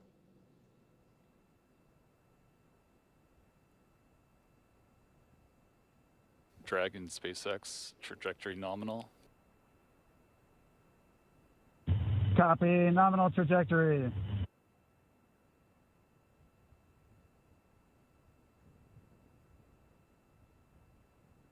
Getting good views of both the first and second stage from the onboard cameras. Acquisition of signal lost. The New Hampshire tracking station has acquired the second stage telemetry signal. Meanwhile, the first stage has reached apogee, and it's now beginning to descend from a height. It's currently about 167 kilometers up, and in a few minutes we will get the entry burn of the second stage, of the first stage.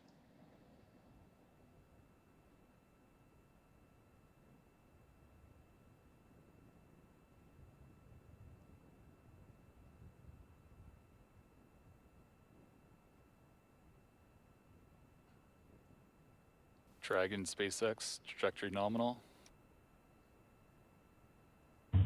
Copy, nominal trajectory. Right on cue, those check-ins on the second stage performance. Once a minute, everything's looking good on that second stage. Propulsion is nominal.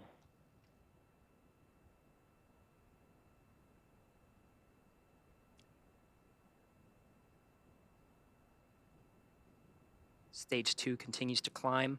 The vehicle now exceeding 8,000 miles an hour at an altitude of about 124 miles. And just about 1 minute from now, we will begin the entry burn of the first stage.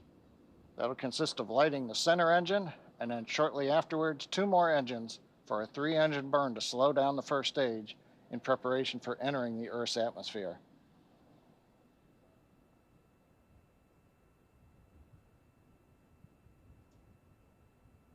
Dragon, SpaceX, trajectory nominal. Copy, nominal trajectory. Another check-in, and the crew confirming they're hearing the same thing. The vehicle exceeding, or about to exceed, about 10,000 miles per hour.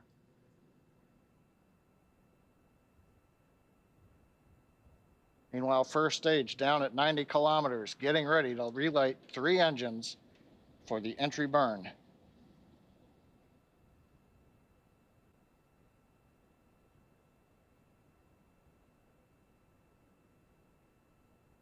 Stage 2 FTS has safed. We've got the center engine ignition, and there come the two side engines. Now this entry burn will last about 29 seconds. It's going to significantly slow down the vehicle in preparation for hitting the denser part of the Earth's atmosphere.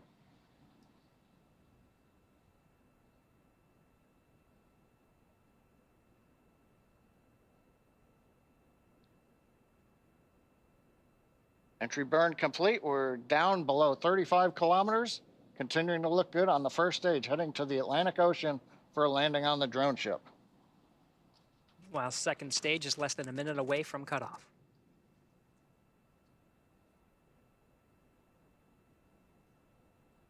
Stage 2 in terminal guidance.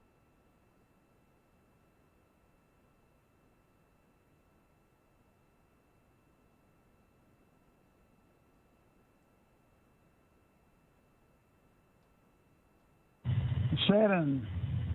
Copy, Shannon. Shannon called out at the back end of the stage 2, a few seconds until cutoff.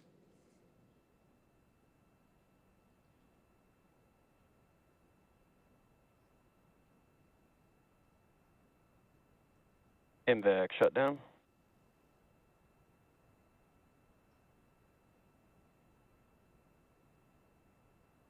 Dragon SpaceX launch escape system disarmed. Launch escape system disarmed. Copy. Dragon SpaceX nominal orbit insertion. Copy. Nominal orbital insertion. All right, the Falcon 9 second stage has done its job, delivering our 4 crew into orbit. You hear the applause here in Hawthorne. We're waiting to get a video signal back from the drone ship. Of course, I still love you. And the view from the onboard camera, we saw it just briefly. It looks like first stage on the drone ship. Getting views of the Dragon trunk. So the first stage is on the drone ship, successfully landed. And more importantly, second stage is in a nominal orbit with the Dragon spacecraft getting ready for some important events coming up, Gary. That's right. About 2 more minutes. The Dragon and the second stage of the Falcon 9 will be in a coast phase. It'll take that long until the spacecraft separates from the Falcon 9. Of course, both now in a nominal orbit. It's great to see some of the views of the Earth as it passes by over the North Atlantic Ocean.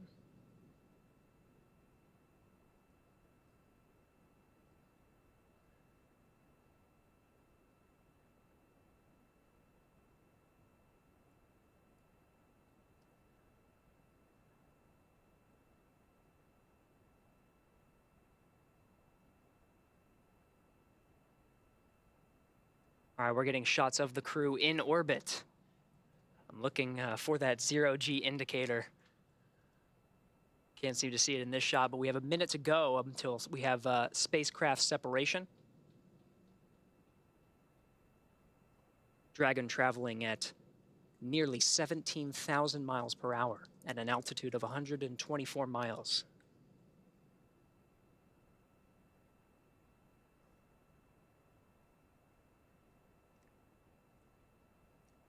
Again, the 4-person crew of Endeavour is in orbit right now.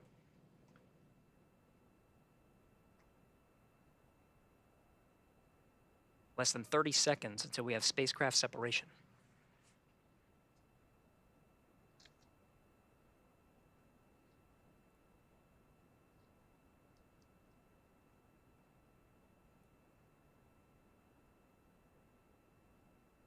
Ten seconds to spacecraft separation. We should hear words from the core here in Mission Control Hawthorne once we have successful separation.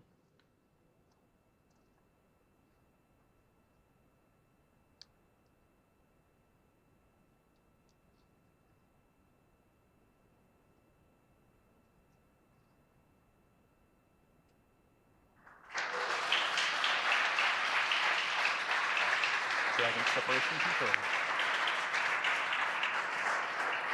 Dragon, SpaceX, Falcon team wishes you a great rest of your trip. Say hi to the crew of Dragon Resilience from us and let them know your rocket is home safe. Thanks for flying our first flight-proven crewed Falcon 9. See you airside, Crew-2.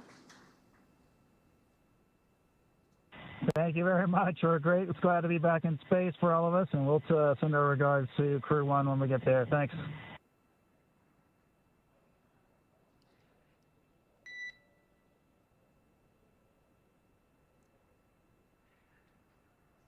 Absolutely stunning views from both inside the cabin, seeing the excitement of our 4-person crew inside Endeavour, and watching Endeavour drift away from the camera on the second stage as the Earth passes by on an orbital sunrise.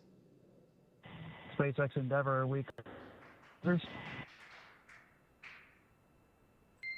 And Endeavour, you cut out a little bit there. If the question was if you're go to open visors, you are go to open visors at this time. Copy and work. Thanks. All right, 13.5 minutes past liftoff.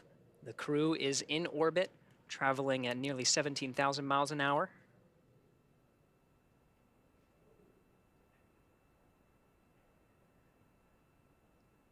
Well, Gary, I don't know about you, but that was a great countdown. Everything sounded great.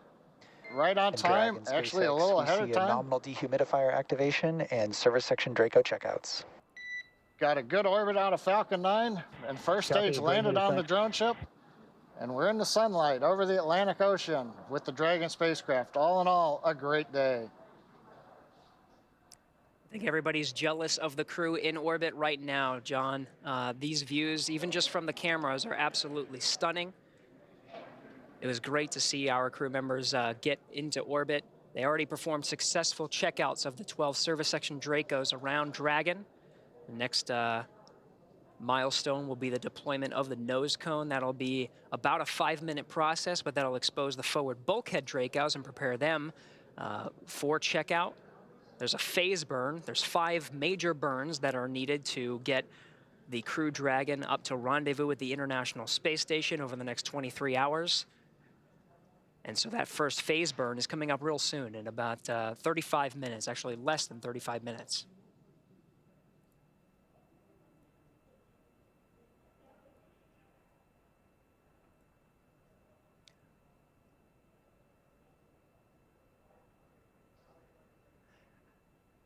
And Jesse, I don't know if you could see the 0G indicator, but I was told it's a penguin. I'm trying to look for it. I'm looking for it too. Keep an eye out on that left-hand screen. Meanwhile, the Dragon is configured for a nose cone deployment. We'll stand by for when that sequence starts. The nose cone itself opens just beyond 90 degrees, about 105 degrees, to expose the forward bulkhead Dracos. Those forward bulkhead Dracos, 4 of them at the very top of the Dragon, will do the bulk of the work when it comes to firing the Draco engines for minutes at a time to increase the Dragon's speed, altitude, and phasing to catch up with the International Space Station again over the next 23 hours. Meanwhile, we're still getting camera views from the second stage, looking at that expansion nozzle. Did its work beautifully to deliver the 4 crew into orbit. Dragon over the North Atlantic Ocean. And Gary, this is John. I think I heard a call out on one of the Dragon nets that the first set of nose cone hooks is open. So it sounds like that sequence is going well. Very good. Well, from here in Hawthorne, it was very exciting to see the Falcon 9 lift off and deliver our 4-person crew into orbit. We're going to be with you throughout the entire phase, the rendezvous phase, until Dragon and this 4-person crew docks with the International Space Station. That'll be over the next 23 hours. We'll bring you through some of those major burns that are happening. But I am so jealous of Marie and the group over there over at the Kennedy Space Center. You actually got to see the launch and probably feel it as well. Marie, what was that like? Oh, it was just spectacular. And, you know, the sun hasn't come up yet here in Florida, but, you know, we were able to just turn around and see the launch right behind us, and it lit up the sky, just absolutely breathtaking. It was so astounding to see the colors. I mean, it was not just your usual fireball, but there was the pulsating towards the end. And Kate, you're much more eloquent describing that sequence, which I appreciate you doing that while we were happy to help staring. It was so fun, and knowing that those guys were enjoying the ride along with the sights that we got to see made all the difference. There's nothing more relieving than crew in orbit. Yeah. And of course, we were so lucky to have clear weather here, being able to see the re-entry burn as well. I was hoping we were going to be able to catch landing burn, but unfortunately clouds on the horizon did block that view. But it was also such a treat to be able to see the re-entry of that first stage as well. Let's go over to Jasmine to get some reaction. I think she's with the NASA administrator now. Jasmine? Thanks. Thank you, Marie. Yes, I am joined again here with Steve Jerzik. Thank you so much for being here. Thank you. So we just had the privilege of watching that spectacular launch in person. What was that like? Watching a launch, particularly a human space launch, will never get old for me. It's just thrilling to see those 9 engines light up and it lift off the pad, get to the main engine cutoff and separation, and get that second stage started. And of course, pre-dawn launches are always amazing, and we could see the vehicle pretty much through the entire trajectory up to Earth orbit. It was just spectacular. Right. No, absolutely. It was just stunning, and the sun is just now starting to peek over the clouds here. So do you have any final words of encouragement for our NASA team, our SpaceX team, and our international partners? Yeah, partnerships are key to what we do, particularly in human spaceflight. Our partnership with SpaceX has been tremendous. 3rd launch in less than a year, after almost a 10-year gap in human spaceflight, launching astronauts from American soil on American rockets. So our partnership with SpaceX and our commercial partners, other commercial partners, is critical, and our international partners. We could not do this without them. Very international mission with 2 U.S. astronauts, and one from ESA and one from JAXA, and obviously the ISS is the largest engineering international collaboration in the history of humankind, and it continues to amaze me how well we work together in doing all the research and technology on ISS. And I'm just so grateful for the NASA SpaceX team for their hard work and getting this 3rd launch off, the Crew-2 launch, and looking forward to docking and hatch opening and the welcoming ceremony, and also looking forward to Crew-1 return next Thursday on the 28th. Right. A lot of action still going on at the station right now. So as you mentioned, the next big milestone for Crew-2 will be docking at the station. So where are you going to be for that action? I'm actually going to stay here at Kennedy Space Center and follow the free flight up to docking, and then I'm going to participate in the welcoming ceremony with my counterparts from ESA, the Director General of ESA, and the President of JAXA, and welcome the Crew-2 astronauts to the ISS. Fantastic. Kennedy is the place to be right now then, I guess. Do you have any final remarks that you want to share with us today? Hey, I'm just so proud of the team. I'm so proud of what this team has been able to accomplish over the past year, particularly. It's been especially challenging, global pandemic and other challenges, and just the focus of the team to get these 3 crew launches off, as well as launch Perseverance, land Perseverance, first powered flight, controlled powered flight of a vehicle on another planet, first time generating oxygen from the atmosphere of Mars, and really looking forward to the core stage for SLS getting here and us moving forward to the first uncrewed test flight, Artemis 1 of SLS and Orion. So accomplished an incredible amount in this last year, and much more to accomplish in the year to come. Absolutely. We've got a bright future right here at NASA. Thank you so much, NASA Administrator Steve Jerzik, for joining us today. Now we're going to take it back to the KSC host desk. Thanks, Jasmine. Shane, Megan, Thomas, and Aki are on course to arrive at the International Space Station around 5:10 a.m. Eastern Time tomorrow. And we're going to stay on the air for continuous live coverage along their entire ride to station. Though our coverage here at Kennedy Space Center is concluding, we're going to turn it over to the teams in Hawthorne and Houston to take us through the next phases of the Crew-2 mission, all the way through hatch opening and a welcome ceremony for the crew. And for those of you watching online, on YouTube, take a look at the description below the video. There you'll find the new link for the Crew-2 rendezvous and coast phase. Live coverage will continue at that new location shortly. And if you're watching on NASA TV, you won't miss a thing, and coverage will continue. That's right, and as you follow along, we invite you to tune into a post-launch news conference at 7:30 a.m. Eastern Time, right here on NASA TV, where NASA and SpaceX will take questions live. In addition to NASA TV, you can always follow along on Twitter at @NASA, @SpaceX, and nasa.gov for mission updates. Huge thanks to all of our guests for joining us today, and thank all of you for getting up early on the East Coast and watching. Now here are highlights from the journey to orbit off the Earth for the Earth. We can see the astronauts are now working with SpaceX suit technicians and the closeout team. And that's our commander, Shane Kimbrough.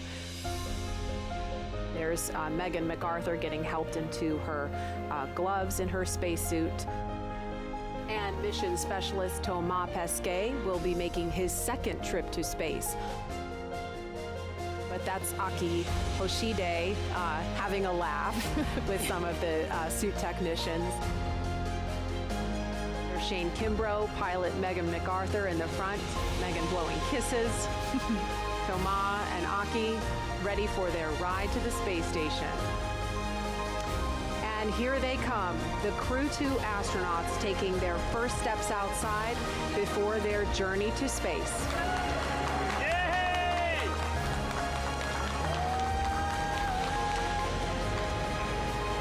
This moment, they're now going to have the opportunity to wave goodbye from a safe distance. And it looks like Bob Behnken is there with the son of he and Megan MacArthur.